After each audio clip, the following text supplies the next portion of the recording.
in the city. Happy New Year. Happy New Year. Happy we made it into 2026. All right. Thank y'all for being here with me. And y'all, we got to toast up to the completion of season 1. I told you to bring your beverages, whatever you sipping on. Okay. But we got to give them a, okay, beyond the gates. Look, whatever you're doing, I ain't judging. But we got to give them their things because they did complete season 1. Shout out to them. And we just gonna go through it today. I really look, this is the first time I ain't got no notes. There is really no agenda here. I have some wonderful guest hosts coming up. We got Kimi joining us. If you are not familiar, she is very big on TikTok. That's where I found her, but she's also on Twitter as well. We were talking about that backstage. So we're gonna make sure we put all her information in the comments as well, so y'all know where to follow her. Shout out to Princess. Hey, boo. I was waiting on you at the door. And of course, we got our lovely Elaine. Okay. Hey guys, Happy New Year. Happy New Year. And you know, Elaine, we was on the phone, girl. She was helping me get through these collard green struggle, but I got it. That's right. Happy New Year. Okay, so Happy New Year. So hopefully that means something green on the table. Okay, hopefully that means more green coming to me. All right. But yeah, hey D, welcome.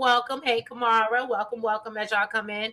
And so yeah, if you haven't already, please go ahead, hit that like button. Make sure if you're not already that you're subscribed, because this is a public one for y'all. You'll see that I dropped Kimi's TikTok link in the chat. Hopefully it shows up right. If not, moderators, can y'all help me fix that? Because y'all know y'all good at that. That's what y'all do. But yeah, y'all. So let's go ahead. Let's get into it, and then we're gonna break down the season. And Elaine, this is where I really need you, because we gotta. I guess we start at the anniversary party, and then we work our way from there. That's right, boo. All right, we're gonna do it. We're gonna get into it. All right, y'all. So yeah, happy 2026. Let's get into it. Let's get shady. Last drip on the skyline pen. Shade in the city, true hit like a banger. I said it, I meant it, no need for disclaimers. Haters right away, but they just lost claimers. Concrete beats are heavy like cinder. Looking for one, but the streets feel winter. No filters, no edits, I'm raw with my splinters. My life a movie, they watching the trailers. I'm not gonna hold you. Shade in the city, the life and the mold. You like and subscribe if you feeling the vibe. This is my word, I just let you inside. City, I'm not gonna hold you. Shade in the city, my words gon' console you. Like and subscribe if you feeling the vibe.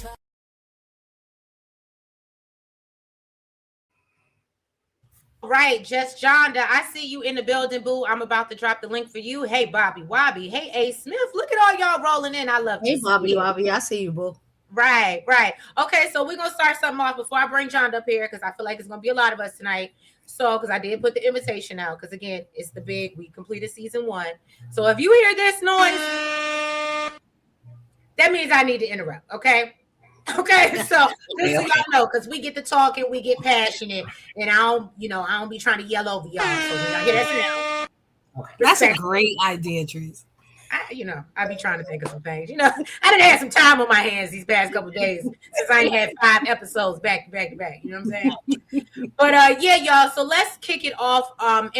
Before I start off, hey, Sweet Pea, as y'all are rolling in, and for those that are watching on at the X as well, I want to say, let's just get into today's episode, because I made a comment on Twitter or X, and I said something about I felt like Kat's decision to not get tested was nonsense.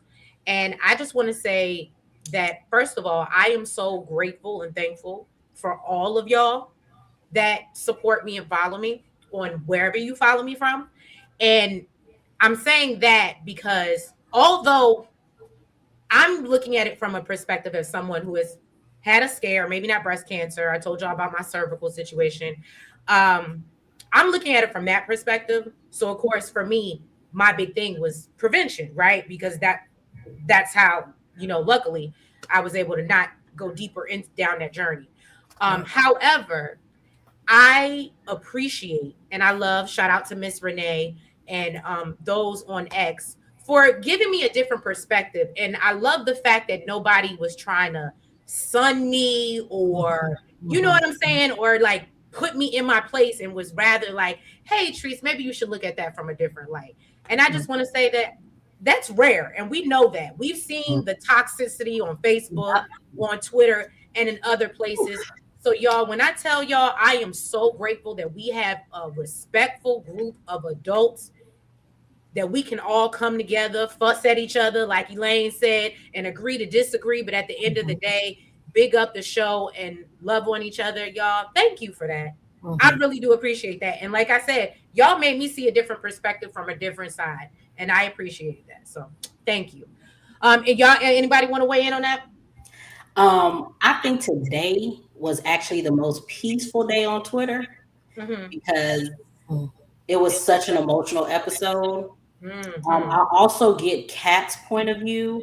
I Mhm. feel like she's had so much change in her life in this past year that she feels like she can control this situation Yeah. by not getting tested. So I could understand her not wanting to get tested.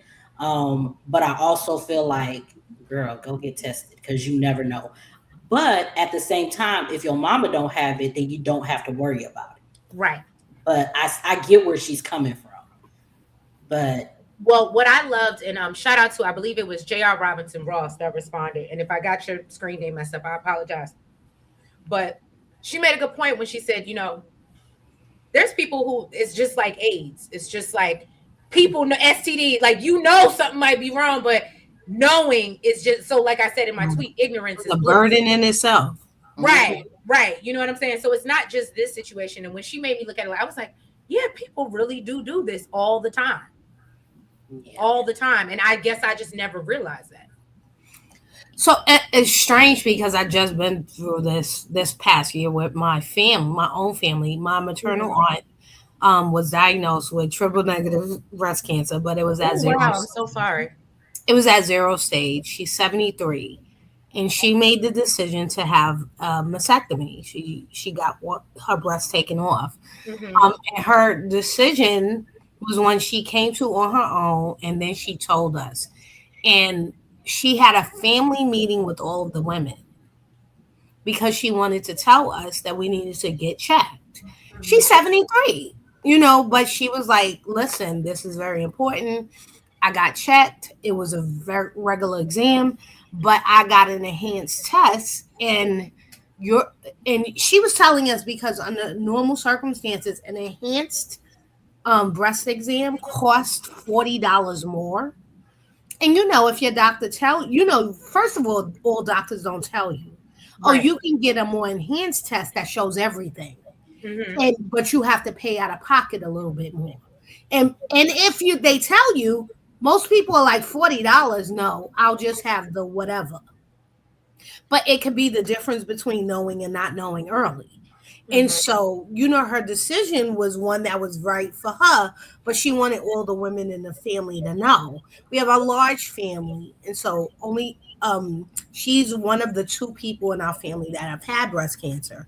And so she was telling us because if it's on your maternal side, you should get checked. She didn't get a genetic test or whatever, but I just felt like we had this very same conversation. And there were about 20 of us in the room, 20 women in the room with her. And the women over 35, 3 people did not run and go get tested, right? Because she was like, go get tested. And she was shocked by that. I wasn't shocked by that. So Kat's reaction was very much realistic to me in that you will have several people in the same room getting the same information, and not all of them will have the same reaction. Mm-hmm. And that doesn't mean there's anything wrong with that reaction. It just means that we are all going to be different. And it's day 1. She just found out. So let's see where she goes with this before we attack her. Because this is it's jarring, right? And so Yeah. we even saw Nicole and Danny have 2 very different reactions in how they decided to move forward. And people are criticizing Danny for how she moved forward and not Nicole how she moved forward, right? They just did things in reverse. So she saw her kids first and then went to the father, and then Danny went to the father and then to the kids because she felt like she needed the support of the father. And they're getting criticized for that. So I just think I was gonna say if we want to touch on that, because I know people was ripping Danny a new one, and I'm sorry, y'all know I love me some Danny. That's my spirit. That's my spirit person, okay? But in this moment, and I get you're trying to digest, and you can digest with your husband. And Jonda, I dropped the link for you in the chat. You can digest with your new husband, right? Yes, it affects your daughters. And I was with Kat and Naomi. I understand you trying to digest, but no, I don't need to see my daddy here before I have a conversation. Like, I'm sorry. And I know y'all might disagree. That's okay. That's okay. I just felt like it was Danny doing what she does again, and let me have a reason. And I understand it was an important reason, but it's like, why is that your I don't know. It just bothered me. I need her to like move on and get out of this. Go ahead. I'm sorry.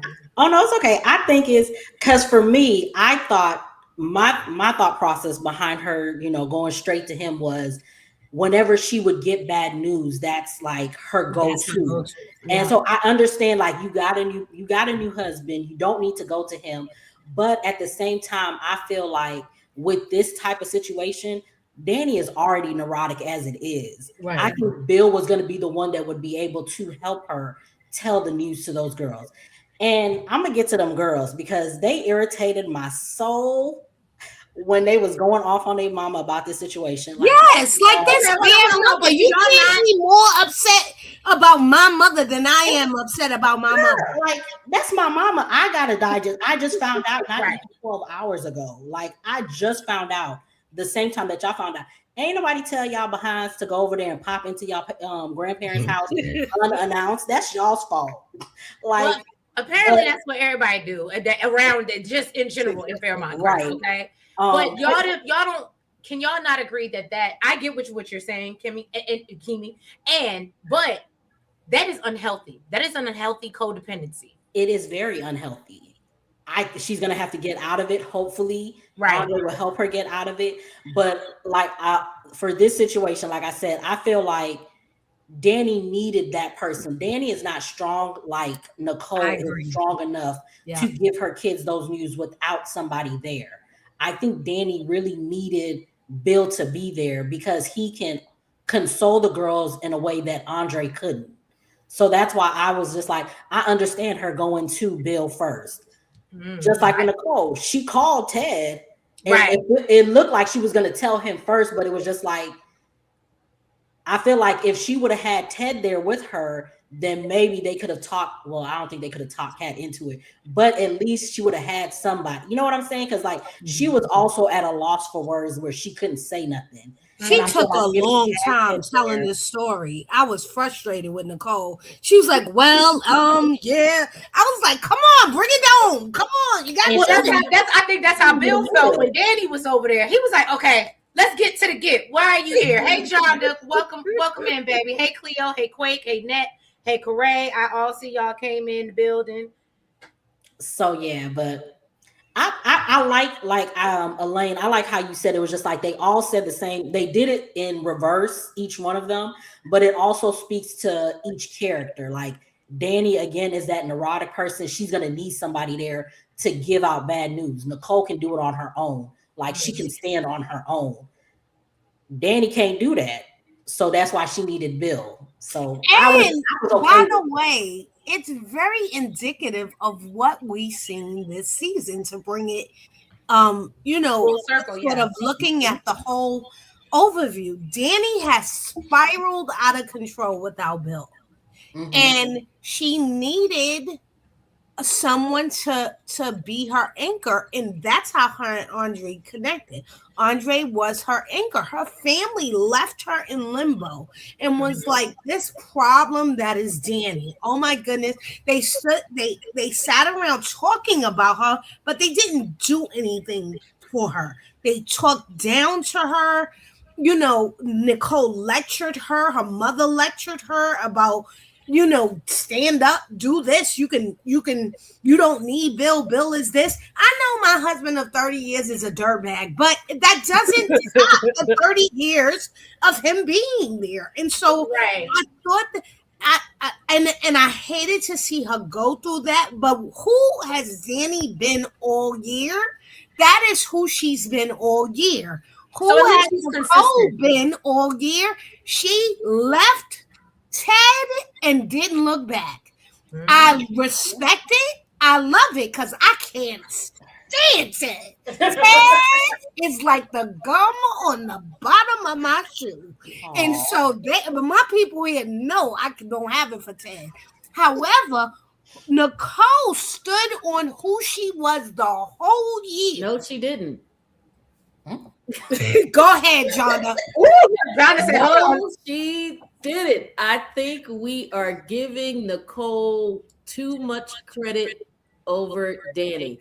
Danny stands in her emotions. She stands in her feelings. She owns it. Yes, she may spiral out, but if that's how she's feeling at the time, that's what she's going to do.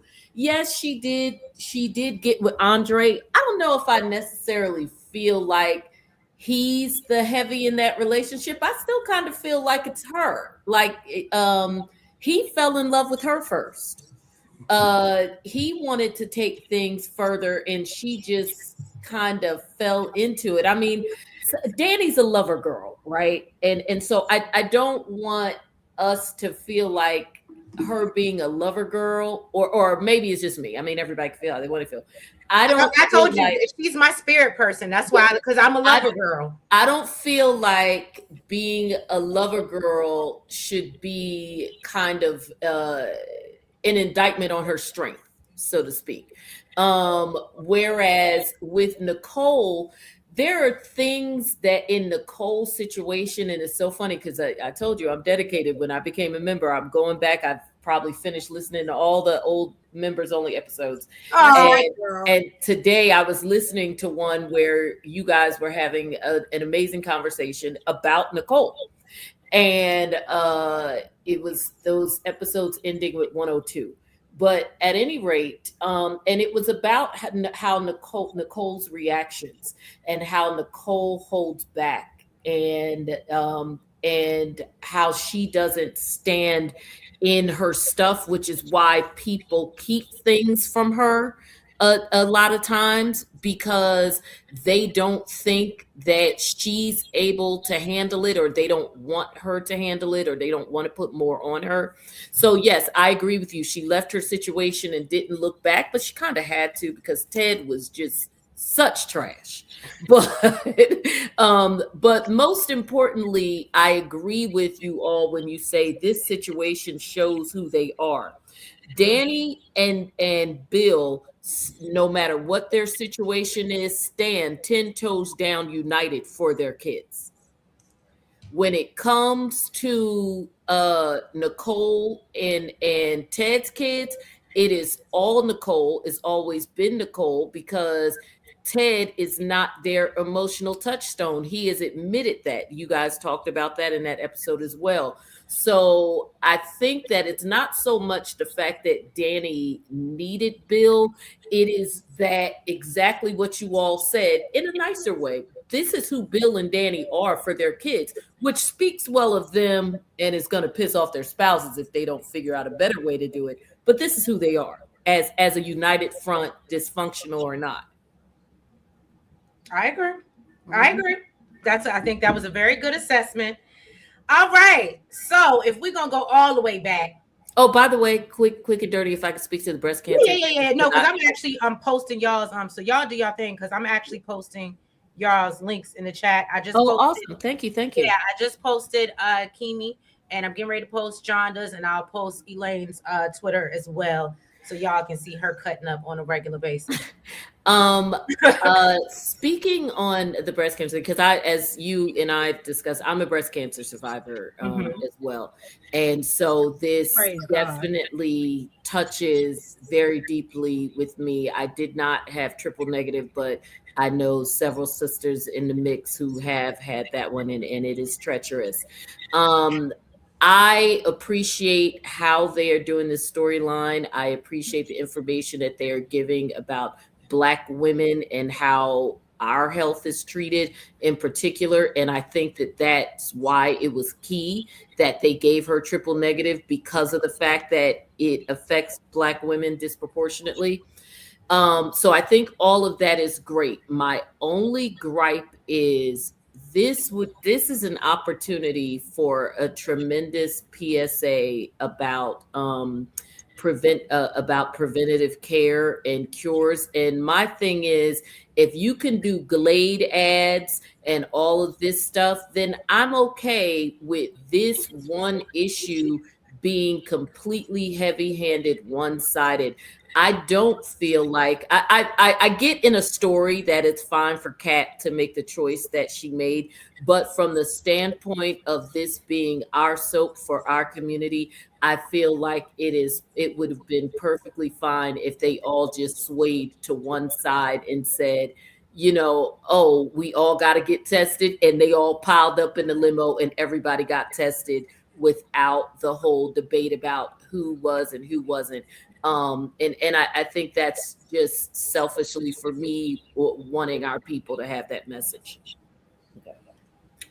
So, Jonda, while I agree with that, I just know our community and we're just very different. And Yeah. I do think that it does a service to us to speak to all of us. And so there are going to be people that go if you've paid attention to Facebook, and I hate Facebook. I hate the Facebook group. They're so hateful. But some people on Twitter talk about the Facebooks, and I'm heavily on Twitter. And so I didn't even know there was a Facebook said, community, so now I oh won't. yeah, don't go there, girl. Oh girl, it's bad over there. It is a mess. I mean, I'm on Facebook, but I'm not on the Beyond the Gate. Not go there. It's lies and everything going on there. You think it's Real Housewives or whoever. Oh yeah, because that community is nasty. Yeah. So but I do want to say that our community is so diverse that you can't alienate any of us with the very important message of getting it out that this affects our community. Right. And so I know that not everybody will walk away and say that this is important. Some people have said, I don't want this on my soap opera. And so I'm not watching because I watch soaps to take me away from my real life, and this is too real to me. And right, those people are gonna walk away, but they will also say, oh, they were showing something about breast cancer and I walked away. Which is so wild because, again, all of us are veteran soap watchers. There has been illnesses and stuff on soaps for but years. They don't look like us. And there you go. No, you're right. You're right. It's just aggravating because it's too real. This is my grandmother. Positive. My grandmother has breast cancer on this soap right now today. So it's my granny. It's my mother. She looks like, she acts like, she's strong like. It's very easy for me to watch Days and see Marlena be possessed by the devil. I don't think my mother was possessed by a devil. Like, I am a veteran soap opera. I was enthralled with that BS soap story. I loved everything John and Marlena ever went through. She was in a bird cage for like 3 months, trapped in a bird cage, and he stayed up. Like, I am enthralled with fantasy on soaps. But I'm not Marlena. She don't look like me, my mother, or an aunt. She don't look like nobody I ever saw. So the matriarch of every show has gone through cancer. If I recall correctly, Mrs. Chancellor went through it. Myrtle from All My Children went through it. Monica from General Hospital. Yes. But you're right. When it's us, we just view there's certain things we don't want to deal with, and illness and death fall in there. Mm-hmm. You're right. And to piggyback off that, I agree. And one thing that I'm grateful for, and hey, B-Lo D, one thing that I'm really grateful for, and I know Corey said that it can be a bit triggering from someone who has been a survivor. I'm grateful that they just allowed Anita, and I understand it is everybody's choice. I know I probably would have absolutely turned my TV off for a minute.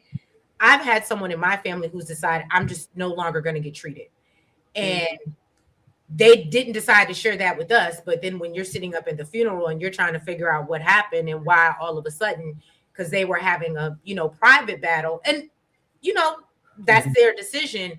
But I'm just happy they did allowed Anita to move forward with treatment and not say, I'm just not doing it. Because you do have that side of it too. Mm-hmm. And that's a whole nother discussion, right? And that's also painful for a family. So I'm just great because that would have been real. Like, that's when I would have had to shut it down and be like, all right, I got to take a hiatus for a little bit. And like she said, it's reoccurring. So even if she may get through it this time, if it comes back, she may decide you know what I mean, at a certain point. And that's what I had to realize, even though I was upset about maybe losing a family member, I had to realize that's somebody else's fight, and you can want to be there as much as you would like to, but it's not you going through it. Right. I also want to say that there are also stories on Twitter and Facebook of people saying, I had this and I'm 10 years outside of my diagnosis, and I am. So this is not a death sentence. There are people who are living, people who are thriving, Amen, people amen. who are going on. And so I think we need to hear all of the voices, right? Some people didn't survive. Some people chose different options. Some people didn't catch it in time, but a lot of people did. Right. And how did they do that? And so I think oftentimes we will talk about the dirt, our men cheating and the children, the baby mamas. We'll talk about all of that, right? And how many girlfriends he had and he was cheating. And we talk about all the dirt in our community and the fathers not being there. But we never talk about some of the important things. Me and my family, we were talking about this and while breast cancer is in our family, we have a family of about 140 people, and 2 people have breast cancer. But you know what? Half of us, and more than that, have high blood pressure. We don't talk about that either. I just think, so many of us don't know our family. We have to do better, and we can do better. And sometimes we'll do better until we see it, and we think it's the thing to do. Elaine, you better look. Jazz said you better preach, Elaine. Family medical history is such an issue with us, and just the things that we don't know, even in pregnancy. And most of us do not know, have never had the discussion with our mothers or our aunties about the circumstances around their pregnancies and childbirth. And Johnny, then you better say something, then we girl. find ourselves in a situation like a preeclampsia, or in my case, a meaner, uglier, rare form of it called HELP syndrome that nearly took me out and resulted in my middle son not being here. And so but I didn't know that a surgery my mom had around the time that around the time my younger brother was born, was because she had a form of preeclampsia. And they may not even given it to her in those terms, but the bottom line is, even how you give birth, of course, I found out now, even how you give birth can be harkened back to your mothers, your sisters, and your aunties. So now my daughter will know that if she is pregnant, she's got to tell her doctor, my mother had severe preeclampsia, yada, yada, yada. And so did her mother. Those are conversations that when we know better, we do better, and that we need to have.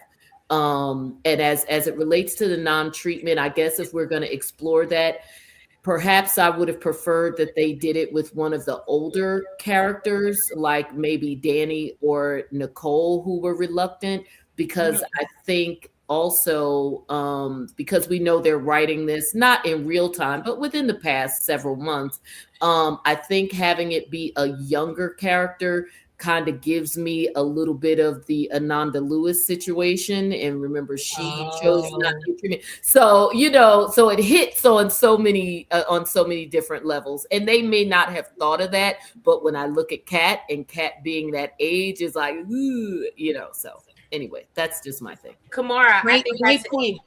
Yeah, Kamara made a great, well, yes, Jonda, you made a great point. I'm so sorry to hear about your son. Kamara said, I think it'd be interesting if one of the men came down with breast cancer. I say that because I don't think enough of our community is aware of that. Absolutely. Or even if, so what's crazy is, like, prime example, I have on my grandfather's side, and I brought it up to my physician, that a lot of the women in my family have developed colon cancer.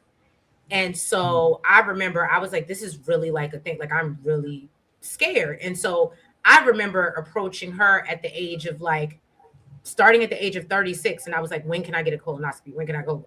And finally she was like, okay, your 40th coming up. And because it makes sense, because based on your family history, but insurance won't do it otherwise. But she was like, I can write you an order at 40 and we'll get you looked at, because early detection is the biggest thing. So yeah, y'all, it's a real thing. Like Princess said, tonight is going to be a deep conversation. Especially when it's talking about health. We all have, how we like to handle things. And I mean, nobody's wrong or right. I feel like you have to do what's best for you and what's best for your family. I think that's where I leave off with it. But yeah, all right. Let's lighten up the mood a little bit. Yes, Lord. Whew. Okay. I mean, we had to do it because we had to do it. We had to do it because that literally today. That was literally we literally covered Thanksgiving, Christmas. I'm not Thanksgiving. Christmas Eve, Christmas, New Year's Eve, and New Year's Day. Okay, so now we can spin the block and go back to where it all began. That's right. Let's get up off the floor and stop crying. Yeah, off the floor, stop crying, and let's talk about the it of it all. All right, the anniversary party. I feel like if y'all in the comments or chat disagree, correct me. I feel like this is where it all started. This is where it popped off. That's when I said, this is my show. My friend, it took a while for us to get there. But what anniversary? Elaine know the answer. What week was anniversary? What month was that? Anniversary was the last week of May. Anniversary it took that long? Yes, no. it was. So what was we doing from February? No, I'm sorry. The last week of April. I'm sorry. Last week. I was like, I know I didn't know because it was May sweeps. And okay. Starts the last week of well April into the 40s. first week of May. And so it was the last week of April. And if you want a recap of our reactions that week, you have to go back and watch the recaps from episode 45, I would say, to 51, because that is the reactions to leading up into the anniversary and then after the anniversary. And it was like a severe drop off after the anniversary. Like they just stopped acting after the anniversary. But the anniversary, oh my God, everything exploded on the show, on Facebook, Twitter. Like, it was crazy leading into the anniversary and at the anniversary. Hold on, Elaine. Is it G Paul? Happy New Year to the chat. Watching the show from the bushes behind Ted's motel room. You a fool. Ooh. You a fool. Look, Ted said, I'm gonna find me a house because a house is not a home. And Shanice is gonna make that house a home, but that's a whole other story. From the bushes. Like, y'all gonna hate me. Not from the bushes. Yeah. So obviously the anniversary party is, we already knew evil was evil. Okay, that's just my perspective. evil was evil. We knew that. Okay, Kat had been calling her on it, and I still feel like, and V Spencer, she said she's still talking about the anniversary party. This is when I feel like I really just want to, every time they say something to Kat, I just want them to roll the beautiful being footage again to remind us of who had been right this whole time, because this is what we've been arguing about for the past, keep it 100, for the past 9 months. Okay, and in fact, you want to call Kat a princess so bad, Kat needs to go get a crown, and the top of the crown say, I was right. Yeah. Yes. Amen. Hey, Blatant Truth. Hey, Tiffany. Welcome. I told y'all so. I'm right. I told you so. That's what it is. She need a shirt that say that. I'm I telling you still that have not. she need a bag that say it. Something. I still have not forgotten how Eva was looking when Kat ran, when she had put the camera up, and I said Eva had deleted the footage, and how she was real smug. The smirk. And they was, yes. Every time that girl she gives that smirk, and then she wants to act like, I don't when I tell know. you, they I'm get on my sorry. nerves. I tried. When has she tried? When? Like, I need to know when she's tried, because the only time that she has tried has been New Year's Eve, when she decided to stay her butt at home. That's the only time when she she's tried, when she said, "No, mama, no, mama." That's what she said. That's what she tried. Wow, that girl right there. But before we talk about the anniversary, I just want to clarify, because people keep telling me, "Oh, Kat, she is bougie and she all it is." When she first met Eva, she caught her snooping, and that's when she called her tacky and trash, right? That was the first time she gave an inkling of her being I will say up that. or whatever, right?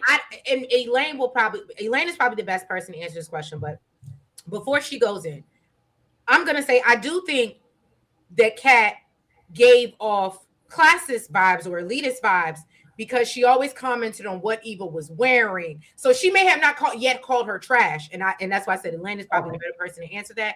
But she did make comments about her clothing and just little snide remarks, basically insinuating like you're beneath me type of. But I mean, honestly, Eva kind of was tacky the way she was dressing. So I mean, I can't with y'all go follow Kimmy on her TikTok, because this is what she be saying. Okay. So I will tell you that Sky has said this as well, that it's Kat's delivery, right? Yep. So you are correct that that Kat's suspicion came from really seeing her being suspicious. But instead of saying that, Kat said other things. So Kat didn't say, "I saw her snooping and I am suspicious of her behavior." Kat said, "She looks tacky. She looks low. Look at her, the way she dresses." And that wasn't the way to lead. The way to lead was to say, "I saw her snooping. Is she supposed to be doing that?" And to lead in a more intellectual way to get to her mother and father. And instead, she led in the way that she, sort of sees the world, which is through her bougie eyes, which is like, oh my goodness, she's suspicious because she's tacky. But we saw that Kat wasn't suspicious of her because of that. Kat was actually suspicious because of her behavior.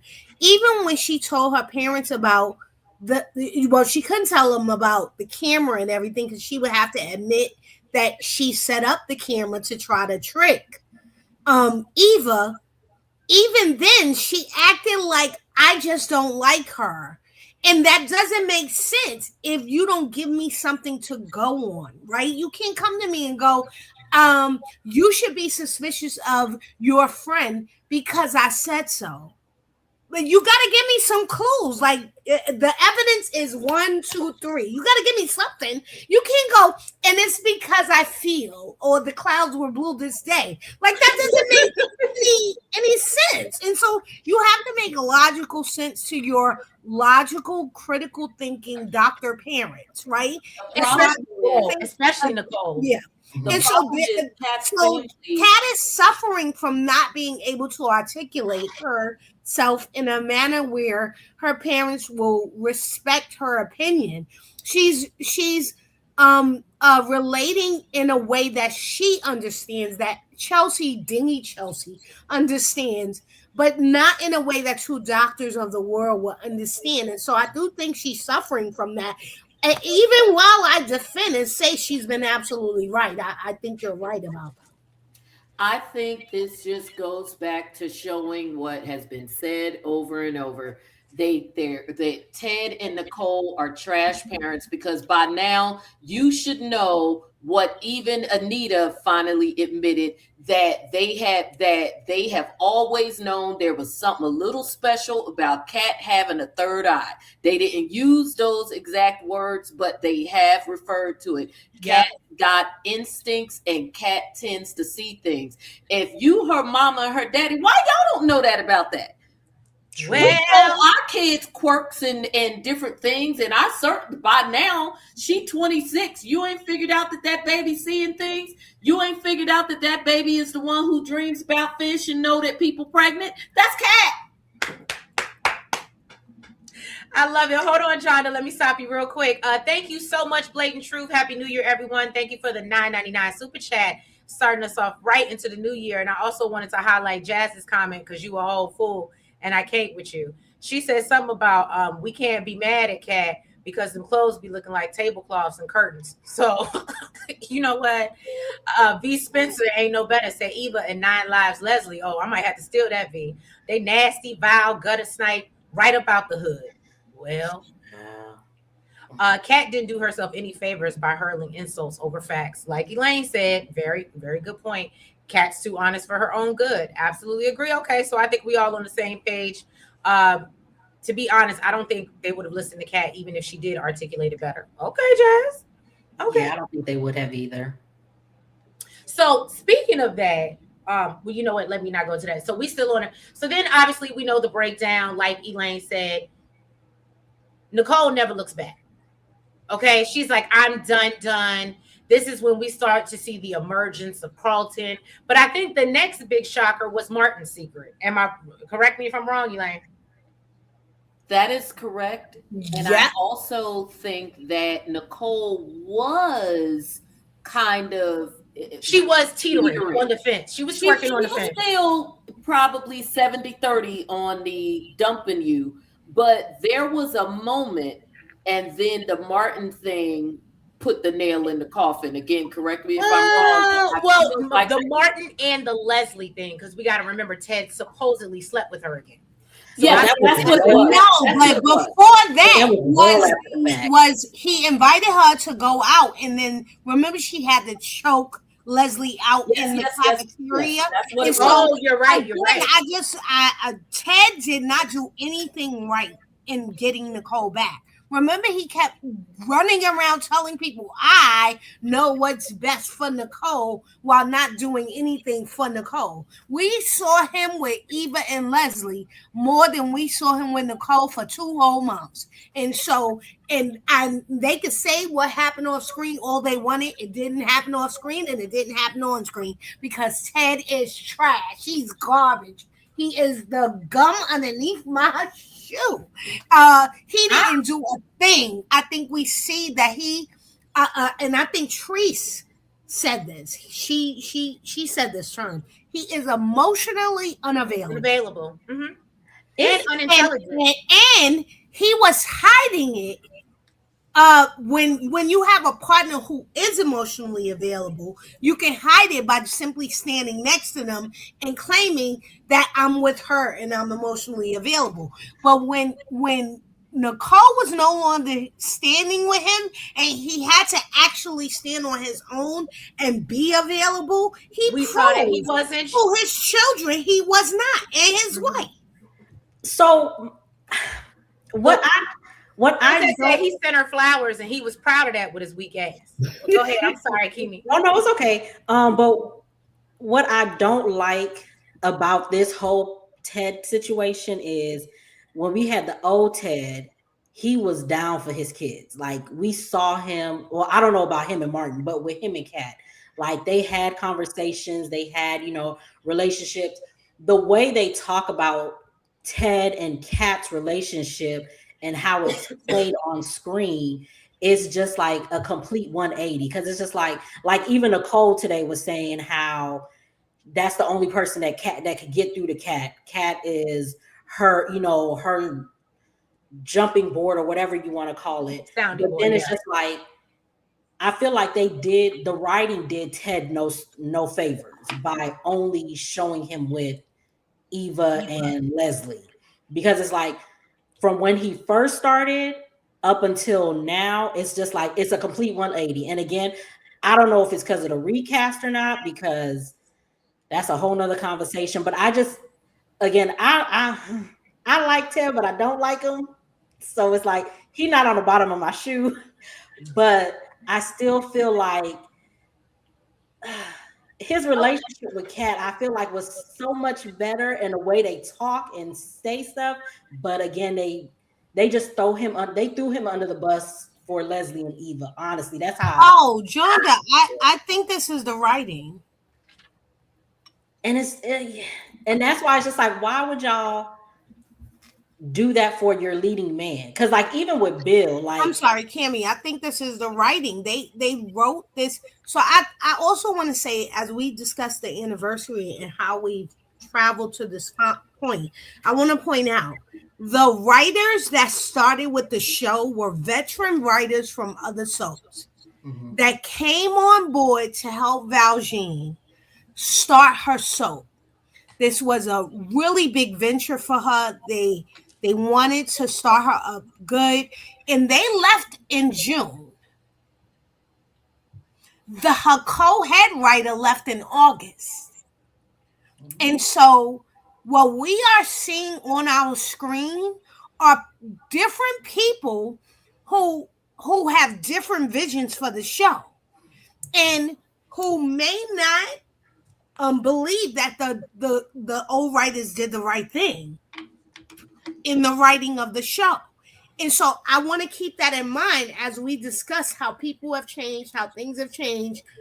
I did not think, and not to jump to somebody else, but as an example of the difference between old Ted and new Ted, because I don't think it's just a character. Old Haley was vapid, and I saw her as a child who was molested by an adult. And then when they showed that she was poisoning Bill, I was like, come on, Haley. Come on, hood rat. Come on, girl.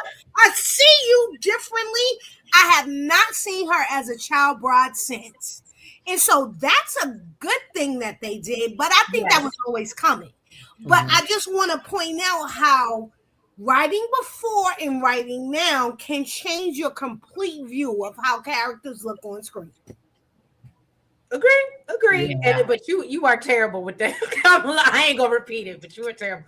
I agree with that too. I think the problem though is even with the writer change, and so as much as we love our creator and all of that, we gotta, we're being critical in a good way. We gotta want them to do better for season 2. Absolutely. Yeah, we gotta spank them a little bit, because this speaks to a lack of vision on the behalf of your creators and showrunners, because new writers should not show this much. Now, if this was a procedural, how like in our normal sitcoms or procedurals that we like, our nighttime shows or what have you, especially ones that you have the same characters, but the stories change weekly. Those are easy to, if it shows or you feel that there's a different director week one, how like Shonda Rhimes lets people jump in and direct. And sometimes depending on who it is, it may show a little bit. That happens all the time. That's a little bit different, because if it's a procedural, yes, you have the framework of the show. The framework of the show is the hospital, the law firm, whatever. But the storyline for that particular episode is completely different from the week before, because it's a different person being murked that next week and a different investigation into that new murk. Whereas in a soap opera, we want the drama and give us these big moments, but there needs to be continuity. And I think what we've seen, especially from the character Ted and also from the fall off, is is the lack of continuity. You could almost see the floundering of the new writers trying to figure out where they're going to go. It's like the only thing they know is we got our anchors in our anchor characters, but not necessarily what to do with them. And they definitely don't know what to do with some of the ones in the middle that we don't care about as much. I mean, at this point, if they were to just take Derek and or Ashley out, have them both go down in the fire, we wouldn't care. Please let them go. Look, Beyond the Gates people, did y'all hear Jonda? Let She them told y'all go. we don't give a damn about DNA. Go ahead and take them up out of here. Okay. They don't have care. her They building part catch on this fire. over and over. They do not care. Okay, have her building catch on fire. He run in the saver and take them both out. I love it. V. Spencer, you made a very good point. The lack of continuity and making things make sense from story to story. We can still can't explain how Leslie poisoned someone in the top hospital in Fairmont with no security cameras. You better say something, V. A. Smith said the writers had the Duprees and Bill taking bets on Ted. That's not good for a leading man.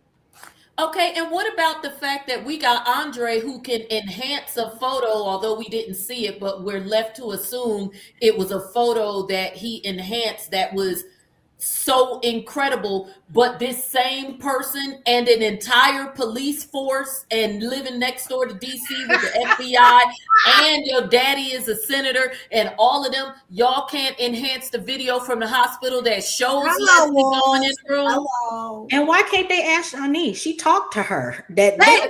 Like I need them to talk to Shanice. She talked to her that day and saw her. And what makes me so mad is I called that out when Shanice was like, because you not in the wig, but I know who you are. So, but you know what's up. It's not a secret. That is wild to me. And can we talk about how Andre's secret storyline just went out the window? Where the hell is that? I think they're gonna come back to that. They may come back to that. Why can't we let Deputy do good and finish this case? Let him do good. Let him do good. I love me some Johnny. I love y'all. I'm having a good time and I'm starting the new year off right. Jazz said them new folks came in and said Leslie more and more. And that's why I said I don't know if y'all saw the individual recap yet. I said Beyond the Gates do not, and because I think I was listening to either it was Cornelius or Ed that mentioned something, and they said something in the spoiler that possibly we gonna get a scene either next week or upcoming in season 2 where her going to mess with Anita. And I said I will absolutely turn my this is gonna be ridiculous. I said there's no need, especially with the sensitivity of the storyline, like because I was already irritated when she went down to see Joey. I'm gonna be honest. Like, I just feel like, and it might have been Jazz who said it, might have been somebody else on Twitter. I love all y'all on Twitter, but somebody said it's an oversaturation, and that's absolutely what's happening right now. She is in every storyline, even when it doesn't make sense, and it's just too much. And I love me some Trisha Mann. Like, I love her as an actress, and I even appreciate Amber Michelle. Like, I really do. But it's the oversaturation for me.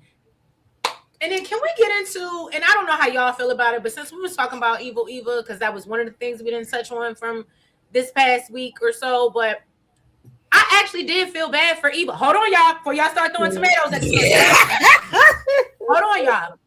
Listen, hear me out.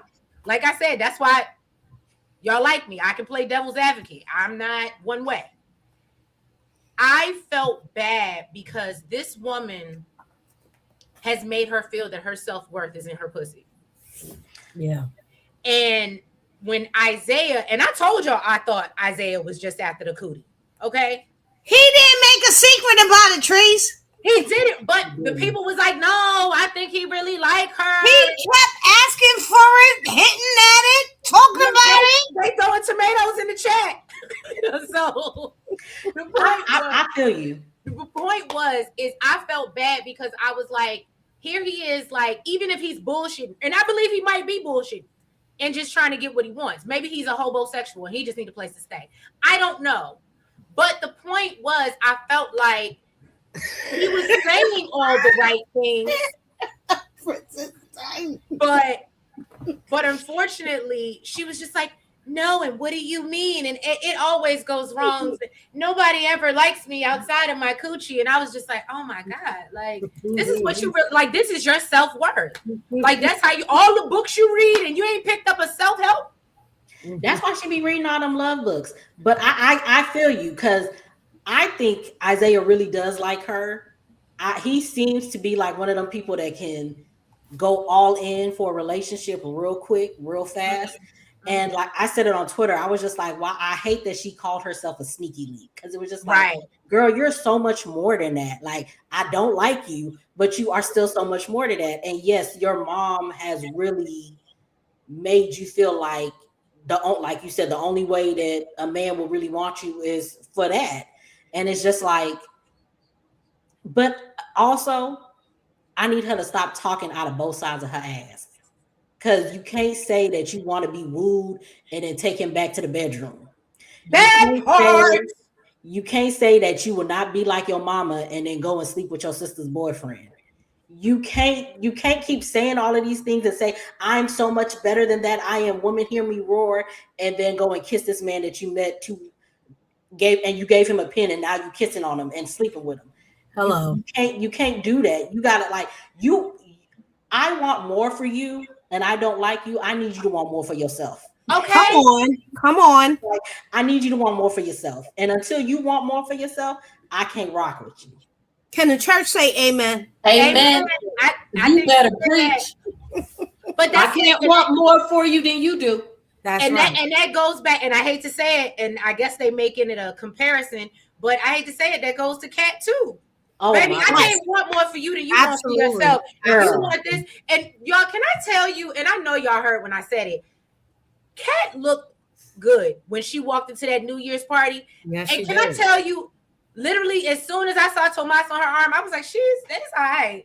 I mean, I guess she look, but it's like that just goes to show you how having the wrong person on your arm or beside you can literally dumb you down. That's why men care about stuff like the social currency like that. Because who's on their arm over here? I'm sorry. I will say though, you're preaching over here. He acted when he didn't have no lines. He was really acting. No, and then when he was like, "Oh yeah, I'll take you to Puerto Rico. We'll have a good," and I was like, "Sir." When he don't have no lines, the one line they gave you, and you can't even deliver, and you're supposed to be. I get more excited about going to damn Puerto Rico. I don't think these writers that are on the show now, are also traditional writers from other shows, but not head writers. And so I just want to point out that they believe that they are writing what soap people want to see, but not necessarily what Black soap people want to see. And so what we're seeing is things that happen all the time on GH, things that happen all the time on YNR, all the time on B&B. But so one of my major things was I hated how they had Danny begging Bill in the beginning. And I was like, who thought we wanted to see a Black woman doing this? Who thought that? Like, you claimed that this was a Black show for Black people, people of color. You kept telling me to watch because I'm Black. And then I tune in and you show me some downtrodden woman begging. She's rich, but she's begging this dirtbag who's been cheating on her for 30 years to not leave her for her daughter's best friend. Are you kidding me? Like, I was appalled. And so, Elaine, really quick. Tay, the link is in the chat. It should be pinned. If you want to come up, you are more than welcome. Because I know Tay got some craziness to say. But go ahead, Elaine. And Happy New Year, boo. So I just think that sometimes I think the writers are flawed. That we are not against Cat. They have no idea what to do with that. They thought that we would go along with the writing, which has been against Cat for the last 3 months. And so I don't think they know what to do with that. They had no idea that the audience would not be against Kat, that they wouldn't be with Eva. They heard that we loved Leslie but do in the anniversary because she was so bad and fun and whatever. And so they put her everywhere and in everything. And they have no idea why now all of a sudden we're like, why is Leslie everywhere? Right. You did too much.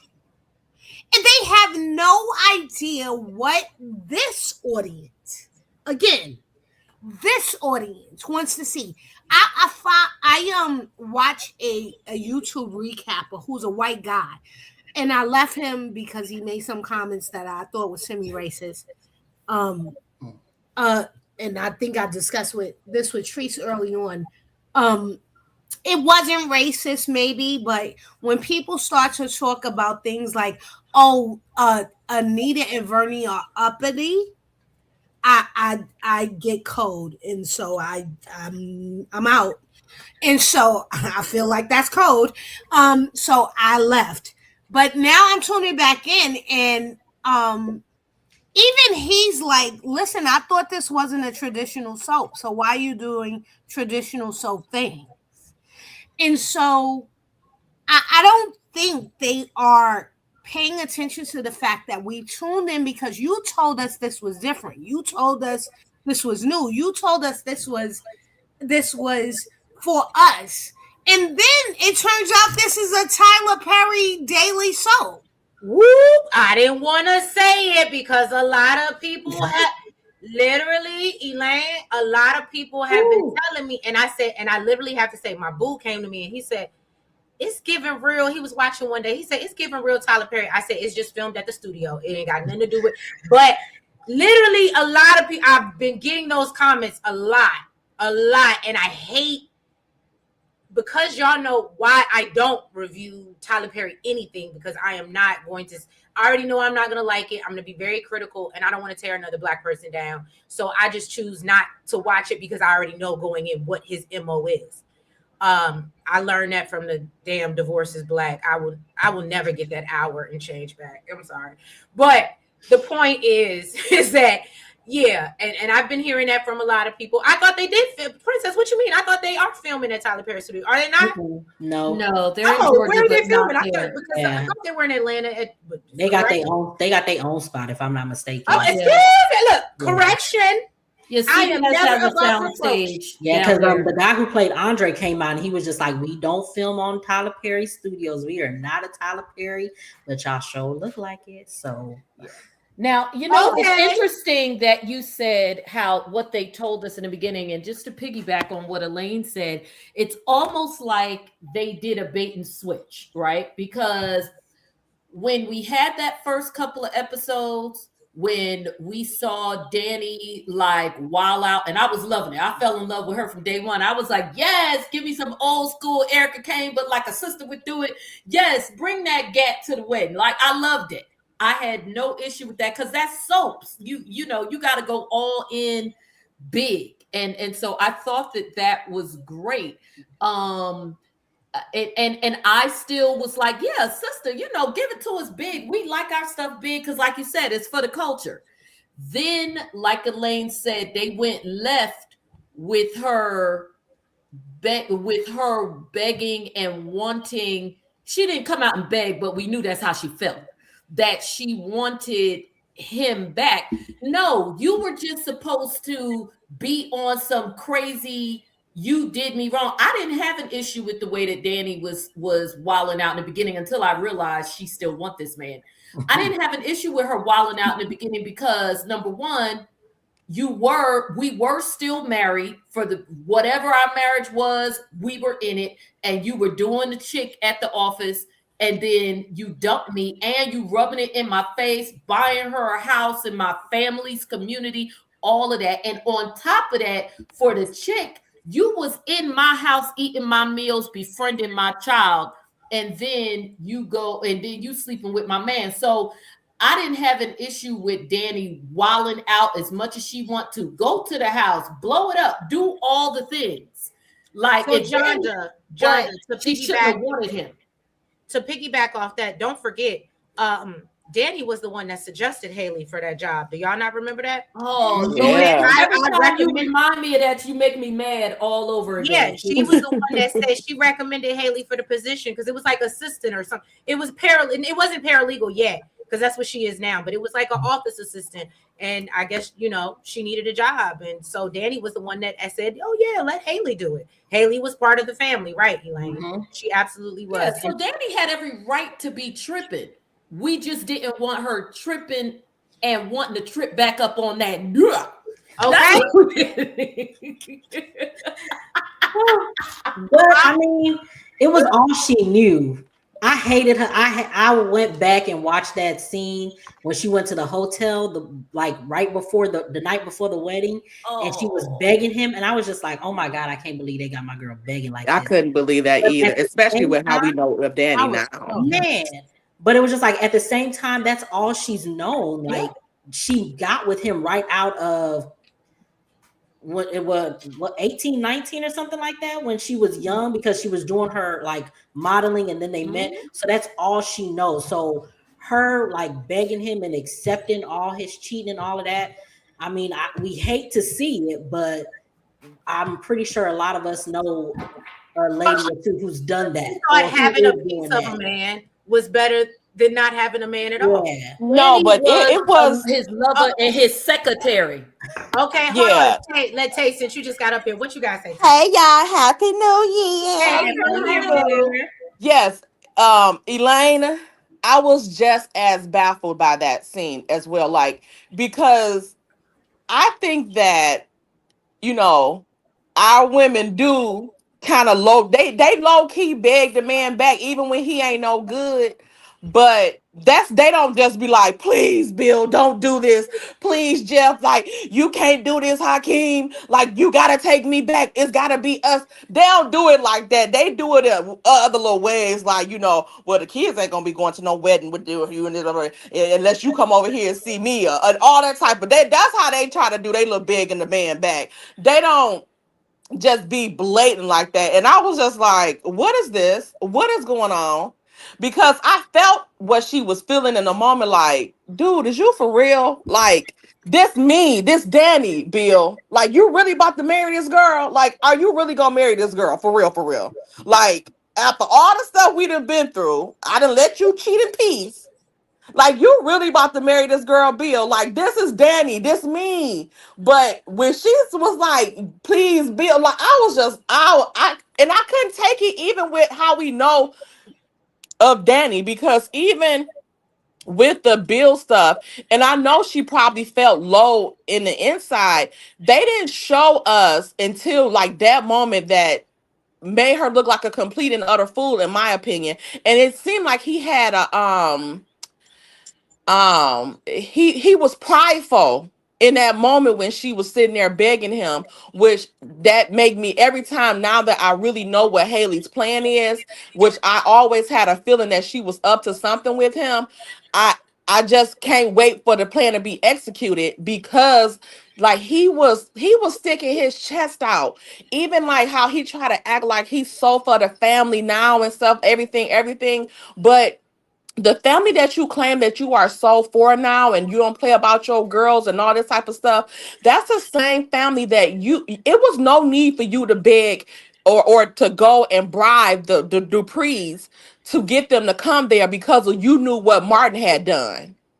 So he used that as a tool to get them to come to that wedding. Like, even how he just said the other day to Haley, you the one that came after your friends dad. What did you think was gonna happen, or whatever the case may be? Like, Bill, is you cool? Because you was just doing the same thing with Vernon, acting like everything's is supposed to be the same way, and they supposed to accept Haley into the family as if they didn't already had accepted her in the family. And look what the family did again. But I don't understand what Bill thing is, because dude, like, I don't know. Dude, Bill is diabolical in my opinion. And he tries that stuff with, the family, and he be seeming so dang on genuine and everything. Like, he seems so genuine. But I cannot forget when he made them come to that wedding, to Okay. appease Haley. Like, you weren't thinking of her like, girl, why do you think this community wants you to want to come to our wedding after what we done? Like, why you didn't have that mindset then? And again, too, I can't forget that, like, he was torturing Danny with Haley.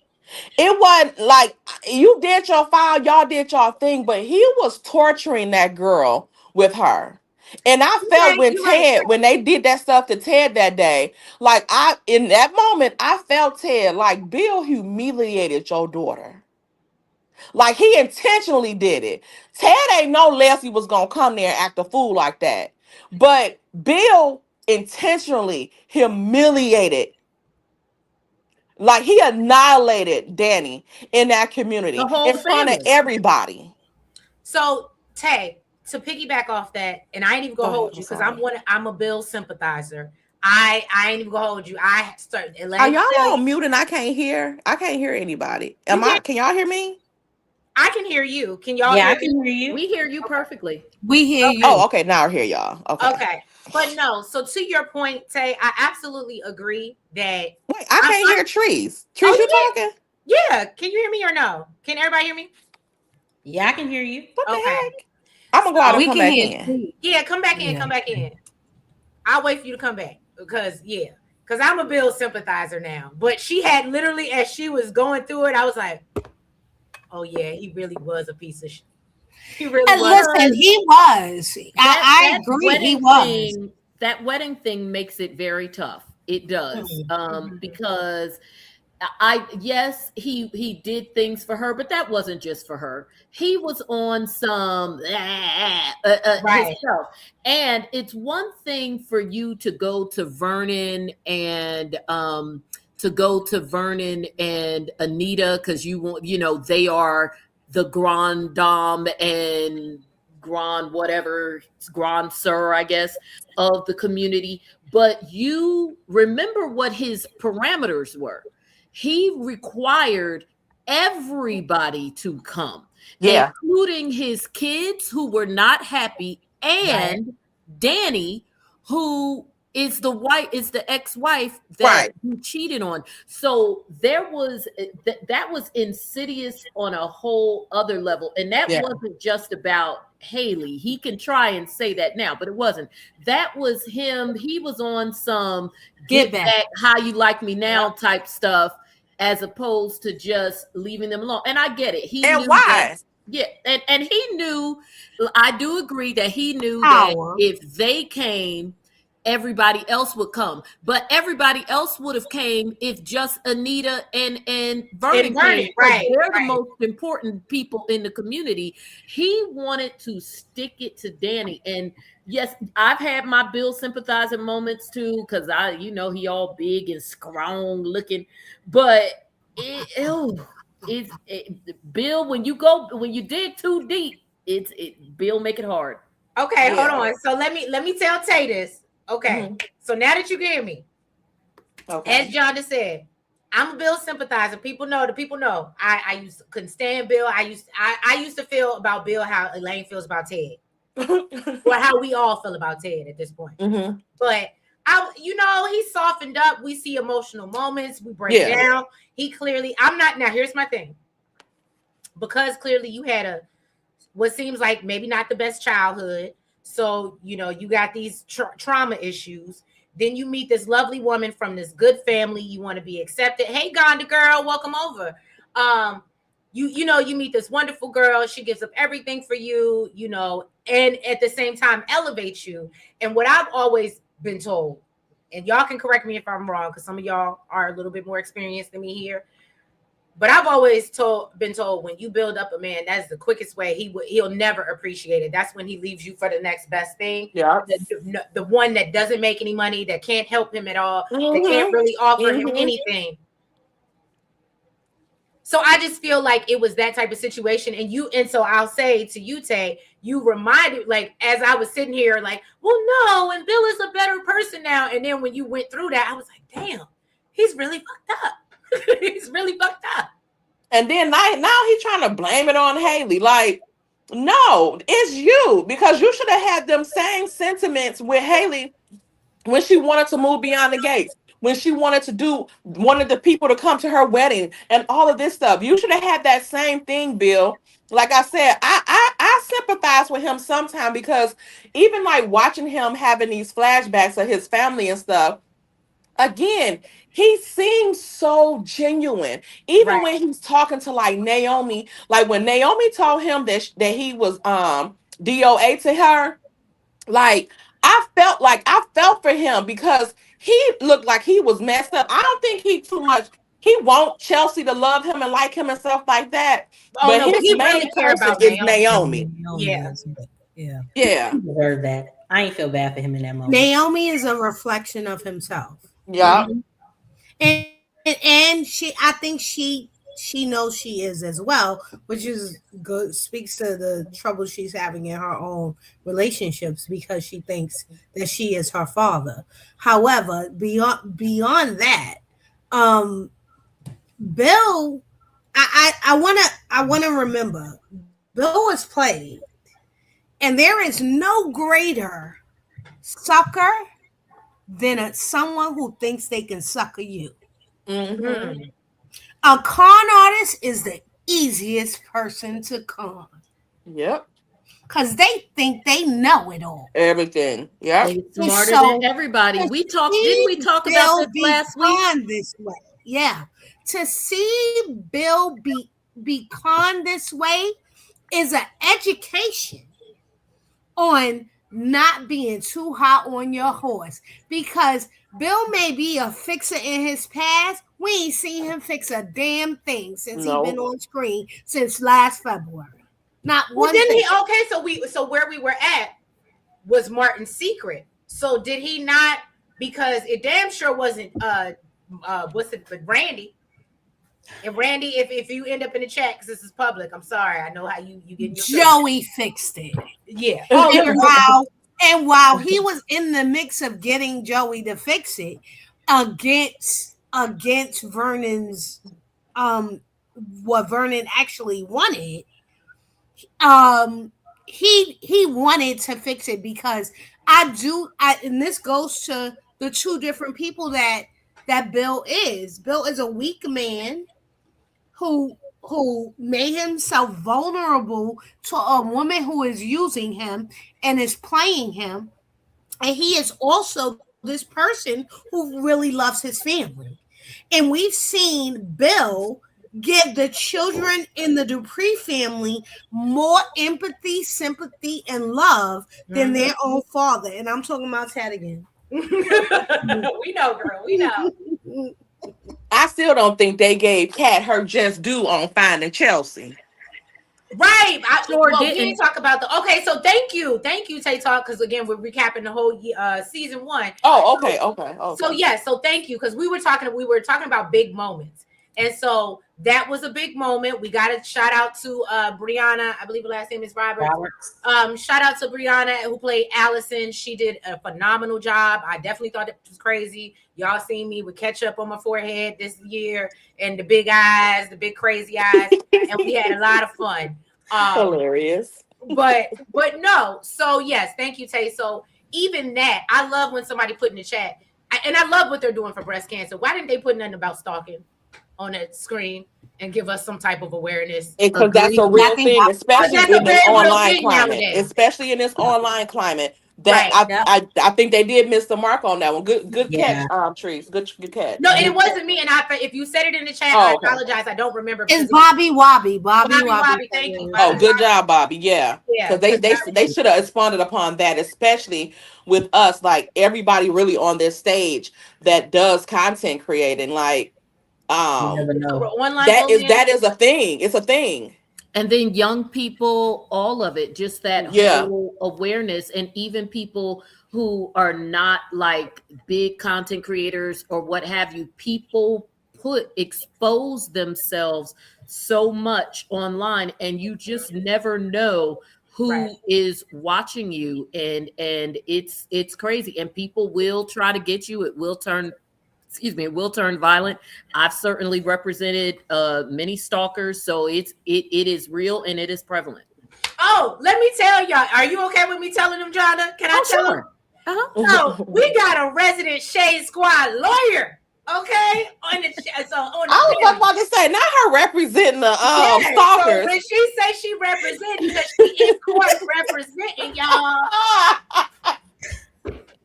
Look, y'all, boy, wait till Not her y'all see. being Bill Hamilton Esquire, Billy Hamilton, Belisha Hamilton Esquire on here representing them daggone stalkers. Okay, at this point, at this point, I'm gonna have to go in, just show up and prosecute the case against Leslie, and I'm on the other side because we got to get a case going. Okay, we love you. I bet you. Regarding this comment on the screen, I don't think they're done with the Allison story. I think she's gonna come back. I think that's why we haven't heard anything. Yeah, because I But feel she gotta like go to they trial. want her. Since Michelle is of that B&B era, or whatever, I think she's gonna be low key like a Sheila Carter, but crazier. So I don't think we're done with Allison, or at least I hope we're not done with Allison. I hope so too. I think she should come back every once in a while just to, put that fear of God in Chelsea real quick. And someone who acts like her wouldn't take a plea. So give us our trial. Okay. Yep. And I'm still waiting on the other trial. Look, I'm so she mad. gave you your thing. Who, Leslie? Can we get an arrest? Not hers, but Naomi, her that sexual harassment trial. She should Nobody going on No. trial. Don't nobody get caught. The Nobody. sexual harassment thing went away. Remember, they got Yeah, that they they got set a settled. committee. Oh no, that's why I said I'm still mad that we didn't get it, because I wanted to see her go head to head with Bill. I wanted to see her have an office. Kimi, I was gonna say Kimi, when she's operating out of the law offices of Orphe Jeans, that's very hard to do, baby. But Chief said, Jonda, that they trust you as their lawyer over Naomi. So clearly, nobody wants anybody working at the law offices of Orphe Jeans with you. We don't. We Y'all don't. don't have to lay off Naomi. Naomi is an op. But y'all got to remember who raised Naomi. Bill is an op low key as well. And y'all with that office of Naomi, all y'all some haters. Leave that girl alone. I am not gonna forgive Naomi. She always coming in there taking her coat off, put it on the thing like that's really like that's her office. Like Naomi, keep that coat on. No, so Tay, what it was for me is when he gave her, what was the book, or what was the book or the journal, or what was it from the famous black attorney that practiced law? Yeah. Now you said they got that on the display case with the pies of Orphe Jeans. Daddy was like, yeah, she can't wait to put it on display. And I said, at Orphe Jeans? Right, not at Orphe Jeans, child. I hollered when you said that. Like, so that little plaque gonna be at Orphe Jeans. Huh? Really will be. Child, on the We menu. already have an assistant there, Orphe Jeans, because she got June there. So when she get there, she take her coat off. June bring her a coffee. Have a coffee. Right. All she got June is her Caroline. What you talking about? Oh my God! I just realized how she the gotta do case is, that she had with June. She left June at her office. Oh She my did. God! all Gave she her a gotta job. do is, No, but what when she met legal school.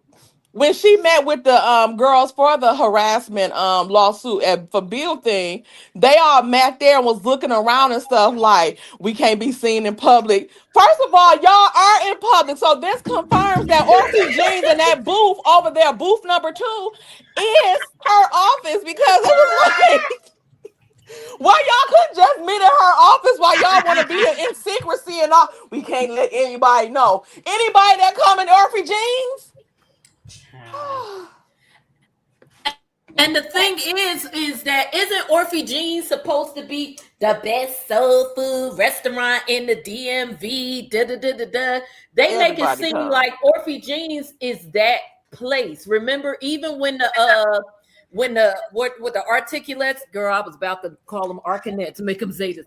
But even when the articulates came to town, they were like, "Oh, we want to go to the famous Orphe Jeans." So if everybody at Orphe Jeans, then why you having your super top secret legal meeting where you trying to sue the all powerful Oz Bill Hamilton?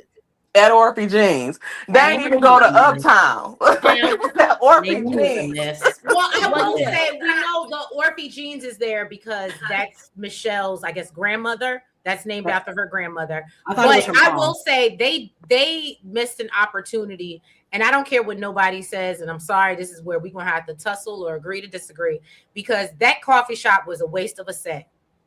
That coffee shop, it was not needed. They could have kept meeting up at Orphy Jeans and Uptown for coffee, because we've seen them do it, and we could have used that for something else. And let's not forget, you got the whole country club. Right. So That's what I'm saying. got- We have enough. So I just, this whole, we could have got Naomi in office. We could have got a courtroom. And I just feel like we're missing opportunities and we're wasting. Nobody needed that coffee shop or whatever it's supposed to be. It's They not got that like they did. House They got and a the Boom Boom 70-something Room set. on the same set. But But this they is said why they they had, needed like- somewhere else. I think they needed another spot because quite often people go from eatery to eatery.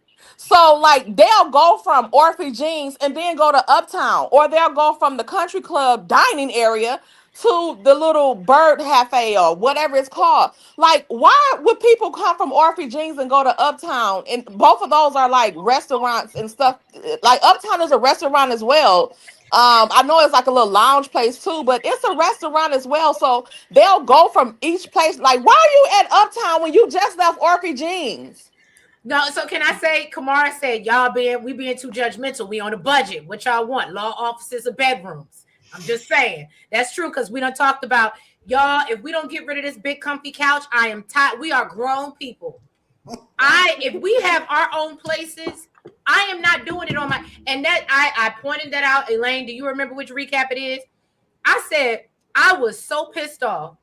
I said something about them doing it on the couch all the time, but I said, okay, that's kind of nasty, whatever. But then when Chelsea said something about her having her own bedroom, I said, y'all really get on my face. But I think Danny is the only person that has a full house, because we've seen her living room, Right. we've seen her bedroom, we've seen her guest house. She's the only person. I think they put a lot of sets with Danny because that was the character that they were going to really focus on. Well, Nicole has sets. They're just not bed sets. Nicole actually has 2 office sets in a living room. This is true. Yeah, but Nicole's living room is basically just a boom boom room with different furniture, because people come through the windows. Yes, they come through. But she got a bar. It's people different. constantly walking in, just random. Danny, Nobody has people locks on walk their in doors. Danny's patio. Like, They walk in the boom boom room. Yes, especially after Kelsey just got kidnapped. Why is that door still open? That part, and then wasn't Bill supposed to be enhancing security, but yet Tomas, Eva have walked in since then, and ain't nobody said a word. Why? Eva would have left out on the stretcher. When Eva came to her house, she would have left out on the stretcher. That's what I need to know. I need to know how they getting in the gates, first of all, to even get to Danny's house. Okay, you better preach, because Eva, I know you're not on the list. Why are you in the gates? Why are you here? That part. Who's buzzing you in? Leslie don't, even before Leslie started building her house, she was rolling up to Anita's house. Who's buzzing her in? Exactly. And then just walking in. Nobody on the show really knocks. I guess that's what happens when you live in gorgeous Prince George's. Now, I lock my door, but my boo always tell me we live in gorgeous Prince George's, and I be like, I don't give a damn. I'm locking my door. So as y'all heard this week, they clearly live in Prince George's County, the same county. So maybe that's the same thing they live in, and they live beyond some gates. So maybe they feel more protected. Which I don't know why, because the girl got kidnapped beyond the gates. But I don't know why they would feel protected if the gate ain't never locked. Okay, right. But that ain't my business. Everybody beyond that mofo can come in. Right. And hello, Leslie showed up on that elevator. I can't. So okay, we ain't even getting. Look, we doing bad, y'all. We ain't even getting to Martin's secret. Okay. Okay. So Martin's secret came out, y'all. So and we know, and we had the KKK. That was a great storyline. It was. It was a great storyline. It kept us captivated. It kept us, and Martin worked his way back into my heart. Yes. I felt bad for Elaine can tell you, I started off couldn't stand Martin. I was like, actually I couldn't stand Smitty. We too, you turned on, and then I flipped. You was like, Smitty, what is wrong with you? And then we too, you was like, Smitty, I see the problem. Yep. Martin is the problem. I was like, Martin don't treat you like nothing. This ain't Lee. I want him to cheat on that man so bad. I So still then, want him to cheat on him. finally, we realized Martin was really battling some stuff, and we see what he was really dealing with, and I felt bad for him and what he was going through. And we gonna get there. Martin turned over. We went to the other side once he started messing with my baby cat. Okay. Oh yeah. Yeah, But he fell back. But however, I did feel bad in the story and him protecting his grandfather and him kind of feeling like Smitty wouldn't understand, if that makes sense. You know what I'm And saying? he was right with that, I think. I think he was right with that because Smitty doesn't understand. And I used to like Smitty. And then during that time, I started not to like Smitty because I'm like, Smitty, like, this is an interracial relationship. You just don't get it. You don't understand. You don't understand. And you won't probably ever understand. I don't care if you have black kids, you have a black husband, you won't understand that situation. And also, too, I didn't like how he was treating Vernon and Anita during that time. I just don't even like that he called them Vernon and Anita. Mm. Excuse you, sir. Where's the Miss and Mrs.? And he was treating them like he was somebody or something. And I was just like, Smitty, you pushing it because they want you to get back with Martin. But Smitty, you getting on my GD nerves. And I was happy when Martin pulled that little spade on him and crushed him. Like, you know what? I'm not coming off the couch. I'm leaving. Oh yeah, no, but this is why I And said holler at it. me if you when you serious, shouty. This is why I was telling the girls, you don't play love games. Cause Yep. Smitty thought he was like, oh, I got you. I got a one up on you. You feel bad. And granted, was Smitty owed that after all Martin had put him through, treated like Yes. absolutely, he was owed that. But he did too much. And He the went problem too was far. Martin called his bluff and was like, okay, you think you could do better without me? Watch. Just don't believe me, just watch. And walked his ass off. And I was here for, I said, Martin, you high booty, you better do your thing. Man. And like I said, me and Martin was good, and then they made up, and we saw the infamous love scene. They was getting down. And that's another thing. You ain't gonna make me feel like no cheap trick. I am in the house representative. Okay? Right. Not you telling me leave the money on the dresser and go sleep back on the couch. I was with Martin. You ain't gonna play these love games with me. You know I want you back. Either you want to be back, and I can respect that. I'm not about to sit here. Martin is not one of those people, and I'm gonna be honest with you. That's like Ted. I'm gonna give you a little. I'm gonna say I'm sorry. I'm gonna send you some flowers. I'm not gonna grovel at your feet for too long. And if But after 30 years, you do, and once you I'm did, not you saying. Now, hear me out. I'm not You saying didn't do nothing. I'm not sorry, saying it you was do right, not. but I'm Flower, saying no. I learn think Martin's problem was different. I think Yeah. Martin Smitty's problem was quite different than you cheating. You did something wrong. Martin got himself into a situation. Well, he didn't even get himself. He found himself in a situation and didn't think he could tell his partner.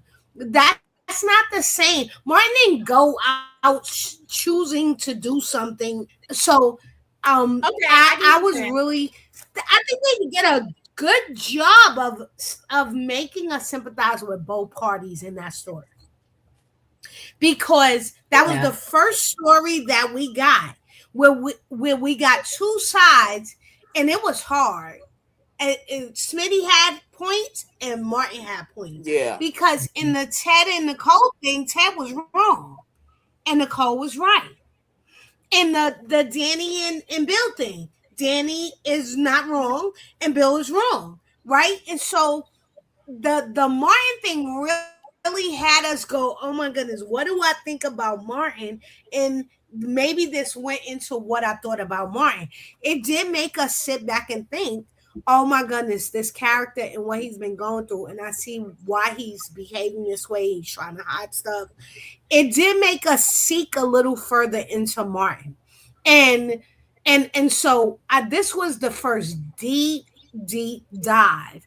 This was a very good storyline because I did not like Martin either. He was an a-hole of the first order. He just was. He was controlling. And he still is. He has those aspects, but the more the story went on and the more we got to know the members of the family, you see where he gets it from. And you see how close he is to his grandparents. He gets the controlling part from Anita, and the talking out of I'm going to talk my way out of situations from Vernon. And so I still find it amazing that he is Ted and Nicole's child and not Vernon and Anita's, because he behaves so much like them. And so Ted thinks that he's the smartest person in the room too. I was gonna say Ted is an idiot. No, but we know he's an idiot, but he doesn't think so. I think Martin was raised by his grandparents. That's why it feels like he. No, I definitely think his grandparents played a lot in the only boy. Them kids was, not them kids. His parents were still probably doing a lot, especially, with Ted having his own practice at home a lot. And let me just say this from my experience. I come from a family full of girls, like literally full of girls. So when I brought the first boy into or not the first boy, but like in years, that was all the way. Everybody wants to, dote, and not just because we're family, but like they really like, oh, we got a boy, we got a boy, we got a boy. So I think definitely when Martin came along and you had Nicole and then you had Naomi and then you get what I'm saying, Chelsea and Kat. So I think that him being the only boy out of he absolutely was kind of like doted on, if that makes sense. And not only the only boy, but the only boy who wanted to follow in his grandfather's footsteps, which is going to give him even more love capital. Right. And more mentorship, because now you want to be like me. Mm-hmm. No, agreed. And so we seen that play out. We seen Martin and them work it out, get back together, which I thought was sweet and cute. That's when Samantha started to first work my nerves because she was too much in grown folks' business for me. And so where do we see, and I know this is so random and y'all may not care, where do we see Samantha and Tyrell storyline going for season 2? And I guess just this whole Smarty household, now that we have June involved and all that good stuff. She done been over for Christmas, Thanksgiving. She part of the family. The kids done forgave her. Samantha feels like this is my, good sis. Because I still don't think she views her as a mother figure. Stop, princess. Stop it. I want you let that girl in. We gonna see this cotillion that she got going on, and she probably gonna bring that boy back. Tyrell and his girlfriend, which I think they're so cute together.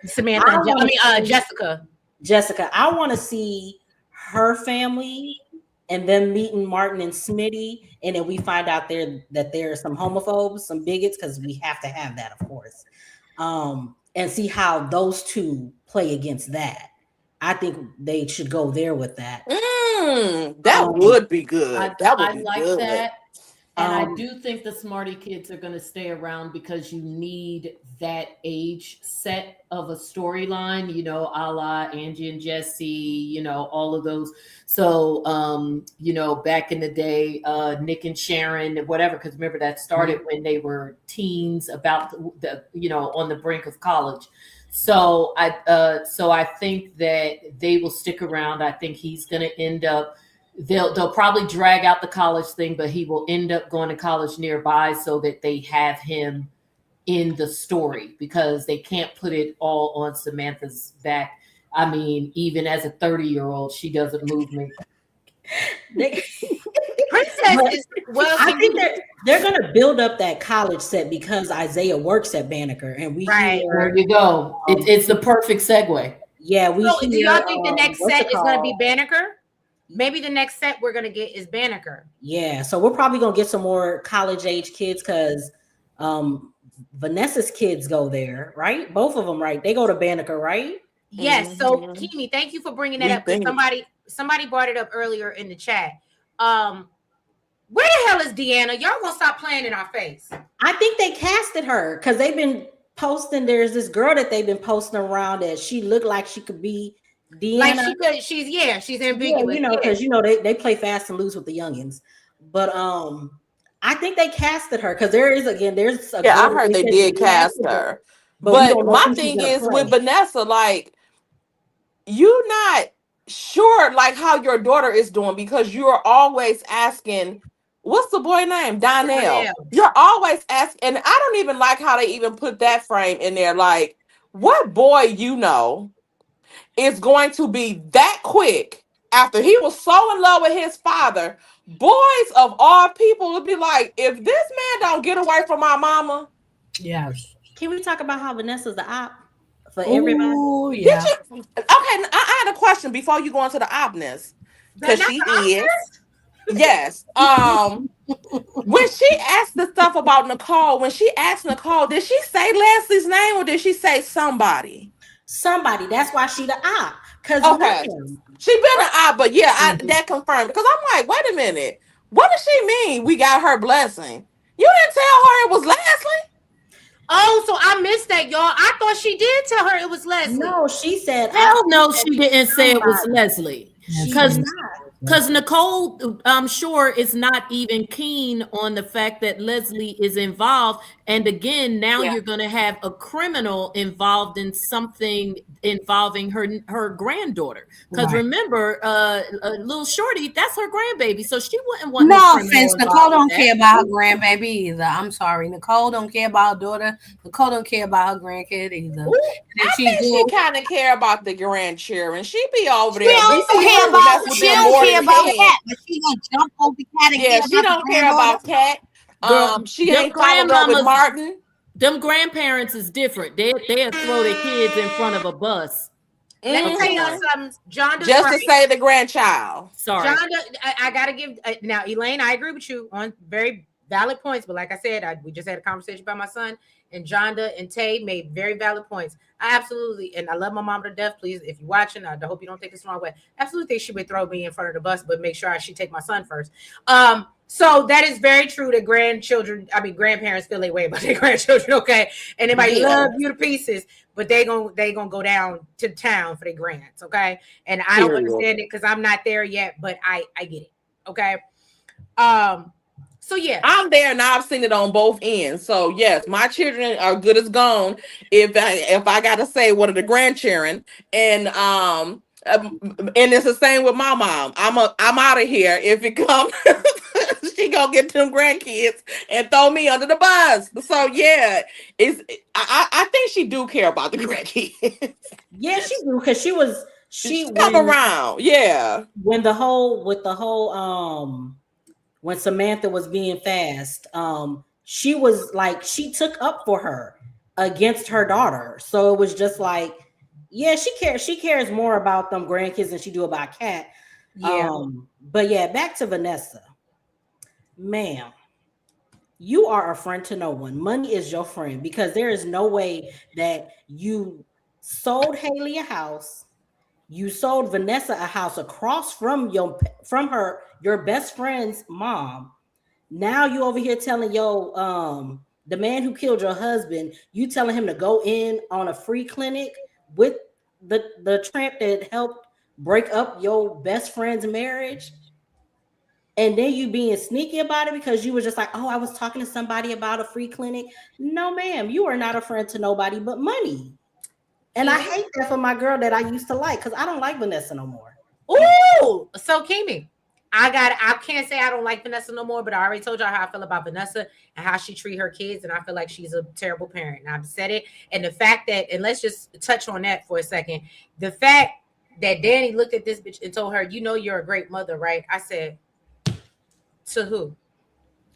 And the crazy thing is, you would think Banneker was, because before they were like Banneker, right? Mhm. Isaiah wasn't on the show, so we had no concept of where Banneker was.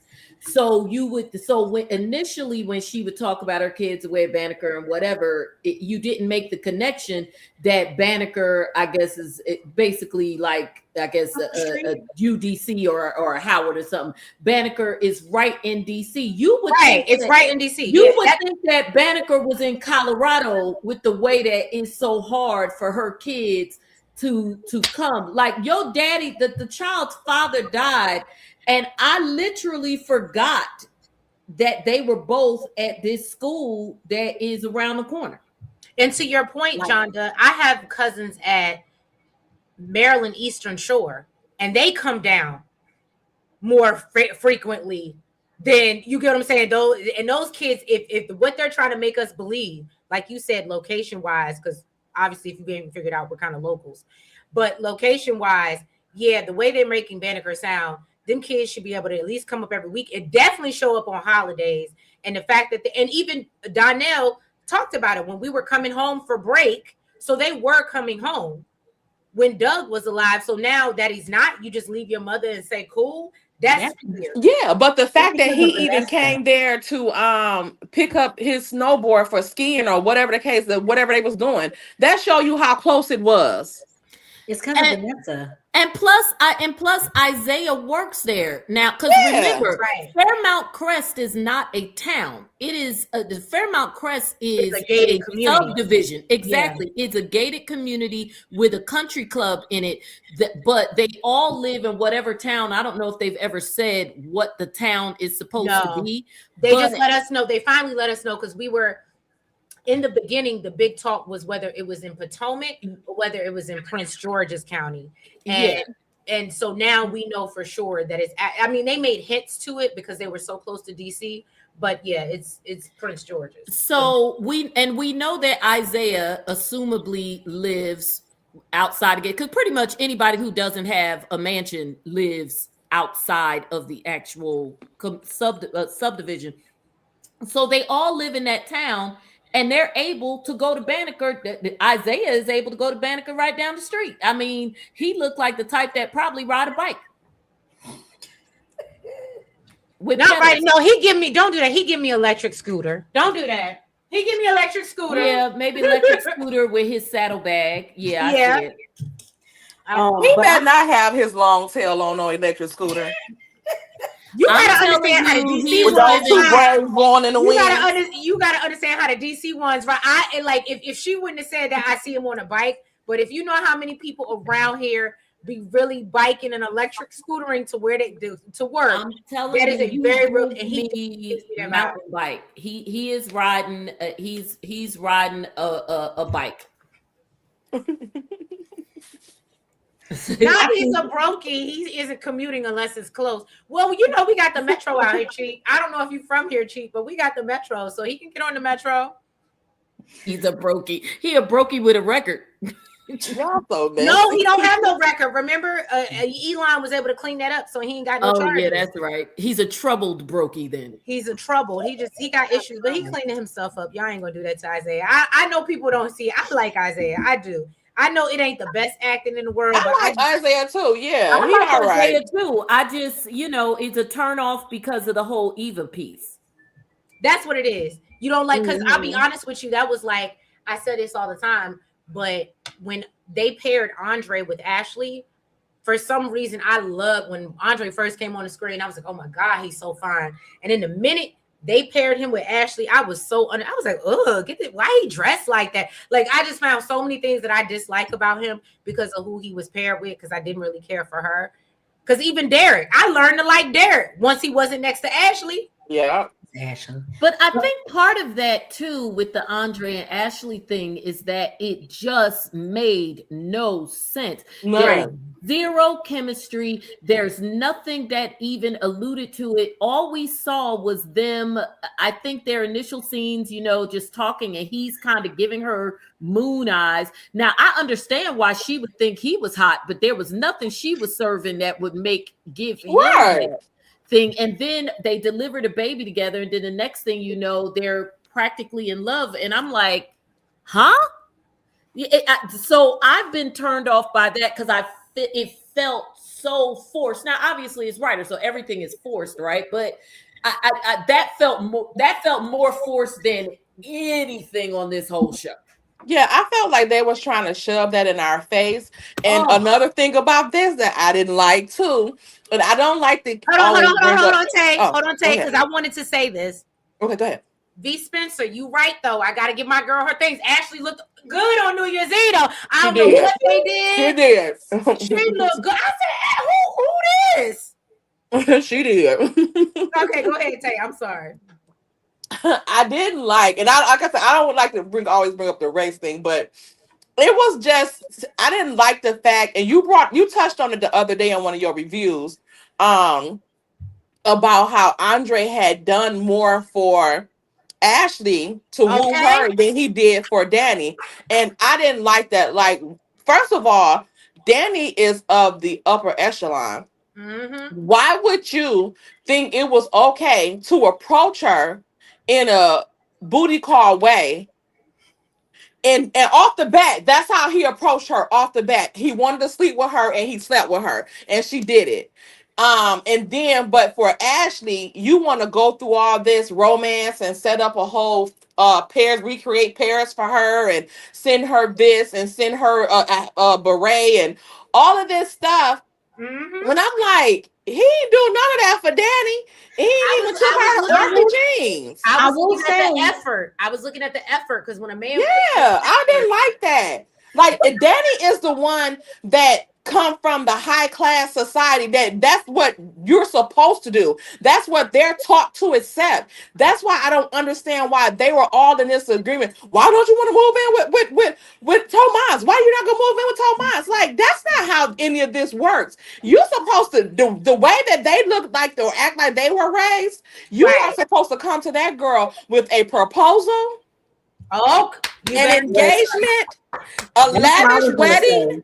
and I, then we can move in when we married, homie. but that's And what I was let's gonna say. add I to don't it that think. he's also supposedly traditional family. Family is in Puerto Rico, so not only is this your boss's niece, and he's made it clear that despite the fact that they're not married, he still considers her to be his family. So you should be stepping right according to that. And like you said, she's a Dupree and this and that. And you talking about your family in Puerto Rico, so they probably Catholic. Like, what are you doing? Mm-hmm. Mm-hmm. Yep. Okay. Cheap said, to be fair, Danny set those standards for Andre. She wanted to be a booty call when he wanted more. True. D said the same thing. Andre But played that's how he started off with her.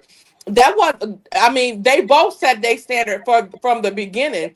He started off as telling her that he wanted to sleep with her, and she slept with him, and that was it. So I mean, after that, I mean, it is what it is. But in the beginning, I didn't like how he just approached her in that manner, and that's what happened. But then with Ashley, that is seemingly trash. You want to give her the world, the stars, and the moon, but that's what I said about him and Ted. They have a Captain Save-A-Hole complex because Ted seemingly, even though he used to be all over Nicole, like now it with him being at odds with both of Nicole and Leslie, he still seems to have some type of thing with Leslie that he don't have with Nicole. And I think it's with him and Andre, like with Nicole and Danny, they already got everything.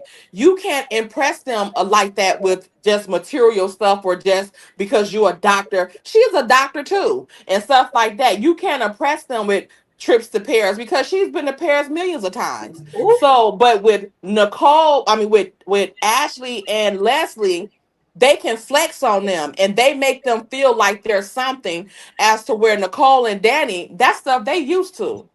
okay, so now that you say that, now you're gonna make me bring it up because I ain't want to talk about it because I like Shanice. But let's just talk about it. We got to get into it. Shanice, baby girl, what's her name?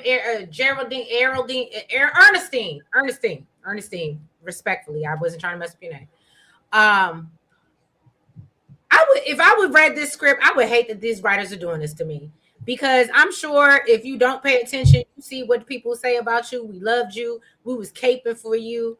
But this Ted storyline and you really looking like, I don't want to say pick me, but it's given, I just want a piece of a man, even though he might be an ancient man, but I think he'll change for me, even though I saw what he did with his last situation, which is super recent. I don't know, y'all. Help me out. Am I wrong in feeling like the way I feel about this? No, Because no, yes and no.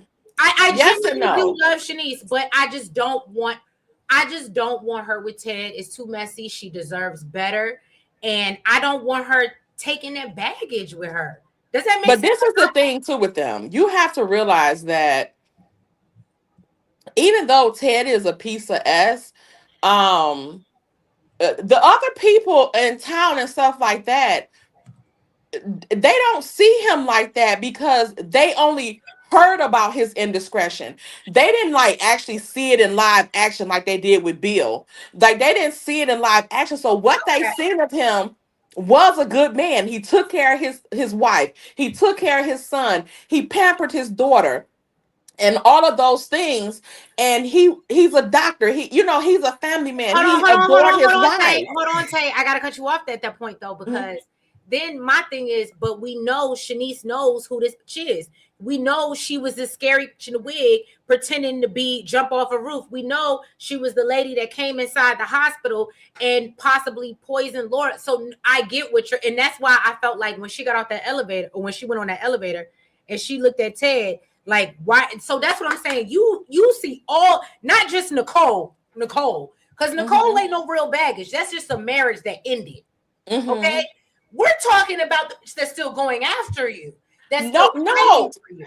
I think But it's but I'm just saying like how she looked at Ted or how other people that because she keeps saying Ted is a good man and I'm like girl he is not really for real but like she is coming from a point like to I mean that's the majority of what they seen they know that he had this thing with Leslie and everybody is questioning him like dude what did you see in this girl because she's not working with a full deck like what is going on but He's he attracted and to her. he's He's attracted. yeah. That's why he keeps letting her in his room. That's why he keep. It's the little things. It's the little notes that they keep letting slip through to let us know Ted ain't completely done because he wouldn't have slept with her again if he really slept with her. But he's still but the thing again with Ted, Leslie makes him feel like something. As with Nicole, you're nothing to her anymore. Like he feels like nothing to her. He's ashamed in front of Nicole now. But to Leslie look at him on a high. He's on a pedestal in her eyes, just like with Eva. That's why he's picking Eva over Kat because Kat is not putting him up on this pedestal and all of this stuff anymore because she now see that he has a major flaw. He had a major flaw. He's no good. Like he lied to them their whole life. That's why I like when she said to Martin when Martin was like, "This girl has been lied to her whole life." She said, "We were too." Right. You mean? So I think that that's the only saving grace that I give them is because they don't see the Ted that we're looking at like you cheated on Nicole, but outside of that, and I think that's his problem because he like other than that time when I had the discretion with her, like I've been the perfect husband, and he probably had been, but you wasn't because you was deceiving her the whole time. She didn't know that you were capable of these things. Well, so well, hold on. Let me just say before John does, because I know you was getting ready to start, or Kimi, I don't know who was getting ready, but remember y'all place, whoever was getting ready to start. We are at on Twitter and YouTube. We got 202 people watching, so thank y'all so much. Please make sure y'all hit that like button. Universal Soul Goddess said the ladies are serving up the real talk. I like this conversation about the difference in how people treat you because of your pedigree. Thank you so much, boo. Oh, good. Denise doesn't need the baggage. She's young, educated, and pretty. That was RS 1602. Bobby Wobby says the writers went from making the men look bad to making the women look bad. I Yep. absolutely agree. Yeah. All right, go, so Kimi. Go ahead, baby. Fire off. So what I will say is I and I hate that I like it, but I do like Ted and Shanice. I don't want that for her because again, she is young, she needs something better. She don't need a baggage. But I will say I feel like the difference between her and Ted and then the whole her and Derek situation, why she didn't want to be second choice to Derek was because when they were talking, it was obvious that he was only doing that to like make Ashley jealous. So that's why she's just like, yeah, no, I don't want this. With Ted, they're having conversations like that's not about other people. I think this pat on New Year's Eve was when he was talking about how he misses how he misses his family and he would normally be doing X, Y, and Z and all this other stuff. But outside of that, they're having like conversations. They're talking to each other. She seen the bad of him. She knows what happened at the anniversary party. Everybody knows that. It was Chelsea Big Dumb Behind. She recorded it. So everybody knew. They saw that. She knows who Ted is. Like, she's seen him for his worst. She's seen him for his best. They're so having Kimi, hold on, baby. I hear you. Okay, hold on. They said Princess said they talk about birds, but no, I hear what you're saying. But here's my only thing. Let me ask you this: if a man, for me, if I'm sitting on not even because this is not even a date, but we're sitting talking, and all you can talk about every time I talk to you is about how you miss your ex-wife. Guess what I'm not doing is getting involved with you because you clearly are not done with that situation. And because you notice in the differences, and if you look at how when Carlton tries to talk to Nicole and anytime she does not want to talk about Ted, that's somebody, in my opinion, who really wants to move on. Who really is like, I'm putting my past, this is behind me. Yeah, this was a part of me. We've been together for years. So yeah, there's things that's hard to shake. But I'm not going out trying to, and maybe it was just conversation. Maybe he wasn't trying to get at her like that. But I feel like ever since they've been flirting, Ted's been clocking it. He sees her vulnerabilities. He knows she wants some type of love relationship. And I feel like that's what he's harping on, and that's what he's going. You get what I'm saying?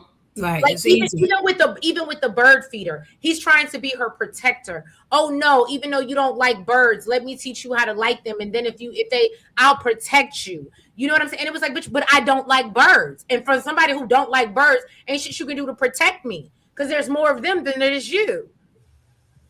Yeah, I think it's just maybe it's the chemistry. That's why I like them. So no, is there? So am I gonna? And I'm not saying I just want you to think about if you were on a date with somebody like what Ted was doing, would you be like, oh my god? And that's why I said, for me, I'm not here for it, but the chemistry is there.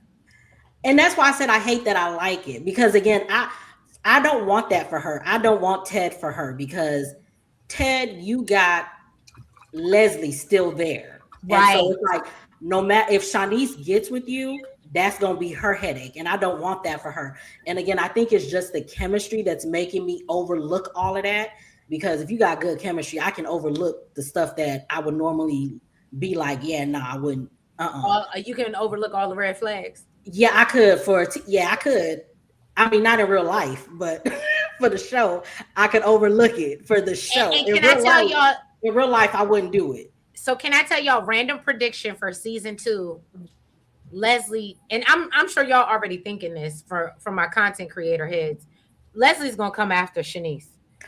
We may not get a repeat. We may not get a repeat of a kidnapping story, but we're definitely gonna she's gonna come after Shanice somehow. Absolutely.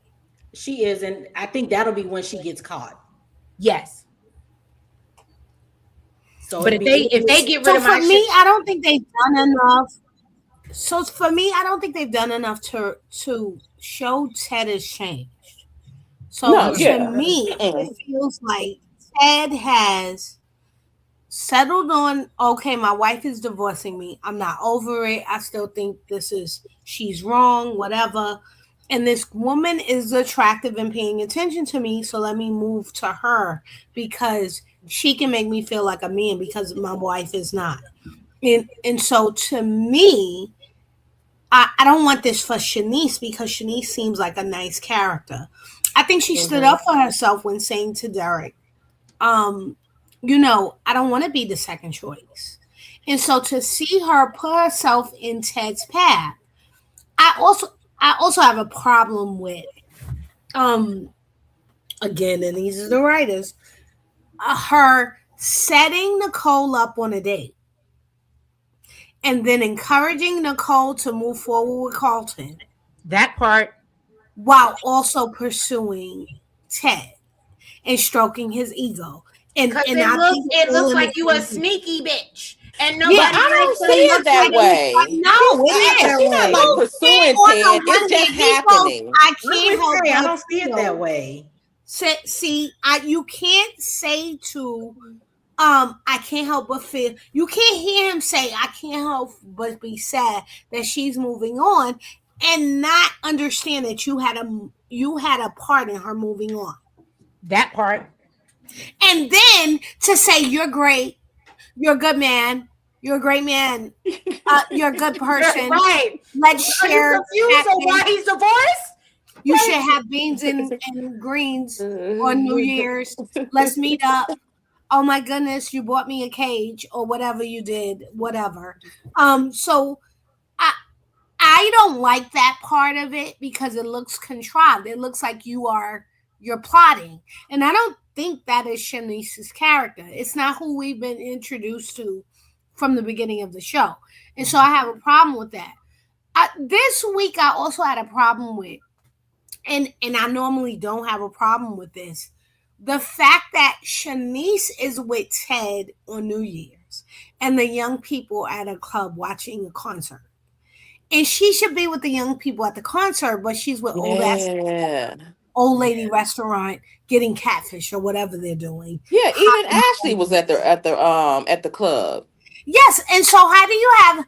She was with Derek in that realm, and now she's with old ass Ted while his daughter is at the club with the people who you used to hang with, and so it feels contrived to me. I think I would have liked June in this storyline with Ted better because I would have felt like June had to settle for Ted, whatever she could get, because she had a hard time and he had a hard time. And what does she care that he ain't shit? She was living under a bridge 2 weeks ago. And so I can't, Elaine, I can't. And so what does she care that, we still in love with his wife because she don't have no real prospects? So I would have felt better, but for Shanice to be who we say she is, she's a physical therapist, she's a nurse, she's top nurse, she this, she that, she thinks high of herself, but she settles for unavailable, unemotional Ted who still allows Leslie to force his way onto him, and he goes, "Don't call me Teddy." The next day, she calls him Teddy, and forces her way into his room and kisses all over it. I just don't want this for her. I just don't want this for her. Yeah. Okay, so before anybody comes up, let me read the comments. KB said bird behavior. That's why he gave her that feeder. Okay. She said Shanice let Wig know she is not the one or the two. And D said because she was going to get takeout and chill. She said that just worked. Now, I'm going to say, I love me some. I really do love Shanice. But I just, again, because what we know about, and if I knew that about a man, you were just not getting anywhere. Like you're giving F-boy vibes. I know how you move. You clearly can lie. You did it for 20 years. Like it's and all of her having knowledge of all this and being like, but maybe. And if she's handling it like Danny, like, oh, I just want him to break me off. We're gonna be cuddy buddies. And we just now, mind you, I don't know how that's gonna work in a work relationship. And that's why another reason why I think it's stupid. But that's what the writers want to give us. And yeah, she did used to flirt with Doug. You're right, Bobby Wobby. I'm not going to negate that. She did used to flirt. And that's why I would She flirted with Doug? I never saw that. Come on, her sugar daddy, y'all. Used to flirt with Doug. Daddy. But the thing is, that's what I'm saying. Shanice is flirtatious. That's just her personality. So Yeah, I was about to say, I didn't see that at all. But I don't think nobody on the show was attracted to Doug. Don't be mad at me, but I think his wife Wayne can correct me. I think I was calling for. I wanted Vanessa to just go ahead and go be with Joey and Doug go be with Shanice. I think I said that before. Before they got rid of Doug, and that segues into I guess our next big. You said it, and we didn't agree with you, but yes, you said. Oh damn. Okay. That segues into our next big storyline. John just said, and we didn't agree with you. That segues into our next storyline, which I think is the next biggest one, which was the loss of Doug, R.I.P. Doug, and the Vanessa Joey of it all, and him getting meeting going to the crossroads. so he won't be lonely. You know what I'm saying? Meet And me at the crossroads so you won't be lonely. lonely. And so I miss my Uncle Charles. Yeah, you know what I'm saying? That's it. That's just very pivotal to me. I don't know why that video scared me for life. And I just think about Doug walking to the crossroads up the hill with Easy E. Poor Doug. Poor Doug. So we see, and I know a lot of people had a problem with it. And again, y'all, we are talking about the season as a whole. That's why we are 2 hours in at this point. So well, even though that's normal, even when we talk about normal stuff. But anyway, so my point is to say that a lot of people had an issue with the fact that this is, and I'm going to bring it up, a predominantly Black, or how they presented it to us was it was supposed to be a predominantly Black show. And yet we see most of the non-Black characters who are in the lead, aka Joey. And he is running things in Fairmont Crest. And it seems like he has more power than any of the Duprees. And Vanessa. So, and their whole dynamic and her husband getting knocked out. And shout out to Lauren. I'm not going to try to say your last name because I always mess it up. But shout out to Lauren because she always, retweets and relikes my stuff. But yeah, I mean, I love her as an actress. But yeah, you don't really care for them kids, girl. I was here with Donnell when he said I saw something in a dynamic with the marriage. There was something wrong. However, I forgot it was John Doe or Tay that said, ain't no young man. My son is 7 years old and let a man talk to me for too long. And he'd be like, how daddy this ain't that. This is not what you want, cuz step back off my mammy. Right, back off my mama. So it's just very interesting to see the whole Donnell being accepting, and of course, and so did anybody else? Did we miss it? When she said, "Oh, Donnell said that we going, try to ease Deanna in about the Joey thing." I said, "Did I stop watching the TV?" Vanessa made that up, just like she said they had Nicole's acceptance when she just told Nicole that somebody wanted her to find a spot for the clinic. Vanessa confuses me because it's like you want everybody to know that you're with him, but you don't want your kids to know. And you running around town with him, but you want to ease your daughter into finding out about him, like she not gonna see this or hear about this. Like Vanessa was acting like a bird when it came to Joey. She know it's wrong. To go back to just kind of hit a couple of the points that you made, especially about this being a predominantly Black show. And then you've got this prominent character of Joey. I think it too, because sometimes you gotta make yourself look at it a different way so that you can look at it, And so I think in this instance, my way of looking at that is, yes, he is a prominent character. Yes, his character wields power, but at least they made him the bad guy. Mm-hmm. And we know on a soap, a bad guy, well, in any artistic production, bad guy is a major character, and people sometimes end up loving the bad guy depending on what it is that they're doing. But at least they made him the bad guy. You know what I mean? At least he wasn't like, a rival to Vernon on the same level or something to that degree. And then to address the whole thing about no boy, I agree. No boy would do that. I think that they needed to find a happy median with that.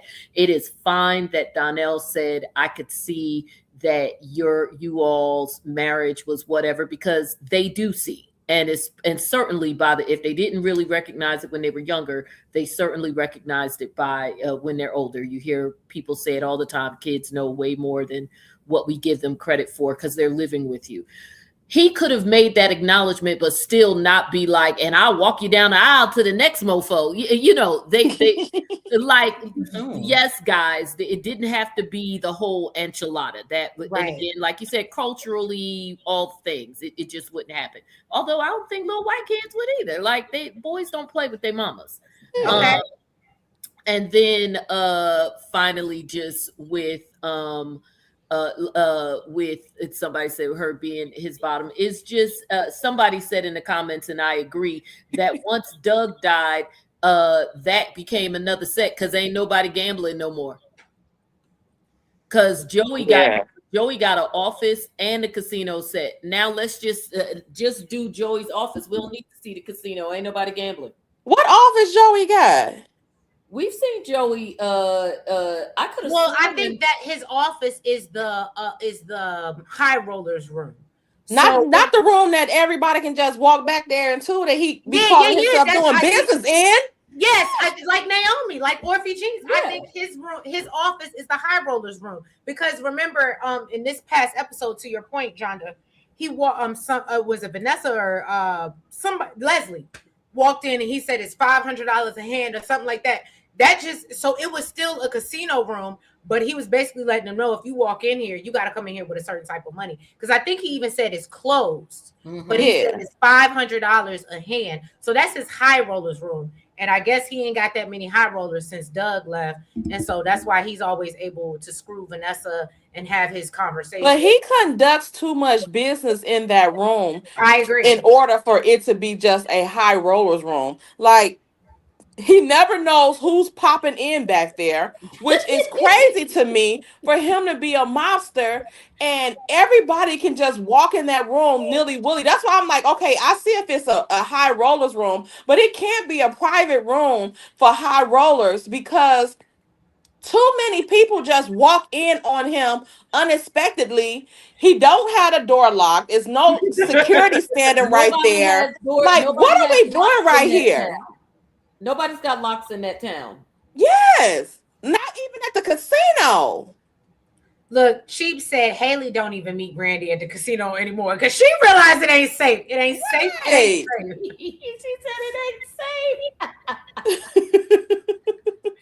She'd rather meet him down at the makeshift coffee shop. In public. In public.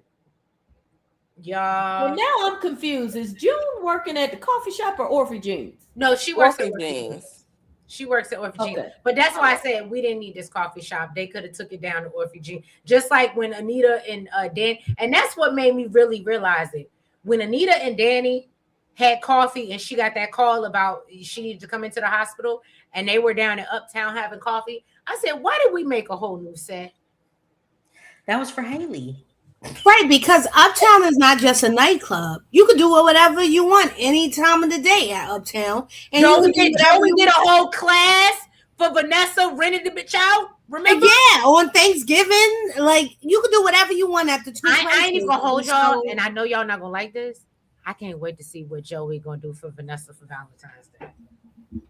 That nigga he be doing. I'm gonna just tell you that I am a hopeless romantic. I am a you are my love languages are acts of affirmation and acts of, and if that man did something for me and then the way he'd be like, yeah, girl, I look, yeah, he'd be fighting it. Joey would, I ain't even gonna hold Vanessa. Joey would have had me too. Joey would have had me. Yeah, I do like Joey in that aspect. I like that he don't let her get her way, like how they had Doug with. Another thing is too. Let's go back to this. Since this is a predominantly African American soap opera, again, why are nobody happy and get what they want except the non-black people? All the black, like Nicole, Danny, they are magnificent people. They get the trash men and all this stuff. Like, it's a mess. I don't like it. Shanice got to get with Ted. Like, why she couldn't get with Carlton? Why that fine doctor that came along? Why she couldn't have got with him? What is that? All right, slow your roll. Don't be giving Carlton away because we need Nicole to get some from Carlton. So just slow down. I don't mind Nicole and Carlton, but I'm just saying he been single all this time and looking how he looking, and Shanice up there in the nurses tight scrubs looking how she looking. Why she couldn't have got one of them doctors up in that mo? Why Vanessa had to get Doug a World Renowned surgeon, but she just was mad because she's a nympho? Like, what is going on here? Hold on, Tay. She said that Carlton is a serial killer in the making. Now, I don't know about that. I will say this. I will say this, and I don't know how y'all ladies feel. Again, we all experienced, we grown up here. I told y'all last week, a man that comes to me that is of a certain age and he has not been married and don't have no kids, I'm looking at him sideways. Yeah, I do too. We have to normalize. So I understand that because we don't have Carlton's background. Yeah. But the fact that we know he's been literally, because I pointed it out when he first walked in there and he first greeted Nicole, and I said, he's not here for Danny, he wants Nicole. Can I ask a question? So he's been pining for her for a minute. I'm gonna let you ask, but I'm just saying. Even Kyle got kids, y'all. Even Clown's got kids. I can't.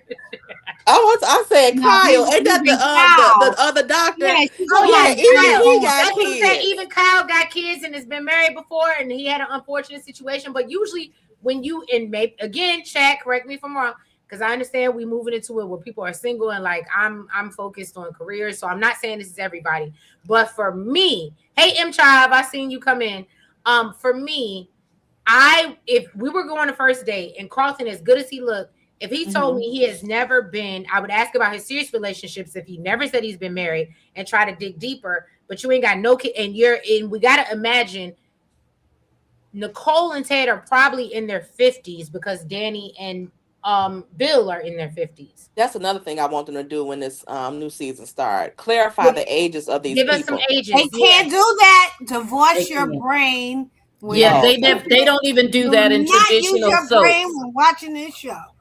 And also, in fairness, in traditional soap world, they never clarified ages either, unless it was younger characters who came on, who they did a time war. They did a time war. But they came on and they were giving them like a high school storyline or something like that. They were 3 when we saw them last, and now they're 14. We only hear that Samantha and Tyrell. They don't even say like how old Kat and okay, I get y'all. Okay. They're between 20. Even if you Google it, they're between 23 and 26. But it doesn't even make it doesn't make sense that Martin and like Nicole and Ted, what was they celebrating 30 years? So what is Martin like? He's a senator, or a congressman at 29. I mean, he can be a congressman, but he can't consider running for president if he's not 35, which he can. So Tay, I gotta tell, and I'm gonna let Elaine tell you, like she's told all of us, and I'm gonna just lead her into it. You have to suspend. Go ahead. Your brain. You have to suspend your brain when watching the show. So as we're trying to come out here, and this is what we're talking about, what we want them to do better for season 2. So yes, we want them to give us ages. I want to stop suspending my brain, and I want y'all to tell us. I want y'all to stop giving us storylines and then forgetting about them. And then when I say, hey, what happened to this? That didn't happen, or we told y'all. Stop arguing with us. We watched it. I agree. It can be a little tough sometimes with these, when you're like, what now? Who did what now? What now? Like Leslie's ending money that was only, she got a $1 million check. And okay, can we talk about that? To me, that alone is a storyline unto itself. Yeah. Leslie's money is a whole character at this point. It is. I think she's gonna lose. They've said it too many times about her not having a bottomless bank account. So I think she's gonna lose that money in the new year. Hopefully, that's where they're going with this. So. And didn't they even tell us how much her allotment was? I thought the first allotment was only like $1 million or something. It was $1 million. I thought that was supposed to be every month or something. It was supposed to be every 6 months. It was every 6 months. It was every 6 months. What? Because the shot's got to be over $1 million. Hold on, y'all. Tay, you don't know. When I sound the horn, it's because I gotta break y'all up. Let me tell you something. Don't y'all go up here. We public. Don't y'all go up here and upset Michelle Van Jan. Because you know she will drop down real quick and say, no, bitch, I ain't give y'all no amount, even though we saw a check. Now, I'm going to be honest. I didn't see the check with my two eyes. So I'm not going to say. I seen it with mine. I did. I didn't see the amount on it. A I lot of seen the y'all, amount. It was $1 $1 million. million. It said $1 million. a lot of y'all I will come back and tell you the episode where you could go back and rewatch your Because they showed it and he said it. So y'all are saying that, and now I remember it was for some months. She is arguing that no, we never told you that. This is the amount. This is the. I'm assuming she was like, this is the first payment, but this is gonna keep coming, and that's what I thought. But I thought it was every 6 months, as Bobby Wobby was saying. Yes. And then Michelle went at somebody, and I just don't want her coming at me, and was like, yeah, no, that's not what we said, and we never gave you amount. So they get real when you try to. She can come for you.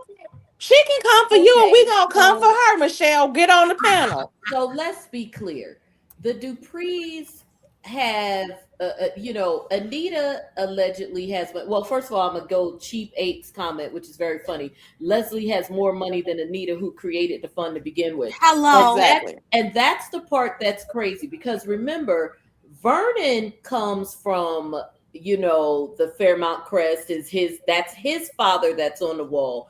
Anita came from the entertainment world, and Anita is the one who set up the fund and was putting the money in, right, through her royalties. So I guess we're supposed to believe that Anita was like, the Diana Ross / Beyonce in terms of money.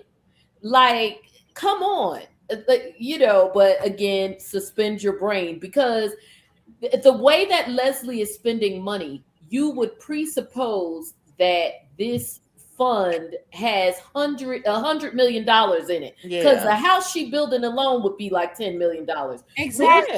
Because I'm like, what is going on? The Shouse? You mean the Shouse? Yes. The Shouse, a health clinic, being able to do this, do that. Don't forget the sports center at the country club. The sports center at the country club. So all of that would mean that thing would have 50 million, 100 million, whatever. So does that mean that Anita is damn near a billionaire? No. Exactly. That's why I was like, her and Vernon got to be, because even when they was talking about her doubling the offer on the Shouse, she didn't get it financed. She paying cash money and all of this. And I'm like, so Anita them house is only what, 500,000?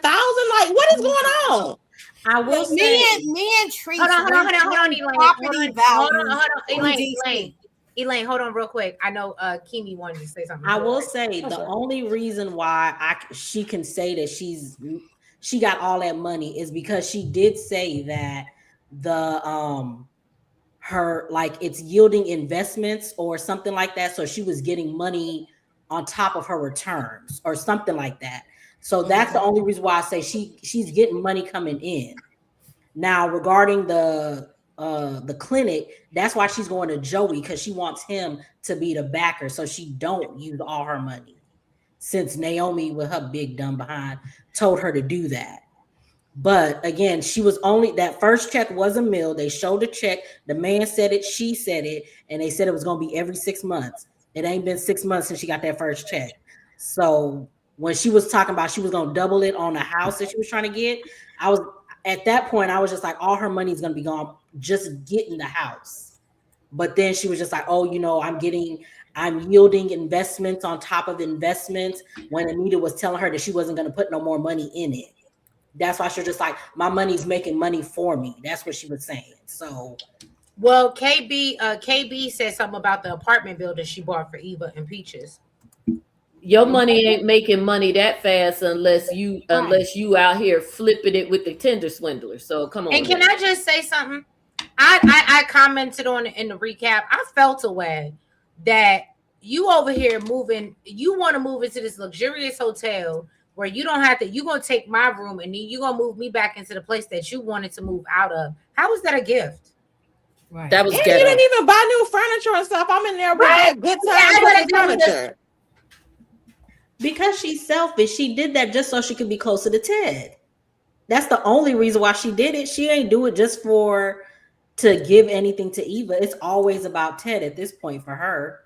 She's selfish. It gave me Coming to America. Remember when the landlord was like, when he said, we need another apartment that's poor, and the landlord was like, you could move Say into less. my apartment. It's real poor. Right. Say less. That's one of my favorite movies. Elaine, Elaine posted in chat the tweets of Michelle Von John getting back at people for talking about this money.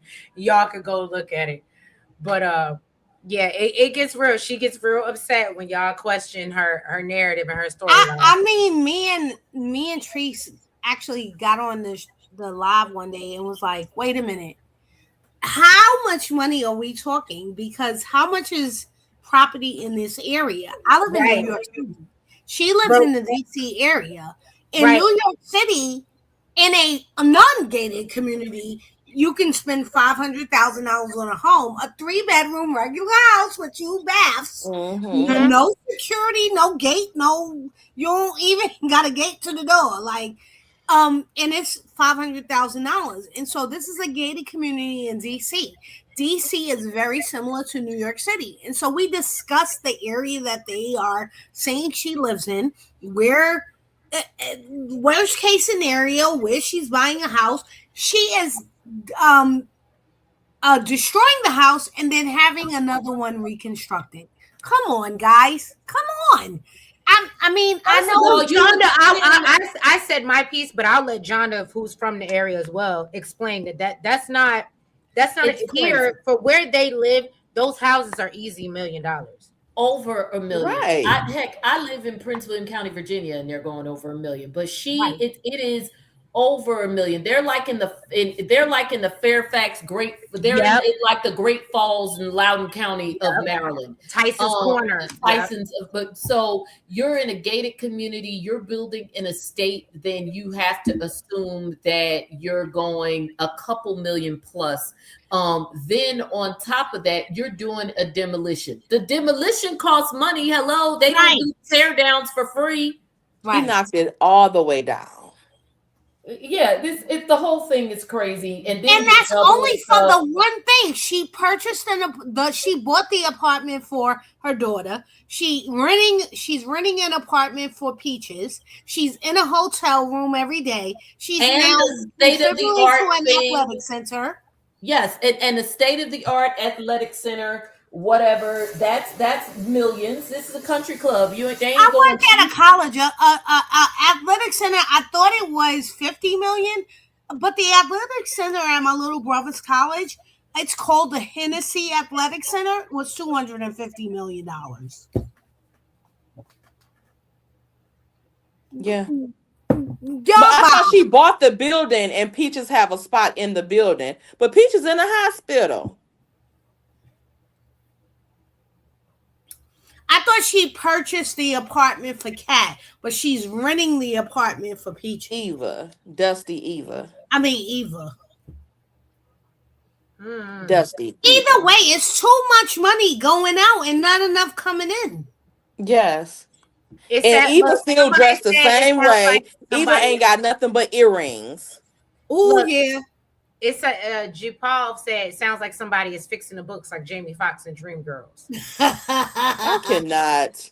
And one Ted in that.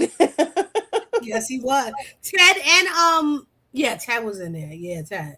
Roy Faye said predominantly white. I was going to say Randy, fictional but Randy was in, yeah, and see, I think Roy Faye, I do think that's now obviously Beyond the Gate, Fairmont Crest is a fictional town, and it is fictional. But the part of the problem is they let us know, because they set us up before it even came out. They let us know in Maryland, this predominantly Black family, which is beautiful because there are like in the DC area. If y'all don't realize why y'all don't get good content on Real Housewives of Potomac, it's because real people out here in DC that are government workers and that have money aren't going on reality shows. Right. That part. So that's why I thought this was beautiful to be able to kind of show like, oh yeah, like this side of, you know what I mean? Like we do got these are real. Right. We got classy based people. We got the elite up here. But the problem is they set us up for that. And so we know that it's a real place. Like we know that this is where and when you live here, it makes you, that's what a part of the reason what inspired me to want to do it. And I'm sure Jonda feels the same way. Yeah, and it doesn't matter where you live in the country. If we're going to be honest, unless you are in Montana with the Yellowstone people, or something, it doesn't. Or you know, the bottom line is it doesn't matter wherever you live. If you are building a mansion, you're over $1 million. So we know Right. that. Right. We just happen to be speaking from a more realistic standpoint about this because, like Tree said, they did give us a place. But even in a fictional place where they never even told us where it was, kind of like what is that? Guiding Light was based in Springfield. They never said if it was Springfield, Which Illinois or Springfield? Springfield, Yeah. Pennsylvania, but they were living in mansions. So we know that the Spalding's house would have been over $1 million if they decided to knock it down and rebuild it. Yeah. Better say something. I love it. Elaine, what's next on the docket, girl? What else do we got on it? We got more through Martin's Secret. We did Doug. Let's do Chelsea. Oh, we did Chelsea and the kidnapping and how Allison needs to come back. But Chelsea Chelsea and Madison. Oh, I like them. I know everybody ain't feeling them, but I like them. I like Chelsea. I like them too, and I'm not complaining. A lot of people have been complaining that they're not on enough. They're showing stuff off screen. I do think they show that this is not just with Chelsea and them. They are discussing a lot in the script about how things happen off screen that the audience is like, why didn't we see that? Like, why did they have a whole argument about Madison's mother and Chelsea and not show us anything about it? It's like the same thing with what's her name? Deborah, Dolores. What's Elon's wife's name? Yeah, like he keeps talking about his mother. Why don't we get to see her? You?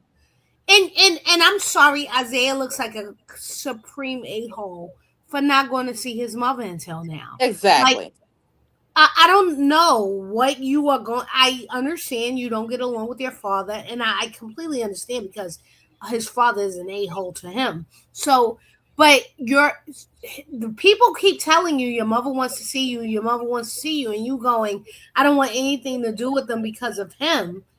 Like, I am not. That really turned me off.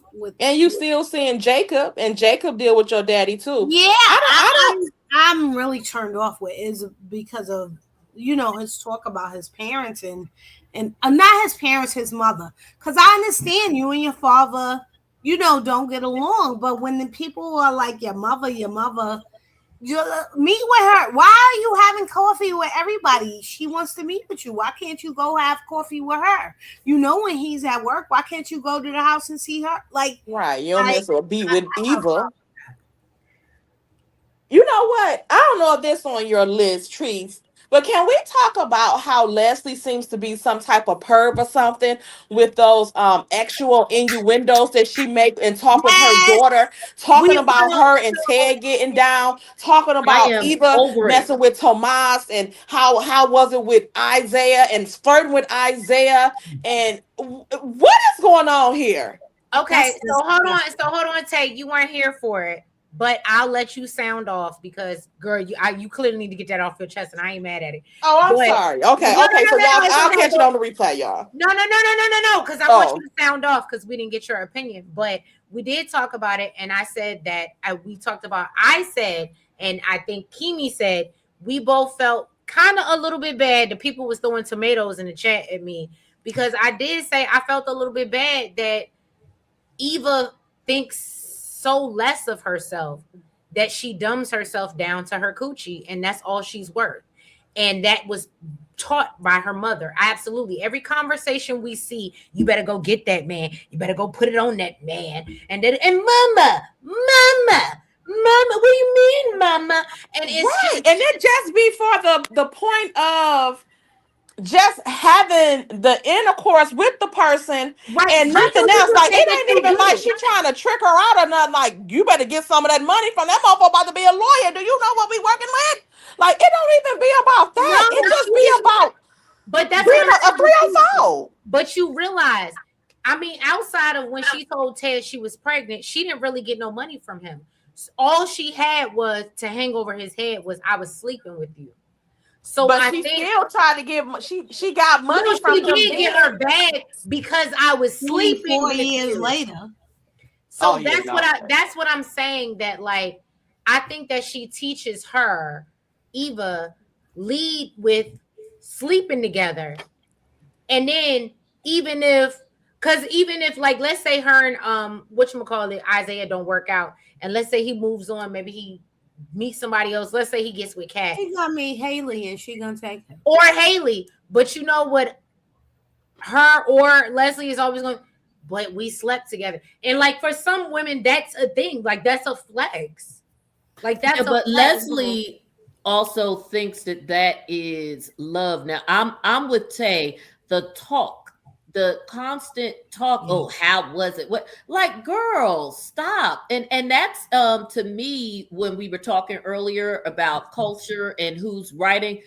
Right. That ain't no black mama stuff unless that. I mean, that's gutter snipe stuff. Right, your mama got to be a real like just a prostitute to even have those kind of conversations. But Eva also kind of do it with her too. Remember when Eva was talking about her and Marcel, and she was like, "Well, you about to get it down with somebody else." And I was like, "Eva, don't you start, please, for the love of God." They treat each other like best friends and not mom and daughter. So and I think that's what it boils down to. People were saying hold on, and all the mothers on the line will understand when they say, and I don't know, when they say, "I am not your friend."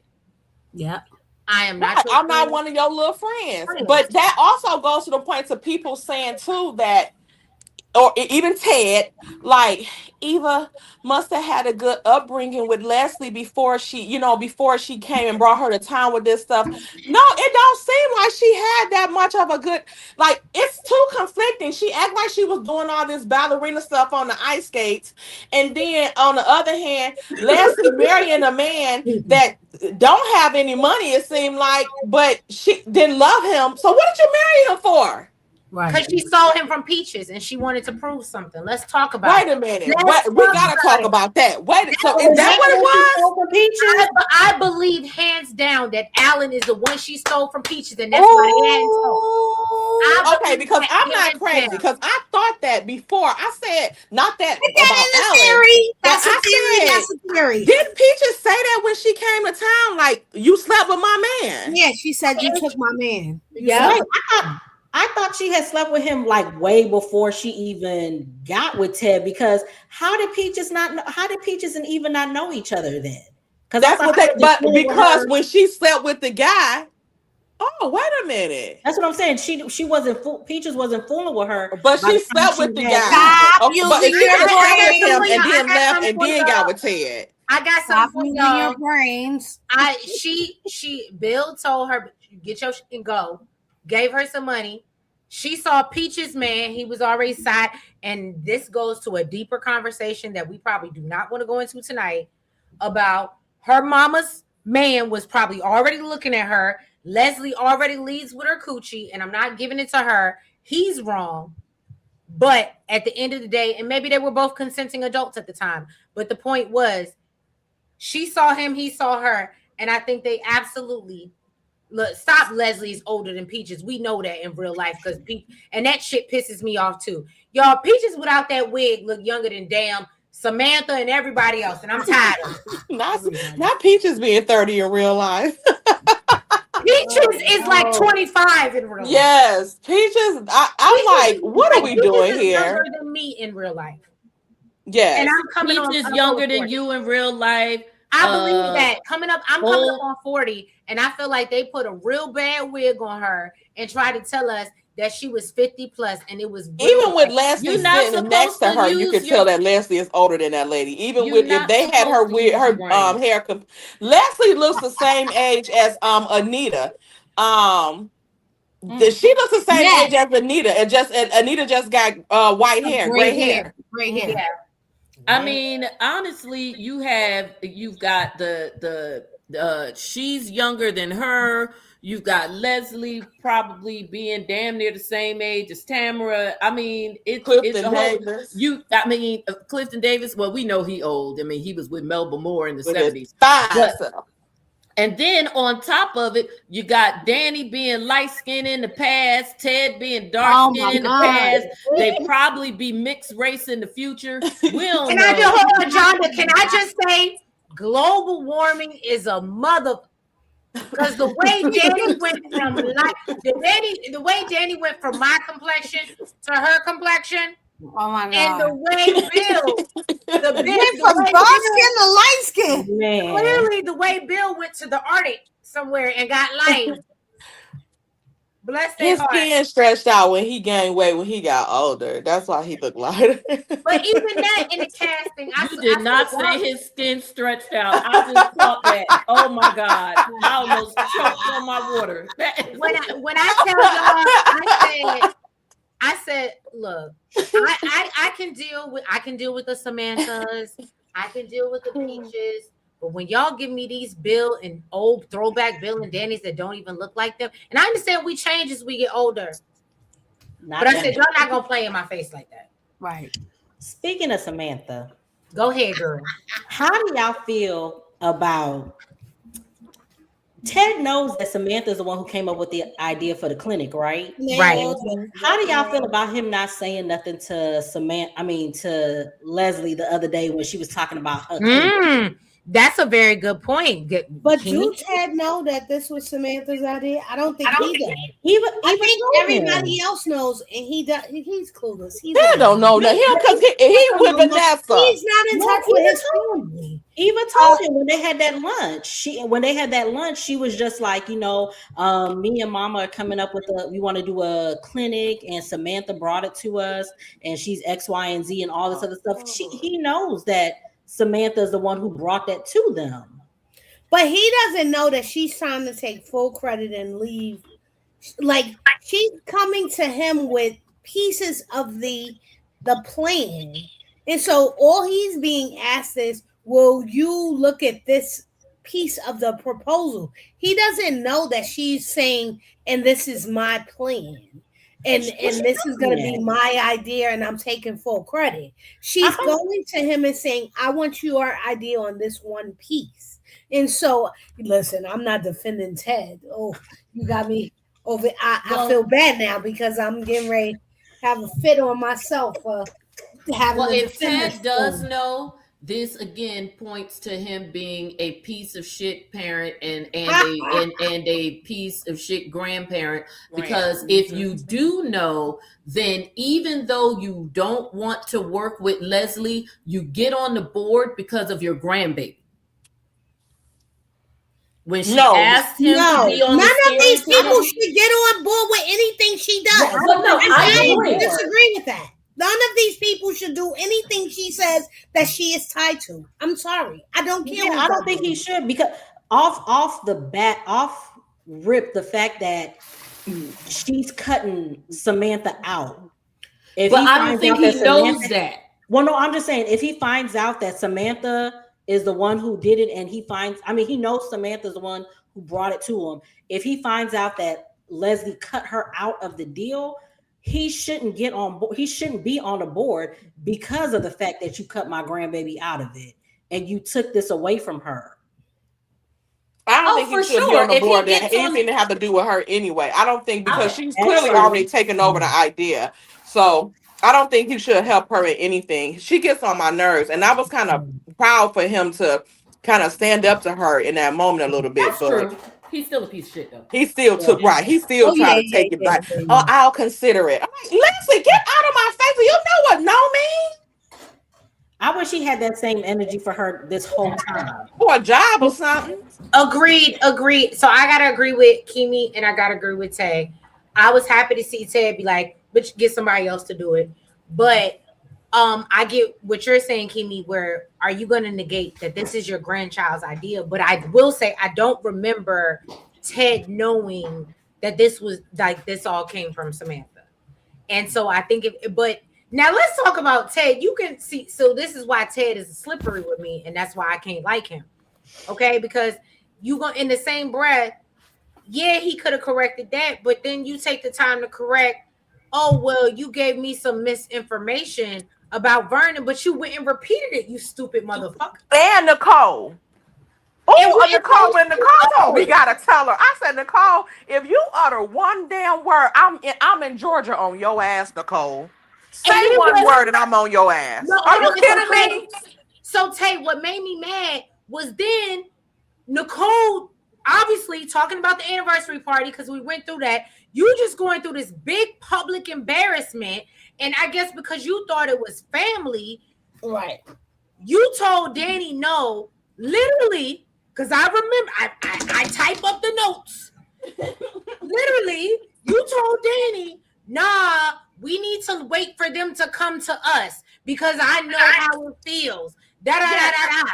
And then in the next day, said we gotta go tell him, and like you gotta. The minutes. It was minutes.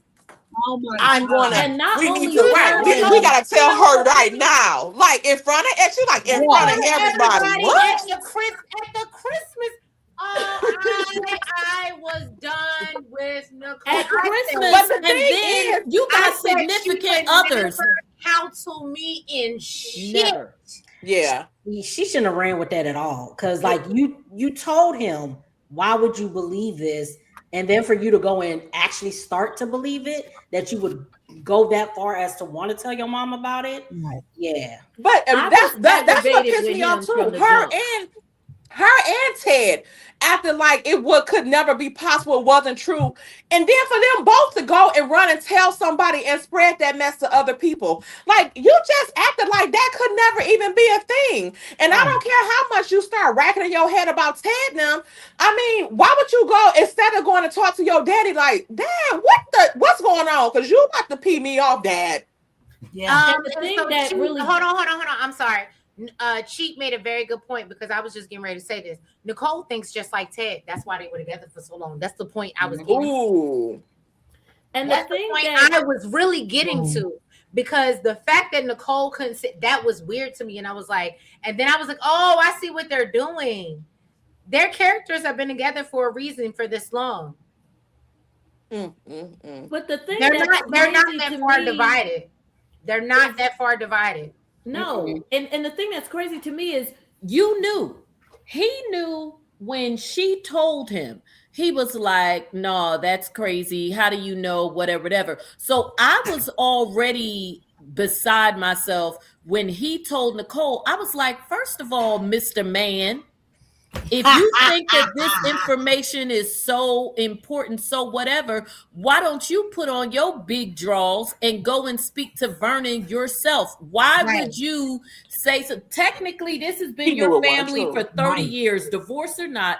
This was your family for 30 years. Why would you go and tell her something like that about your father, about break her heart again? From when you know that you got it from an unreliable source that has been doing nothing but lying and wrecking havoc all up and through the town since she got there, and has a particular vendetta against the Duprees for literally no other reason than simply the fact that you just happened to marry into the family. So there was no reason for him to even tell Nicole. And then Nicole telling them, I'm telling you, this goes back to what in my head goes back to what we were talking about earlier with the change in writers. This felt like they changed writers in one day as opposed to 6 months. It felt like somebody wrote the one page on Monday and somebody else wrote another page on Tuesday, and nobody in between thought that the character would sound crazy on Wednesday. And they do this all the time, though. When they show us a show and have one conversation, and the next day they act like we didn't just hear the conversation from the last day. They've been doing this over the last few months. And mind you, the kids were there, significant others, you know, that Madison's there. She ain't in the family yet. Smitty just barely family. They just got back together. Like, why couldn't it wait? Like, what? We gotta tell her right now. Every time. Danny, like, what? Hold on, y'all. So y'all remember, and this is what bothered me. This is what bothered me more than anything. Miss, and I'm sorry, and Princess, I love you, boo. Little sis, I love you. I gotta take it there. This is where misery loves company Yep. because you wanted to wait till the moment, and then you said, "Well, I don't want it to be like when we found out." And you know how hurtful that was when you found out in front of a room full of people. Yeah, and you And want that's to what you wanted to do to your mother and say, well, maybe it's not like us and she'll stay with dad, but I still want to tell her. I said, I don't want to subscribe. If she's on BetterHelp, take me. I don't recommend her to me. I don't want no parts of it. My insurance probably don't even cover her, and I don't want it. I'm sorry. What if she would have Because when told it her with comes- Anita having cancer and all that Right. mess, and she would have told her that mess? And then if you think about even from it, like going to that piece of in front of everybody, Vernon and Anita don't have 6, 7, 8, 9, 10 children, you know, in terms of everybody in that room. They have 2, Danny and Nicole. So literally every single other person in that room other than Danny and Nicole had no need to know or be involved in any of this, because let's say it would, you know, something was going down, or even if it wasn't, but you decide that we just have to have this discussion with the parents. Let's say it was you and you decided you wanted to blow up the spot with your parents. You wouldn't have your kids and the other people, grandkids and whatever. It would be you and that one sibling that was involved with you, maybe going to speak to your parents. So she got the progeny involved. She got the kids, great. I mean, you know, what was supposed to do with that? The smarty kids there. Even and in fact, forget about the smarty kids. The Smarties, period, because technically the Smarty kids are great grandchildren. The grandchildren is Martin Smitty Cat. Well, you know, because he's married to Smitty. Is Martin Smitty Cat and Chelsea. The other kids are the grandkids. So you telling motherfuckers 2, 3 generations down. Right. Wow. And can you imagine if, and I'm not even gonna hold you. I thought Beyond the Gates. I said Beyonce Gates. Jesus Christ. I thought Beyond the Gates was gonna let them get that off before the performance happened, and I'm happy they did it the way they did. And even when they came to Anita, and this is what I love, when they had a come to Jesus moment, they said, "Yeah, we were stupid. We thought that we daddy was, and how dare us?"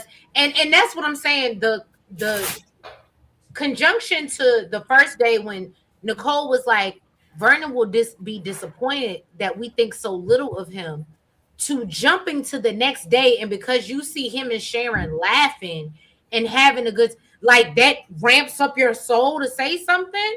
Yeah, She was a trigger. She projected Leslie misery onto loves Sharon. company. Yep. She felt like that was a moment where, like, oh, but even though she said the first, and that's why I said it was weird, and I realized she was triggered, but I was like, wow, so you gonna do this to your mom? But it was just like how she did then, how she was doing Danny when she was in the thick of the stuff with Ted. But now that she's dating other people, now it's all right for her to be with Andre. Right. Nicole is a very cold person. Honestly, she's very cold for a therapist. The way she acts towards her family members, except for Martin, of course. Yes, like someone said in the chat, that whole thing, she especially needs some therapy. Yeah. No, it's toward Martin too, because even for her to be a therapist and his mom, she never picked up on the way that he changed. Like, we even seen, even like Martin got on my nerves before they did the reveal. After the reveal, like, he even looked different. He, like, his physical appearance was different. It was literally like I don't know how they did that transition, but after he let that secret off, he looked it good as hell. Like, his skin looked it clearer. That He booty looked was it like higher. yes, them butt cheeks is always on the balloons, okay? But I like his physical appearance was way better than it was before. And like for her to be a therapist, you didn't notice a change in your child? You didn't notice that? No. She should have been giving him counseling just for the way that he was verbally abusing Smitty. I mean, because I couldn't stand Martin that whole first 6 months. Shonda, you better say something. Because I was like, Smitty is an abused husband. Yes, he was. Poor Smitty. I think Tree said that. Tree said that in like week 4. I said he is. That's why I wanted him to cheat on him so bad. Yeah, you can't work. You can't. I said he is an abused man, and it's unfortunate. And I said Martin does not care about him. He looks at him like he's a housewife, and it's like, or a house husband, and it's like, yo, you gonna do this? I make the money. I'm this substantial person. I'm a part of the Duprees, and Smitty was always falling in line. But I think, and that's what I would like in season 2 for us to get more into Smitty's story. Yes, and I honestly feel like as much of a hard time as everybody gave Smitty about his reaction with Martin, and and obviously, could be debate all day about it, but as much of a hard time as people gave Smitty regarding his reaction, there was a little part of me that did not mind, because I felt like the situation was still bad. Martin lied to him for 2 years, but I wasn't mad about the get back because he was an abused husband. Right. He had a right to some. Oh, yeah. Can I say something to y'all? And I know this is gonna be an unpopular opinion because of what she's going through right now, but we gotta, if we talking about trauma, and we gotta talk about Nicole, because I gotta give Princess her thing. Boom. Y'all, and I said it. I don't know if I could give Anita any astrological sign, I would give her Leo. I could see that. I'm a Leo. I see it. She's so strong and she's so stubborn. Yes. But this has those traits have absolutely, as y'all have said, that's only Nicole reincarnated. It's Nicole, it's Martin. They have all been passed. Stand up, be strong, hide it. Mm-hmm. Don't show pride. You don't show nothing. And so that's why I think it's so hard for me.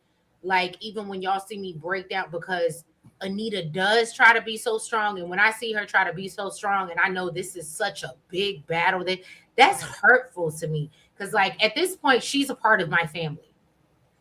Yeah. No, I agree. But I think and it could be that she's a vet in the game. I think that Tamara, yes, we do get that whole strong thing from her, and we also know that whole strong black woman thing will kill you, my sisters. Mm-hmm. But she tries to do that, but I think she's just so good at what she does. She still has a little nuance to it. And you see that in her scenes with Vernon, and I think that maybe with Nicole, because we have not seen her with a person like we see it a little bit with Danny. I do think that she lets it down with Danny when she's not so judgy, when she allows Danny to kind of big sister her a little bit. But it's so rare. And it is very rare, but it's refreshing when we see those scenes. And Jonda, can I even, because I think, and Elaine can tell again, because Elaine is our chronologicist. She didn't watch everything from the head to the toe, and you about to catch up with her. But I've said that the way Anita treats Nicole to Danny and how she handles them is very different. It's very different. Yeah, it is, but it's also the thing you have different kids, and they're like, I only have one child at this point. So I literally said that's one of my biggest fears is like, because you think the other child is going to be like just like this one, and it may be totally, they have a different personality, they're different people, right? So I just think that Danny was very hard on Danny, as is Nicole. She's very hard on Danny. She's literally, and this is what bothers me so much about. They're hard on Danny, but they don't expect as much. No, I don't. Yeah, I don't think that they're that hard on Danny. I don't think that they're that hard on Danny. I think it's almost. The difference is that. So I think The difference is they don't expect much, but it comes off as because you're less Right. and because Well, you're it dumbed down. You're not yeah, the Or not guy. even because you're not And as you're oh strong. Danny. It's the same thing they're doing with Cat. Oh Cat. Oh Cat. Oh Cat is selfish. Cat is Right, silly. right. Cat it is I think it's the when I same look at thing. Martin is the high level yeah, thinker. And we have to listen to Martin and oh Cat. And they do the same thing with Danny. Oh, Danny's being Danny. Oh, I Danny. think it What was we always have to make excuses for Danny. We always have to chase after Danny. And that's not right because everything is not trivial, Right. right? And Mhm. so, yeah, if I bust balloons out the window, it's trivial. But if I lost my 30-year marriage and I'm spiraling, that's not trivial. well, and They made it trivial. it's almost like a version of, even though they're both girls, but it's still a little bit of it there with the two sisters. The old adage, when you have a son and a daughter, of women, You better they speak, Jonda. You taking women the words out raise my their, mouth. yes, they raise their daughters but love their sons. Yeah. Mm-hmm. Right. But And that's it's I get that like from Erica Nicole. Vane TV. She explains this a lot on her channel, and I mhm, Yep. understand it too because Yep. I am the eldest daughter. I'm the So eldest daughter as that's what well. I Yep. yeah I think that's the dynamic more so of them not thinking that Danny's less or whatever. I think it's more so of She's the they baby. expect more of Nicole, and she knows the expectations, and she tries to be perfect because that's what's always been expected of her. The first child, you they're perfect. You know, they're perfect. This is setting the stage for everybody else. But then by the time them other ones come along, you be tired and you let them, they kind of do a little bit more than what you let that first one do because all of your attention was only focused on that oldest child. But once you have other ones, your attention can't just be focused on one. So Nicole got that because I think she's the oldest kid. And I think that Nicole is also like Vernon too. Like Vernon Yeah, is she a is. damn sweetheart, but Vernon is a mother too. Vernon, like when I Vernon is tell you, very like, rigid in his own way. yes, they execute Vernon so excellent because I can see like how tender and everything he is with his wife and his daughters, but with anybody else, he gets cutthroat. Vernon will get cutthroat and not break a sweat. And Yep. I think that's what Bill want to be like.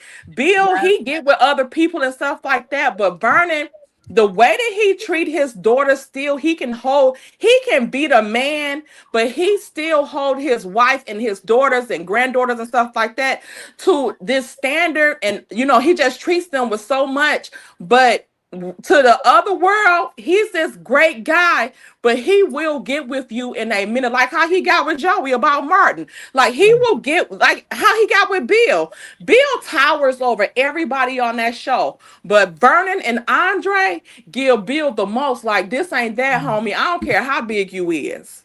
So Tay, can I say something about that? And because you touched on Uh-huh. something that I thought was very great. So yes, Bill gives everybody the energy, but the problem was, and we go back to social currency, he lost that Mm-hmm. because Yeah. he no longer has the respect because he cut off the people who was what giving it to him. what the respect that people were giving him, which was the Duprees. Yeah. So Yeah. once he cut that off, and what he's really striving for is to have that same level of respect and still family also rocking out with Haley, and that's never going to happen. He can't get that because he haven't even started making Haley dress the damn part. Her coming in that office with that cream bodysuit on with the shorts, with that pink overcoat and them thigh-high boots. That was What in fire. what world is this millionaire He was high-priced giving a real attorney's Mary wife J. at Blige the office tease. dressed like that? That outfit was fire. She She Though. was giving came a in real Mary there. J. Blige tease. Haley came in that office like she was on All's Fair instead of And Beyond the she Gate. had the poison in the boot and the phone in the other boot. And I'm like, when is he gonna start making? And then not even beside that was just the one that I just thought was like, are you at the office with this? But the other outfits that she wears is like, this is not the wife of a prominent lawyer. Like this is not what When you like. He should have. They could marry have a dressed young different. teenager, this is what you Is get. exactly. Yep, I think she I dressed. She posted dressed on. like skimpier than like Naomi. Don't even dress like that. I think I posted on Twitter today. Listen, I know that Mhm. animal print is her signature, Ooh, but I am about done with it because yes. when So you am I, sis. So am compare I. her gear to all of the upper class people and you're running around in the country club with animal print, you look low class because, and I understand that's your thing and they want that to be her signature, but you're always going to look that way. And so now that we know she's conning him and she's not so young and she's done this Right. before, you just look like a low class con artist. You don't look okay, you look slightly older than his daughter, but you in experience you still look low class. But I mean, they dressing her as how her character is perceived as a home wrecker. So she's dressing like somebody who was still your man. Mm-hmm. Don't So forget. Yet she wants to Don't forget be the in four the country H's. club. Don't forget the four H's: homewrecker, hoe, heifer, harlot. yes. Yep. And All of the above. But she wants to take her 4-H ass up into the country club. And if you want to be in the country club, especially given the situation, because let's look at it even from a real life standpoint. You want to be in a country club, given the nature of how you came in and the fact that no matter what you do, you can't take away from the fact that the other person is beloved. Because a lot of times in real life, if the man is the one that's with the money and then this and that and the third, and then there's a divorce, all the friends and stuff go with him. But in this case, that is not what happened. So you're still on the other people's turf. The only way that you get the friends and respectability that you want is you have to conform to them, as opposed to waiting for them to accept you because you're the interloper, and not just an interloper as in you aren't from here. You're an interloper as in you took somebody's man to get here, which is all of those other women's worst fear. but does she really want to be a part of the country club, or is she playing a part to make it seem like she want to be a part of the country Well, club? we know that that's the case, that she's Okay, playing okay, the okay. part that, but we know that they don't know that. Gotcha. So, from the way that she's playing it to her husband, then you got to play the ball, like they say, you got to play the ball all the way through, even if it's a scam. Mm-hmm. So if you are playing to your husband that you wanted him to buy this home in Fairmount Crest so that you could be, one of the Fairmount Cresties and be a member of the country club and whatever, then you got to play that hand all the way through, even while you're poisoning him. Because if you still stand out like a sore thumb, harlot, all of those things, to me, it becomes even more obvious when you do kill the man, because you running game, but you're obvious on blast. Blend in, become like everybody else, become respectable, and then when you run that game, they're going to suspect you a little bit because you're the wife, but you got people on your side going, oh, she would never do that.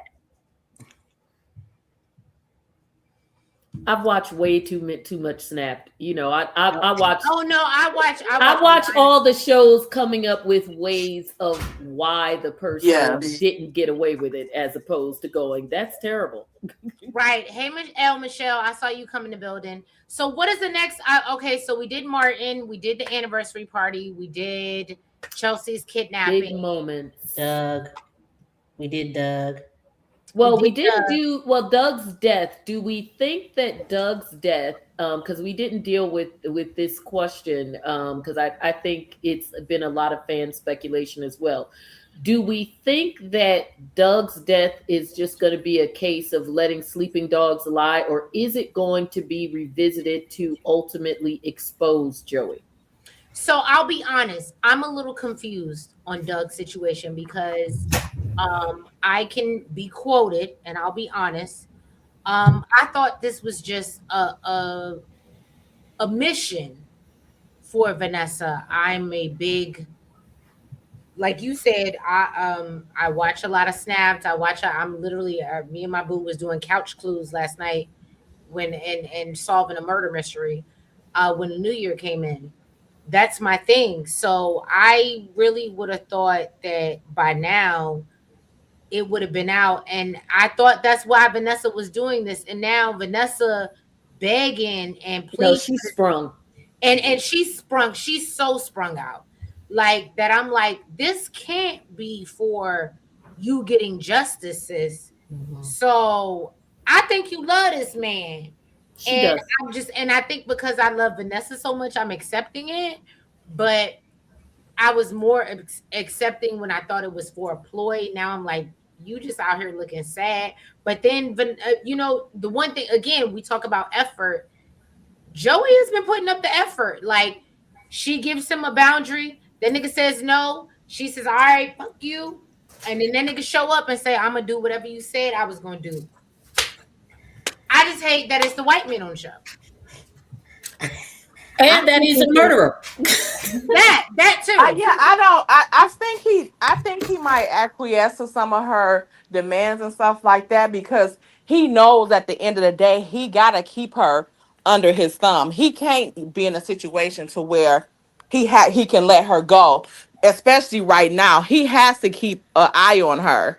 He has to keep an eye on her. That's why I think he let her do the escort service because he has to keep some type of eye on her.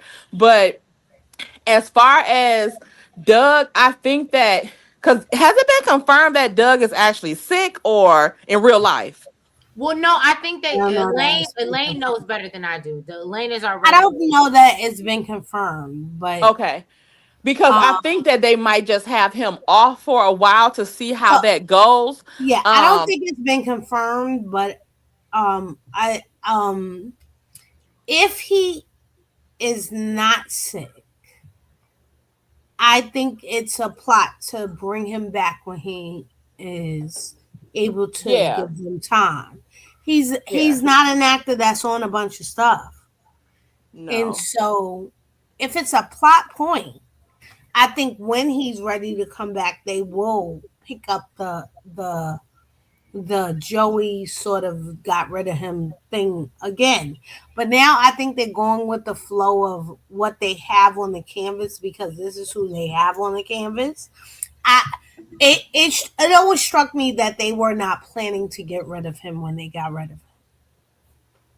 I It don't was a think that surprise to he everyone. is cared about or beloved enough, or he's not one of the sexy people. He's not. I don't think that his character is somebody who it's that it matters enough to have him there. I So, think the Jonda, situation could Jonda, be dealt with without him. well, Jonda. So, can I? And I'm just interrupting because I do think that his character was cared about. I think that what it was, and I can only speak for me. I think what it was for me, I got tired, and so I did start to ask, like, just take him off our screen, because I got tired of seeing him being disrespected Right. and taking it and so frivolously and knowing what was going on and seeing his wife cheat with this man and just Be taking it. okay with it.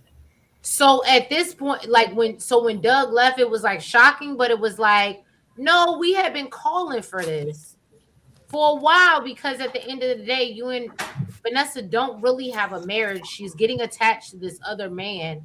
And at the end of the day, she's getting attached to this other man and you're letting it happen. You're sitting by, well, I'm just gonna play the long game and that was never gonna go the right way. That's Because why I think he in the witness protection program because he turned state evidence on Vanessa not and the witness Joey. protection. Witness protection program. Okay, I think he has turned state witness on Vanessa too. That's because remember when I think when he went to go see Bill, he was like, and F Vanessa too. She can want on as well. Or he might have played it cool with him about Vanessa, but I think he said to Randy, he said it to somebody, either Randy or Bill. Elaine, can you correct me if I'm wrong? I think he said it to Randy or Bill, one of them. He didn't give a damn about Vanessa getting caught up either. Because at this point, and it was after he seen them He said it punching. to Randy, but he wasn't telling the truth. I think he was. I think he was ready to end her too. Like he didn't care I about don't. her either. So the reason why I don't think that's the truth is because the last conversation he had with Vanessa was him saying, "I can't believe you did this to me. I'm calling you and I'm begging you." And He was drunk. Treese will tell you, I was so upset with Vanessa We were because all upset. We were all upset. because the night before he was killed, he called her and she was in the room with another man and was getting on him. And he was like, I can't believe you're out of town with this guy. And he heard After he just asked Joey her to in go the out of room. town. He Yeah. heard Joey in the room. So Joey said it on purpose. yeah, I don't think he would have ever. I don't think Doug would have ever done anything against No, Vanessa. I think Not he what we call was. I think friends. he was, Elaine. I think he was. And then he got drunk and he was like, let me call. I think he just got to thinking about it and was like, let me call her and see this last if I could make this work. And she was with him, and that's when he was like, it's go time, batch.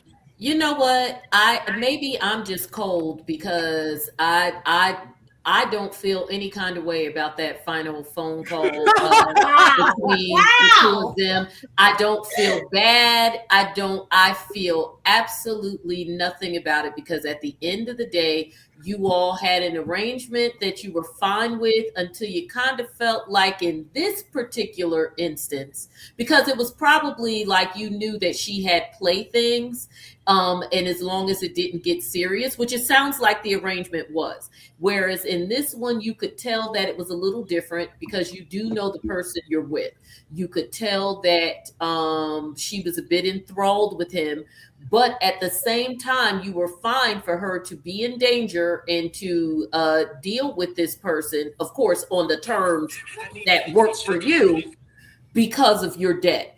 And now that you are at your lowest of the low, you can't work anymore because you've been drinking and wilding out all your issues.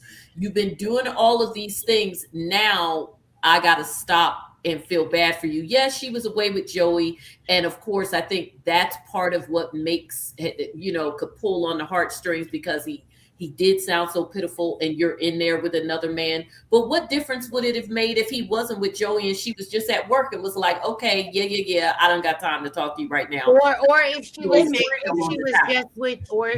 just with you. what's the Diego. Yeah, or if she was in the middle of closing on a house and was like, you know what? You be crying and drunk. What day is this? Thursday? Okay, yeah, whatever. I gotta close on this house and get this money. Same difference. Yeah, I didn't feel don't bad think for that's him at the all. same difference to a man.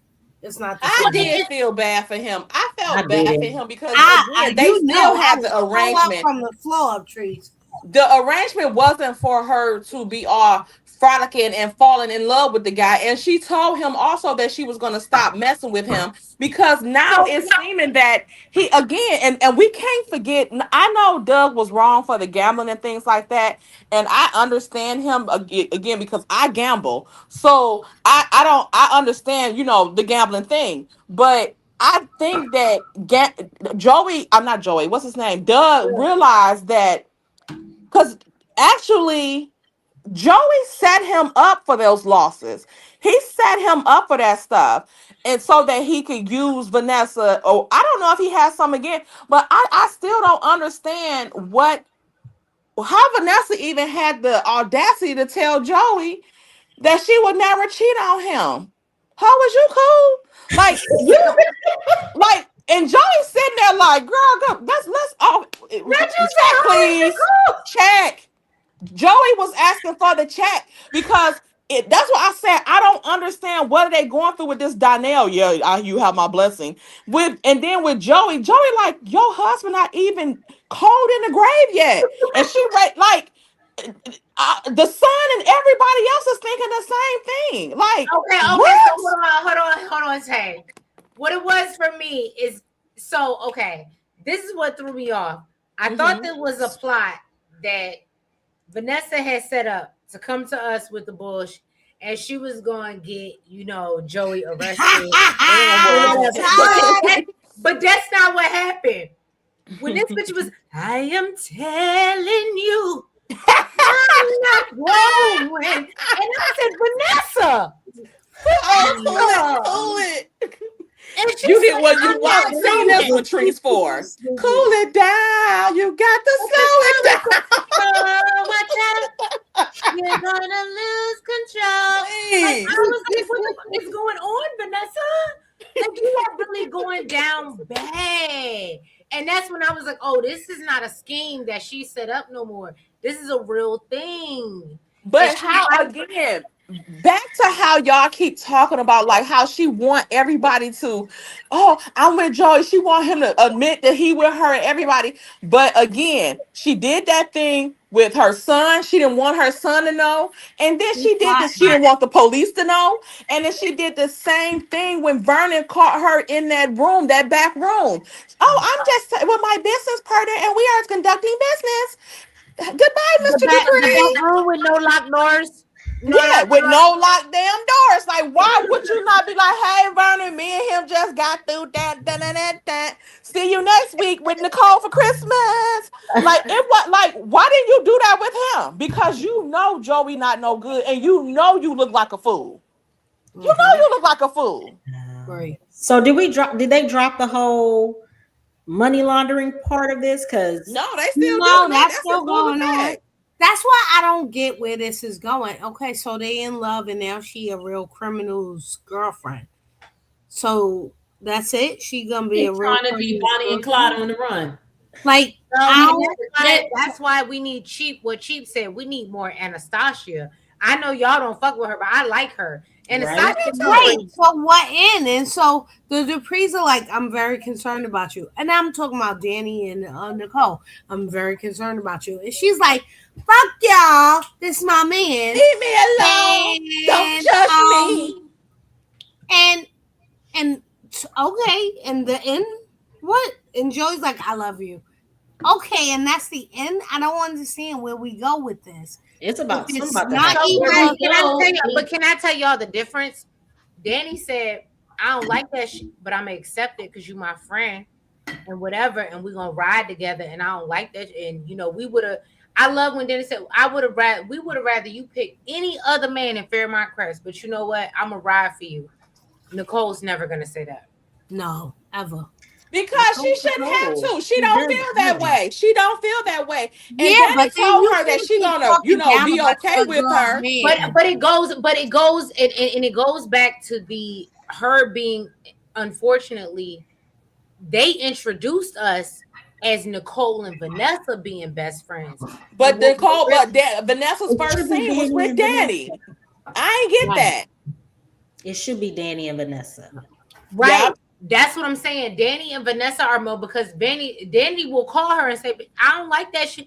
But you know what? You my good girlfriend and I'ma stand beside you. Yeah. No, she let her know, like, you still my friend, but I'm not gonna act like I accept it. Like, you my friend, you being with whoever you gonna be with, because that's what you gonna do. But Tay, the difference is, and let's not act like Nicole, Vanessa. How dare you? Vanessa? Like, Nicole is so. I would never, and this is it, Princess, don't get upset. I would never want to have a friend like her. She too judgmental. I don't know. I the friend maybe because I don't like Vanessa like that. Everybody need their whole friend. Okay, Danny. But that's another. Danny is the whole friend that will co-sign. But Nicole isn't. So why Nicole been accepting her whole behaviors because everybody in town know that she's a 304 and cheats on Doug. Right. You need a friend. You need a friend who will justify your ratchet. Danny is the friend that justifies her ratchet, and then Nicole is the friend that she talks about marriage and children in a country club. Right. Well, who would be a good friend for Nicole on the show? Ashley. Hell no. They need to bring somebody else in to be her. Well, Naomi. probably her and Naomi. Her and Naomi seem more Naomi. alike. Fucking No, do no. Because you know what? Danny is the perfect friend for Nicole because She is. her sister. She holds her accountable, But and she doesn't tries to make respect sure Danny. she has fun. Mhm. No, and we're saying for Nicole, not necessarily for Danny, but for Nicole, that's good. And for Nicole, to Jonda's point, you need someone. One thing Danny doesn't do, and this is what bothers me, and I've said this about Nicole, is that Danny doesn't do the same thing that Nicole does. She No. doesn't go and disparage her. She doesn't go and like when she's outside of her, or she always speaks very highly of her sister. She puts her on a pedestal.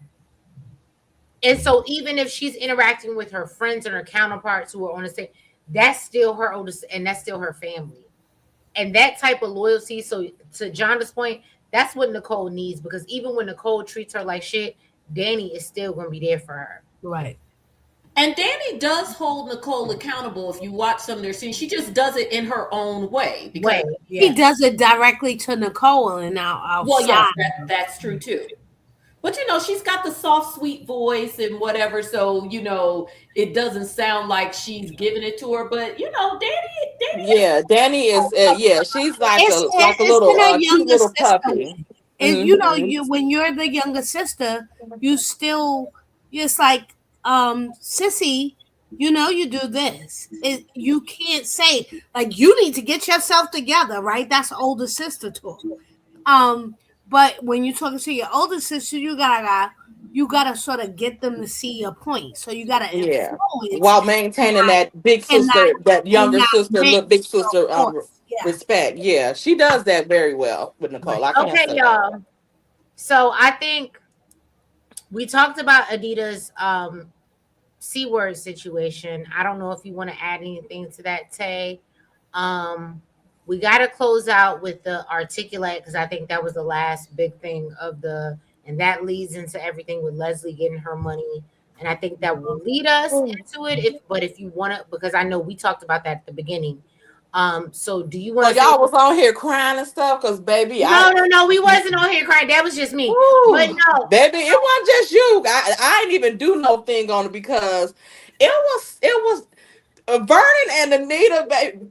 I'm telling you, when Vernon told Anita in that room that her voice was his favorite song, I said, Vernon, Anita, please pull through. You gotta pull through. I'm going down to the set. I'm putting the port in and all that stuff. Everything. We're gonna get her direct chemo because she pulling through this. But I would have thought that they would have gave like this illness to maybe Vernon because he's older than Anita in like in real life, so that they can have a way to out him if if it ever comes up again. This could be their exit thing for him since he's 80 years old with his fine ass. Well, so I think with it being Anita, because the women more likely to survive. Yes, and you know, and it's typical for the man to go first and make them go to widow. I mean, statistically, that's how it happens. But I think it's a little bit harder hitting with Anita, and I especially love it because obviously the showrunner is a Black woman, and so to use this as an opportunity to address something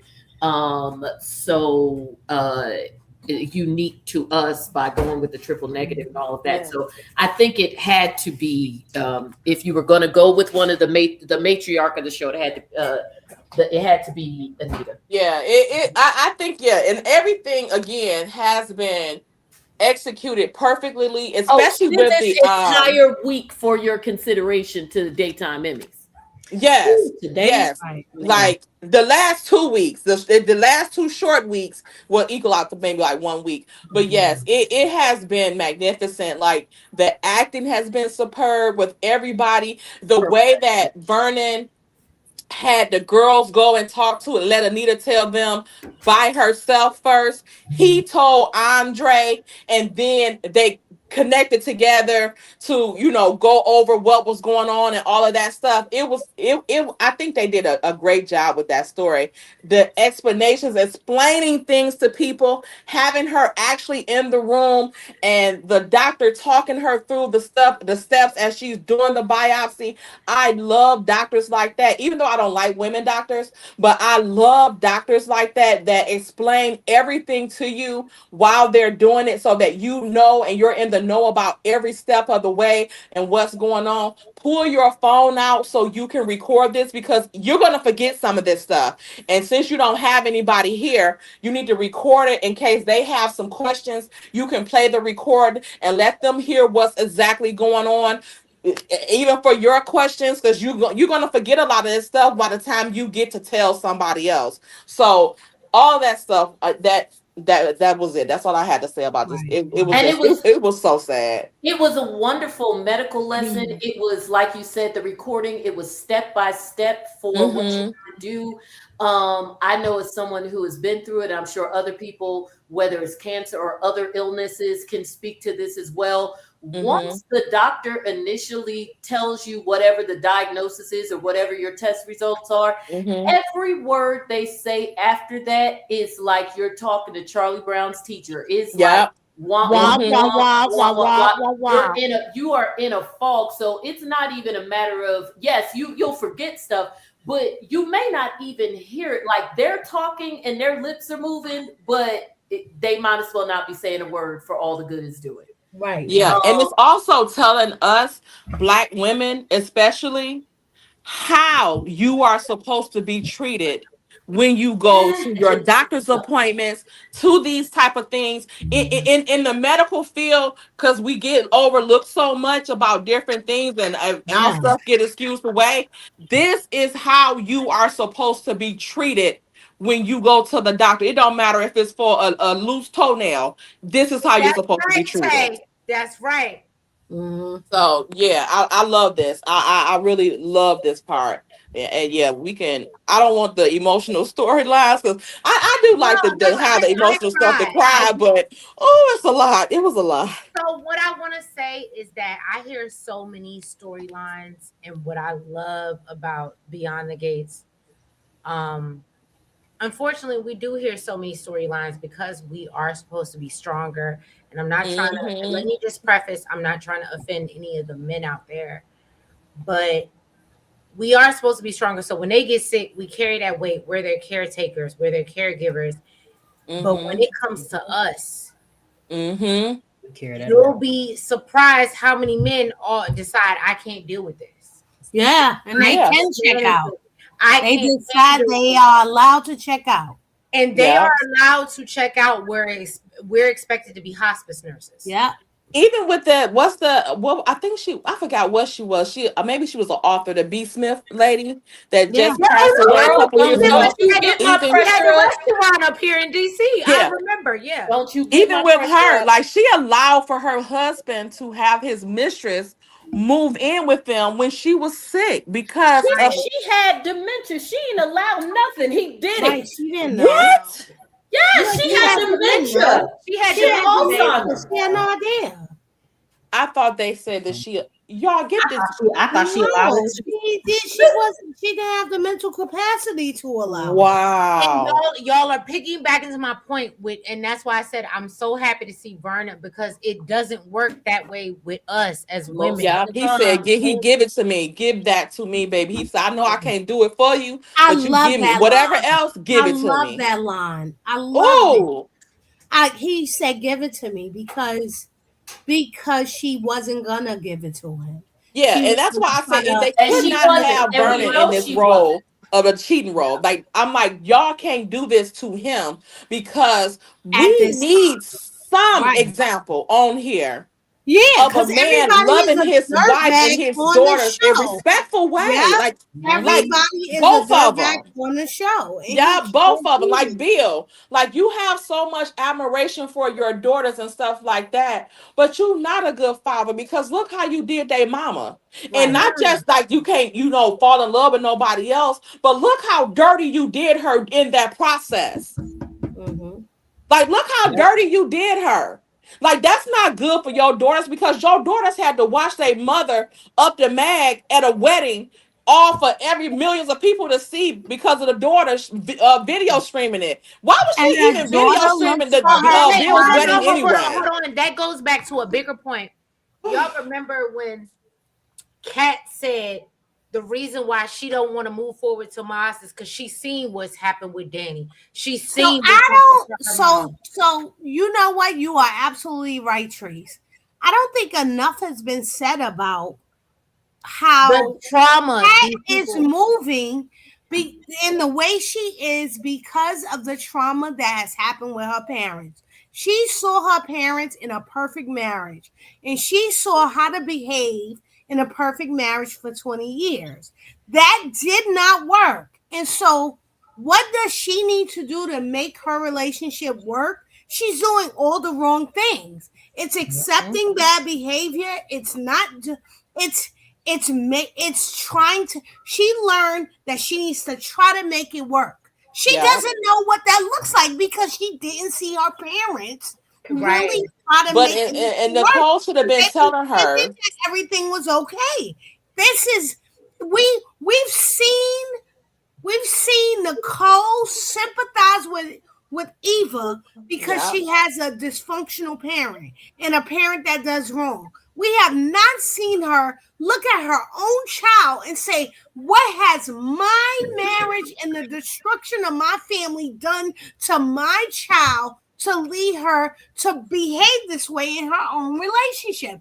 I have a problem with this. And nobody It's has because told her to leave Tomas. it's because she Nobody saw. has told her to leave Tomas. It's Like because I she. would have think that they would have been like, no, and this is fresh. You need to go ahead and drop this right now because this is going to become a habit. You teach people how to treat you, and since she took him back so quickly, she was holding firm, and then Chelsea and that mess, and I'm like, what is going on here? Why are what these people? You guys are like the fucking I'm sorry, the creme of the creme of this neighborhood, this area. You are beyond the gates. Like, what are you doing with your granddaughter, Anita? Why aren't you telling her?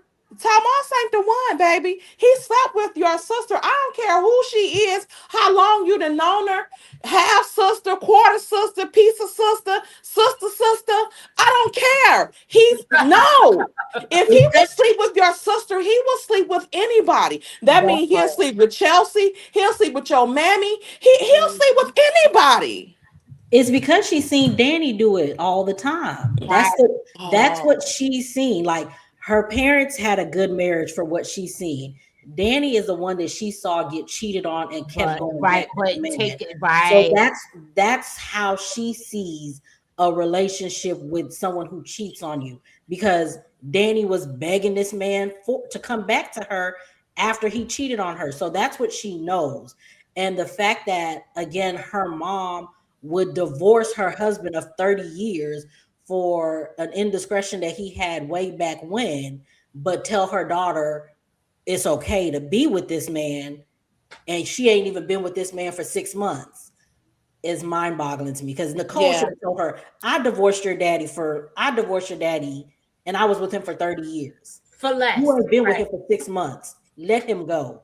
Yeah, Right. it's time to end this right now. But you know what? But Yeah, Nicole said at the table, they were saying something about her liking Tomasa, her, and she was saying cat's like cat adores him or something like that. Like I'm like, wait a minute, Nicole. So you don't like Tomas? Like, let me know. She says Nicole says everything about Tomas to Danny, but she won't tell it to her daughter because That part. even I forgot when it was like a scene where it was Mhm. Danny, Nicole, Chelsea, and after the funeral when they were Mhm. all talking about how Tomas had cheated on her and all this other stuff, and Nicole didn't say anything. And then once Kat left, and it was just Chelsea and Danny, Nicole was just like, I wish she wouldn't be with him, and da da da. All basically saying she don't need to be with this man, but she didn't tell that to her daughter. She But maybe basically, she in a state. Well, you know how sometimes when you tell them like, "Girl, that ain't the one," that be the one for them for so long because only because you No, said you it. give it to no, because she, You Nicole don't too think she much. trying to let her figure it out on her own? but she, No, no, you but she giving made it Nicole seem too like much her I credit. daughter. tried. She made it seem like it was her daughter's fault that he cheated on her. Yeah, Yeah, She I didn't asked remember her. either. I because when don't she She had said remember. asked she her, slept what did with y'all, Eva, so when she told her Yeah, mother he slept with yeah. Eva, I she didn't was like, remember. Yeah, "Well, I didn't he remember wouldn't have much done after that if that. the relationship was solid." Like, what Yeah. the hell are you talking about? So, can you say the same thing about your relationship? Today, when you slept with Leslie, if your relationship was solid, like, And what we are you know Yeah, that I their thought talking she about? said relationship that wasn't kind of in solid, defense Elaine. They were of going through the Eva. miscarriage stuff. So we know Elaine, that their relationship wasn't solid. so Elaine, when you say that point, that reminds me of a recap that I did, and that's when I said there's a real disconnect between Nicole and her daughter Hmm. because I said I've had my miracle baby. I know what that feels like. So when she broke down today and she was like, I don't want like, because you can't imagine losing the thing that you fought so hard to get here, right? But it was wild to me in certain situations, and back to where we were talking about, where she's just like, oh yeah, well, Kat has to figure it out, and da, da, da, and I'm not gonna tell her, and oh well, she'll figure it out on her own. And I was like, what the fuck? Like, how did it go from? And that's what I say. I feel like the writers confuse us because you go from Nicole was pleading with Ted today to talk to her miracle baby that she loved so much that she doted on, Yeah. and maybe they're giving us nuggets because I know people are trying to elate to that maybe Kat's not her daughter, so maybe she'll have it and Kat won't have it, so they'll and I don't even want to see that. I don't Right. even want to see that. I'm gonna be honest with you. It's just the point that there's a disconnect, and there always has been, and for some reason I can't figure it out with Nicole and Kat. Because there's not that disconnect with Martin, and we've seen that, and it goes back to what John just said. I don't know if it's more about raising a boy. and also she has that connection with Eva. Like I've been saying, I feel like Eva is one of the kids that I One feel like Eva is her daughter. right, like how she I treats would Laura. hope, Yeah. yes, I would hope that if they're gonna if they're gonna change anything, I would hope that it would be Eva, because I just don't hope they don't do that to Kat. But I feel like because she's so connected to Eva, and she's like always like, she felt like even in the beginning she was so enthralled by Eva. She loved her from jump. Like, so it's just like she sees something in Eva that she just can't explain. So I feel like if anything, Eva would be her daughter as opposed to Kat not being her daughter. Right. Hopefully that's where they go. But yeah, it's I don't, today is the only I don't day. like it. I don't like it. But today is the only day, even since the beginning when the show started, today is the only day that I've actually felt like Nicole truly loved her. Like that's her miracle baby. In the beginning, it was always Ted, honestly, because Nicole never was close to Kat. It was always Martin to me. That's how I saw it. And it was Kat and Ted.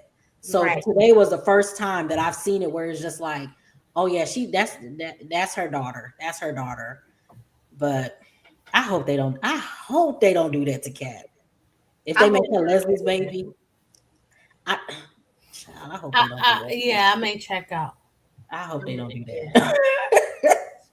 If that's where they go in season 2, I listen. If they want to go there in season 10, when we are established, that's fine. Right. They Right. do that in season 2, I may be out.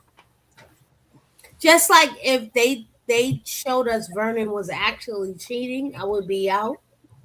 I'm dead serious. I would have been out. I would have been out. Yeah, because it's just the thing about it is I hate the way that these people fail this little girl. Yeah, she's not a little girl, she's a grown woman. But Right. the way they continuously fail her. She deserves validation and people to support her. These people that are around her are the dingiest people I've ever seen in my Like, life. I really want Kat to go to Scotland and find Right. a new family. Yeah. Find her people. like that's where I'm at. That's where I'm at. But y'all, I don't think we have it. Do we have any more big instantaneous? I don't give a damn about Leslie getting her check and her articulates and the money. But do we want to talk about that? Because we've been up here for almost 4 hours. But I think I want to wish better storylines in 2026 and the next we're hoping season. for better. I hope they are inspired and listen to some of the things we're saying. I really was happy to see that the show sent some of its content creators who are out there, personal Christmas I think it was Christmas, right? Christmas messages. And so I am inspired by that because it tells me they're looking and they're listening. And so I don't want them to listen to everything, right? I'm not right about All right, we don't want to do everything. Yeah, like I don't listen to everything we say. We don't want Randy coming up in here messing with us. Right. And so I don't want them to listen to right. Do what you want and be creative as you want. But there are some strong arcs that they've gone in that I hope they listen to. Leslie has been too much in the last 6 months. It's too much. Unreal.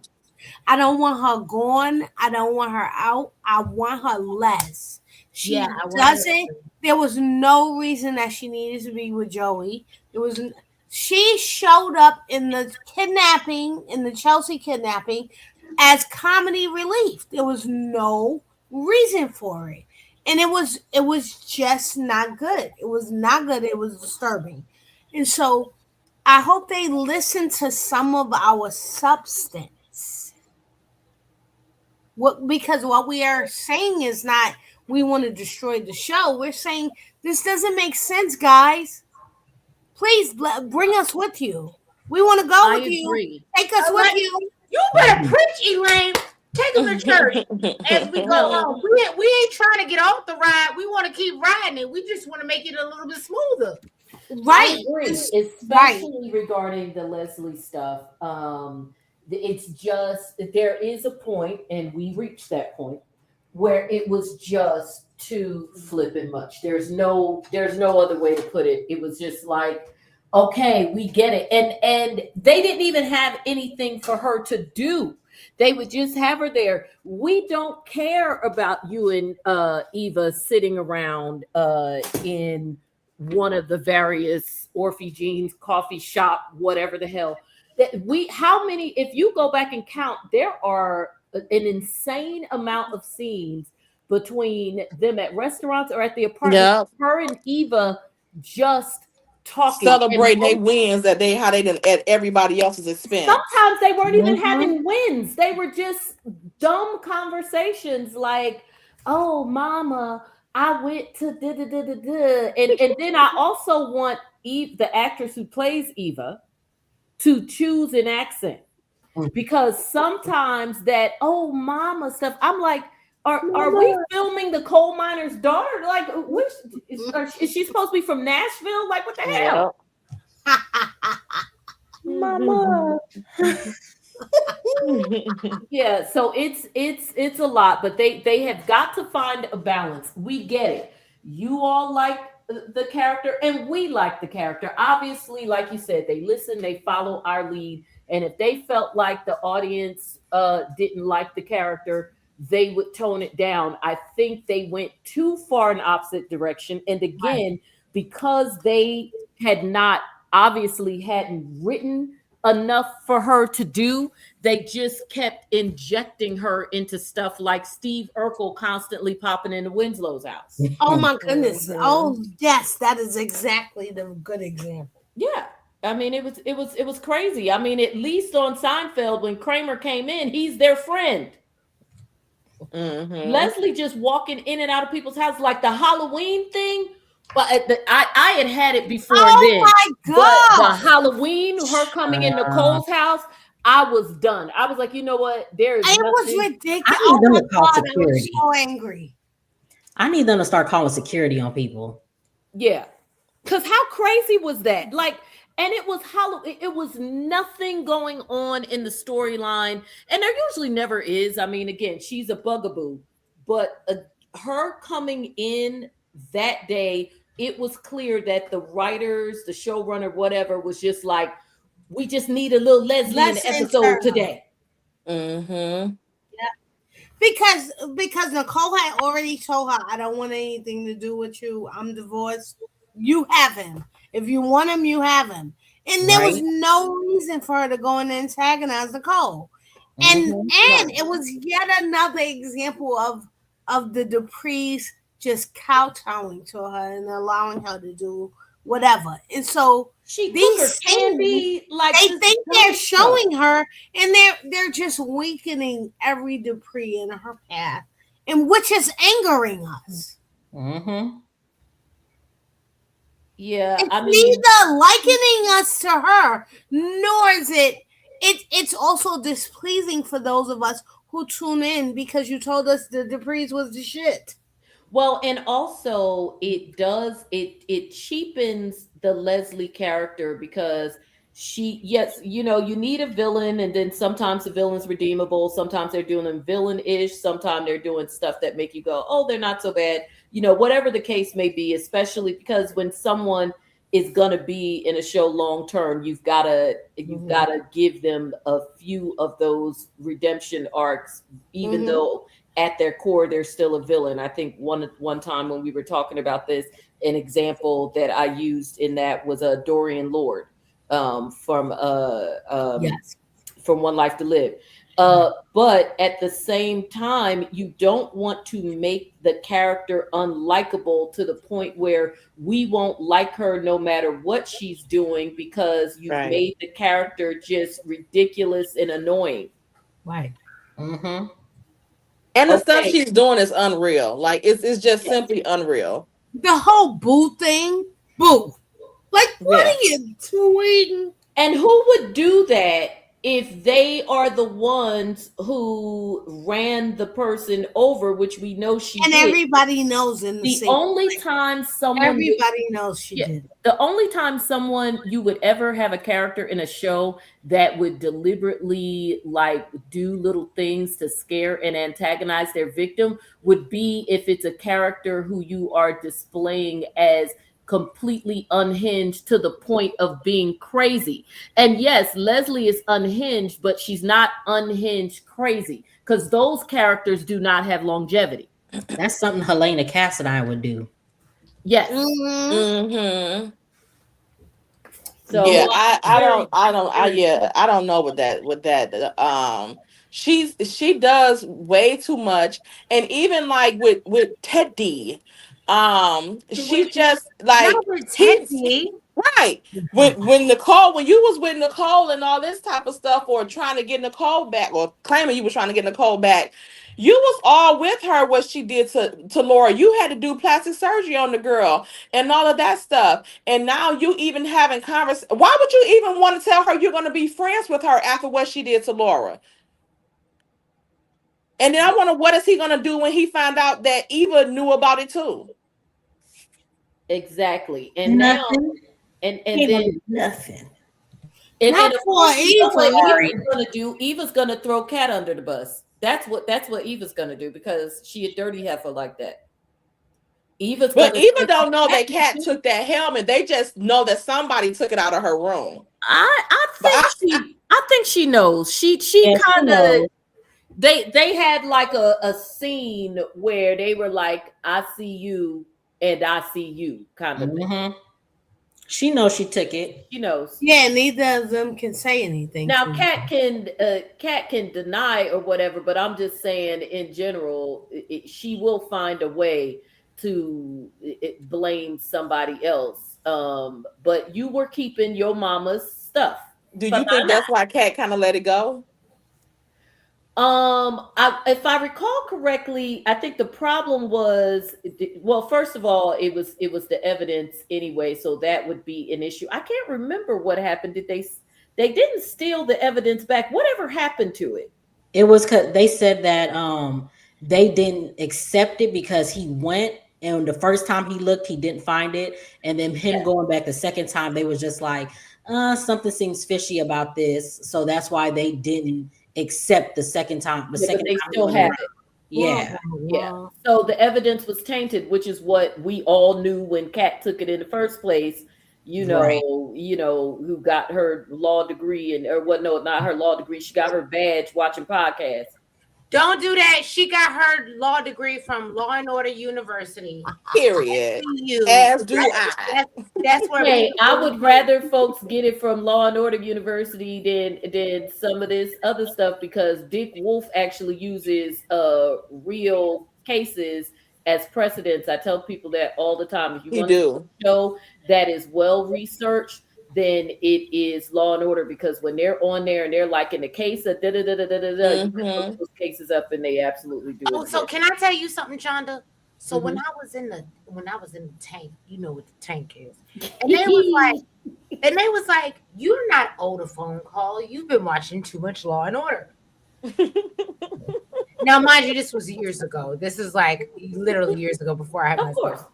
But I was Not like, the yeah, tank. no, Y'all talking about the course. It was last year. no, don't do that. But it was literally like no, my son is 7 now. So it was like almost 10 years ago.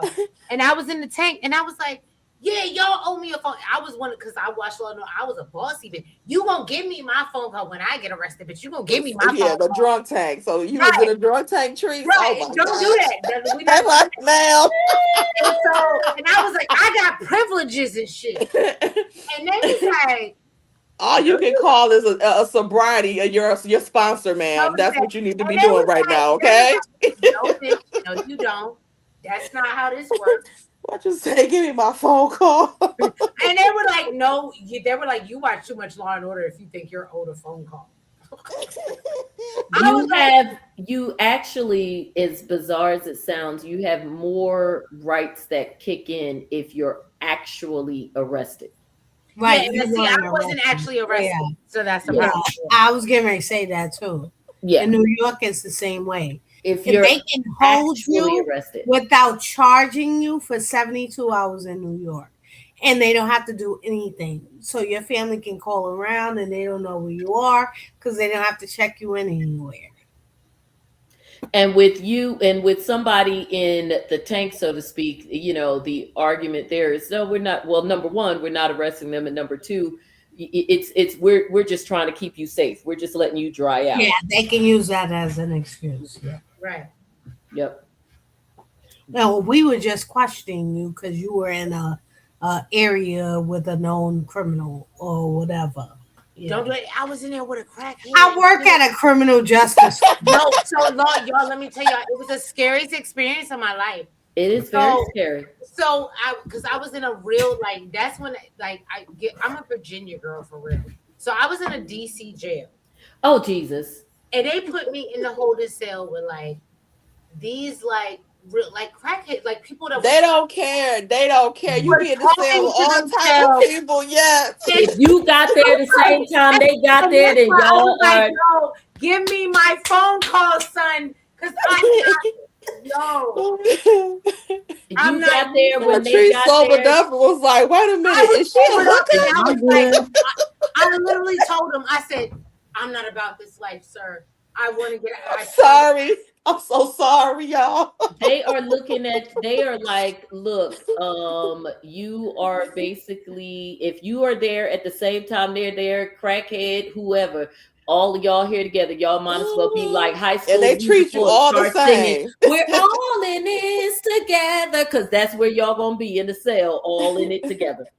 They don't care what it is. Traffic tickets, though, you in there with real people that do real crimes, and they had you in there. And again, they treat you all the same. You be like, dang, all this for a speed ticket that I ain't paid. Right. Hold on, let me shout out Princess $4.99 super chat. Happy New Year, love you. The commentary, the tweets, the sky, spaces, the trees, white YouTube videos. This is the first soap. Thank you for being all inclusive. Oh, it's your first soap! Yay! Aww. Girl, you don't know we've been down this. I literally tuned on the other day, and Nikki was getting all excited for Christmas.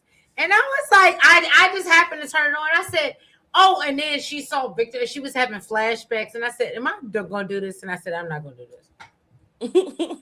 I said, "I'm not going to do this. I'm not going to go down this rabbit hole with Victor." And because I've been down this rabbit hole before, We've and been down the rabbit hole too many times with them too.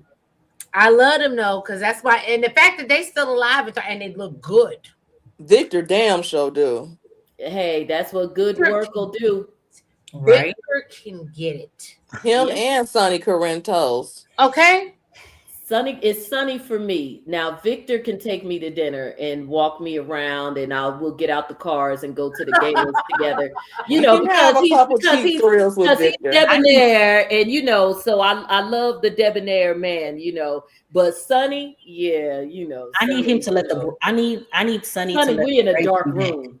Well, Sunny has always been cute, but I always like Jason too. Jason. Ooh, Jason's so dang on fat. Jason, Jax. Oh, Nicholas Cassadine, baby. Nicholas Yeah. Cassadine was cute too. Look, R.I.P. But Yeah. Elaine, you were talking about fantasy, and we go into these things earlier. You were talking about it earlier, and before we Princess close and it out, Princessa, I'm Team Cat too. Okay. I was talking about how, or I was thinking about how, I don't know if y'all watch Passions, but that was one of the things that I loved. It was not real. We weren't going to have witches in real life. We weren't going to have little dummies that came to life and they were like, yeah, I couldn't get with it. Yeah. But I love that about Passions and the Charity and Miguel of it all. No, it didn't work. I loved Passions. I did. I love Passions too. I watched Passions too. I watched them all when I was young. Not all of them, but the Channel 7 was the ones that I watched. So All My Children, One Life to Live, General Hospital, Passions, Loving. Those was mine. Loving. I never watched the other ones. What the hell is Loving? It wasn't one like it was like Passions. It was like a 30-minute one. I think it came on at 12:30. All My Children. And Lucy Cole was in it. Loving. So why was you Loving replaced now Ryan's Now Hope. I got a question for you, because what was you doing? Because at 12:30, Young and the Restless came on. No, it didn't. It comes on at 11. So you gotta remember. So the reason I was, because she was going through her rotation. So in my regular rotation, it was at 12:30. Young and the Restless came on. It came on to like 1:30. 1:30, because Bold and the Beautiful is 30 minutes. Bold and the Beautiful came on 30 minutes.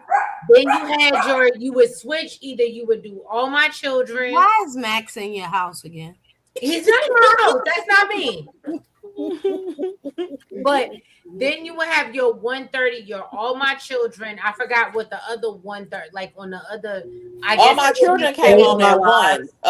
The only 30-minute soap they had was Loving and Passions. Yeah. All My Children and One Life to Live in General Hospital was all 1 hour. Passions came on at 2:00, like beyond. Yeah. Wait, Passions came on at 2:00? Passions came on at 2:00. So wasn't it only a half hour? No, I managed to watch all of them. I watch ABC and CBS simultaneously. It was an hour, and then you would be able to get, because then that's when I was. Passions was in Port Charles too, like General Hospital, wasn't it? I didn't care. No, that's when I was able to segue into General Hospital. After, that was what was it that? Was 2:00, 3:00. Port Charles was which one was? Oh, they okay. That was so that was a whole nother show, but it was in the same place. Okay. Maybe that's what I'm thinking about when you saying Passions. Maybe that's because Port Charles was 30 minutes, right? Passions was a whole different show. It was on a whole. I don't know what network. It was on NBC. I thought it was on ABC. It was NBC. It came on. And Loving wasn't. Loving was on for a good period of time, but not like all the way back. Not long. Before Loving actually was a show called Ryan's Hope. Yeah. Ryan was very, if you recall, Ryan's Hope was very working class. All of the characters were it was a very working class show. And then you got into the glamour and more rich people at 1 o'clock with all my children, because you had Erica Palmer, Kane. Phoebe, and all of them. But Ryan's Hope was, people were like Yes. literally working at the docks and whatnot. Like it was like gritty. So Jonda, you really be always says there's some show. It's not Ryan's Hope. It's another one. It's another big- Generations. Was it the No. city? Because I think that was like a Generations. spinoff for No, Generations Another was the World. black a real show. cool one, and she'd be like, "Yeah, y'all, I can't remember. Another World. No, As the World Turns, God and Light. no, Those were my shows. Loved both Yeah. of those. Oh, they're like old. And As the World Turns is where Tomorrow Tooney comes from. Like Gone with the Wind. Old. That's what I'm trying to think about. Well, As the World Turns and Guiding Light go so far back that Guiding Light was actually in black and white, and As the World Turns was on the radio. Beginning. Yeah. So was A Search for Tomorrow as well.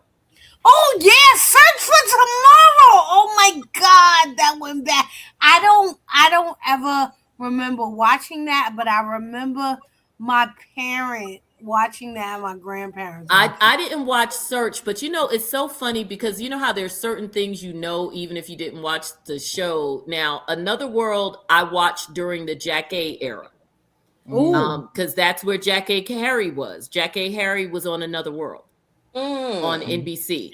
But it's so funny because Days of Our Lives, I never got into it. I knew who the characters were, but I never watched it. But the crazy thing is, there was a pop culture reason why I knew Days of Our Lives. And that's because when I was young in the 80s and we, everybody first got cable, one of the movies that came on every day, well, two of them, Incredible Shrinking Woman, and the other one was 9 to 5, which is still one of my favorite movies. And when they held their boss hostage, he got so bored he started watching Days of Our Lives. So every day it would say, like sand through the hourglass, here goes the Days of Our Lives, and then Working 9 to 5 would come in right on the That's hilarious.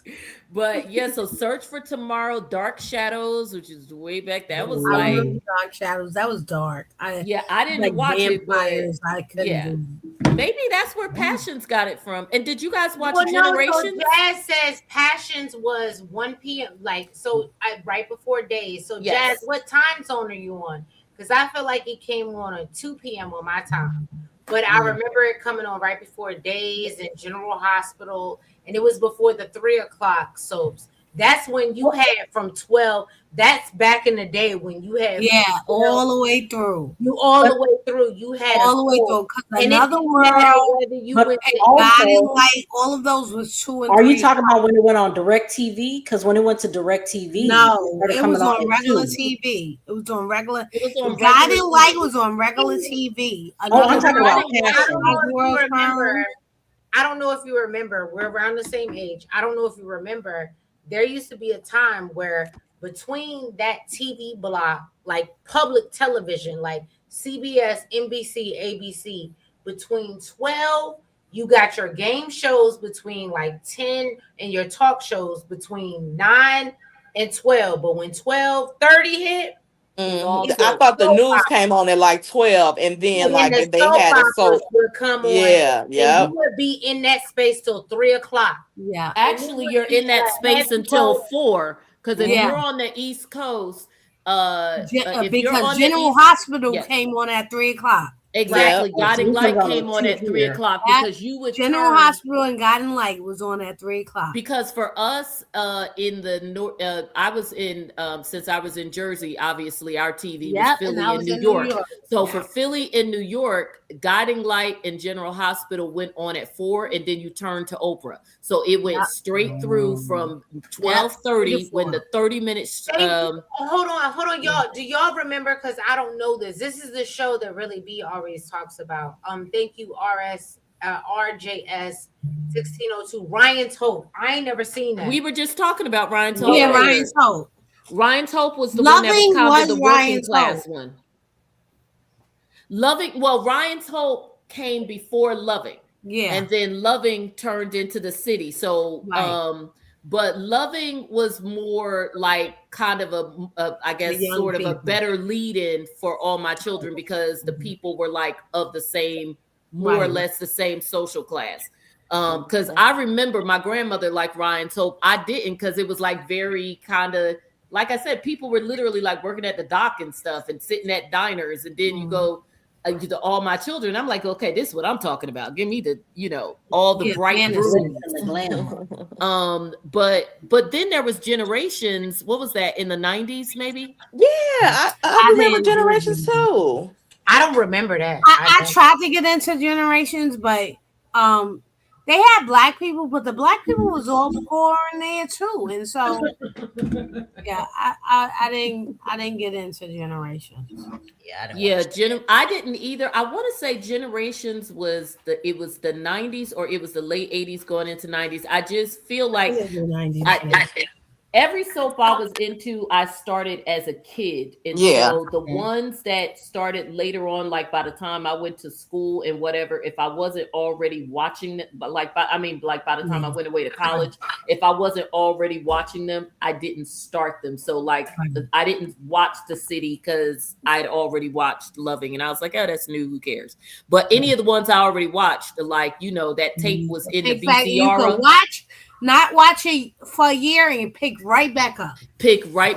And I mean, there was stuff, even Erica was on trial for the umpteenth time. I don't remember who she shot or what she did, but there were two major trials that when I was in law school, that literally in the lunchroom, everybody was watching in law school. One was Erica Kane for something or other, and the other one was the OJ trial. So, but like a real one and a fake one, we was watching both of them. Wow. Y'all remember Sunset Beach? Okay, I love y'all. Sunset Beach. What is that? Okay, I love y'all. We're gonna reconvene. Yes. But we've been up here for 4 hours. Oh yes. I love y'all. Thank y'all. My husband done show his head like 3 times. My dude been down here. He was like, "Are we gonna eat dinner anytime soon?" I went to chess. I did my shit. I gave you a minute. So I love y'all. Thank y'all so much.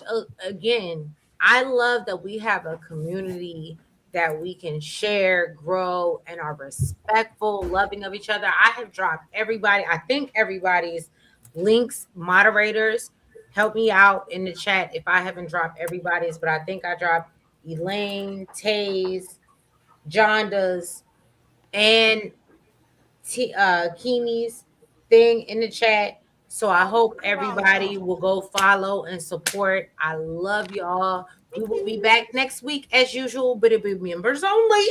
Okay. So if you want to get into that, I suggest you hit the link in the description box and you join the chat. But I love y'all, and I am very, very shout out to Beyond the Gates for completing a successful season. We got to give them their things, right? We may be critical as hell because we've been doing this soap game for a long time, but at the end of the day, they did their thing coming in for one season. And we're gonna see what they do season 2. And I love everybody, no matter what platform you support on. Please support Kimi on TikTok. Support me on TikTok as well, but support that baby as well. Make sure y'all support Jonda on YouTube and Elaine on the Twitter. All right. And I love y'all. We'll be back next week for another round. Love y'all. Happy New Year, everybody. Thanks for having me. Happy New Year. Thanks for having me. Bye. Shade Squad. And we'll catch y'all later. Bye-bye. Bye.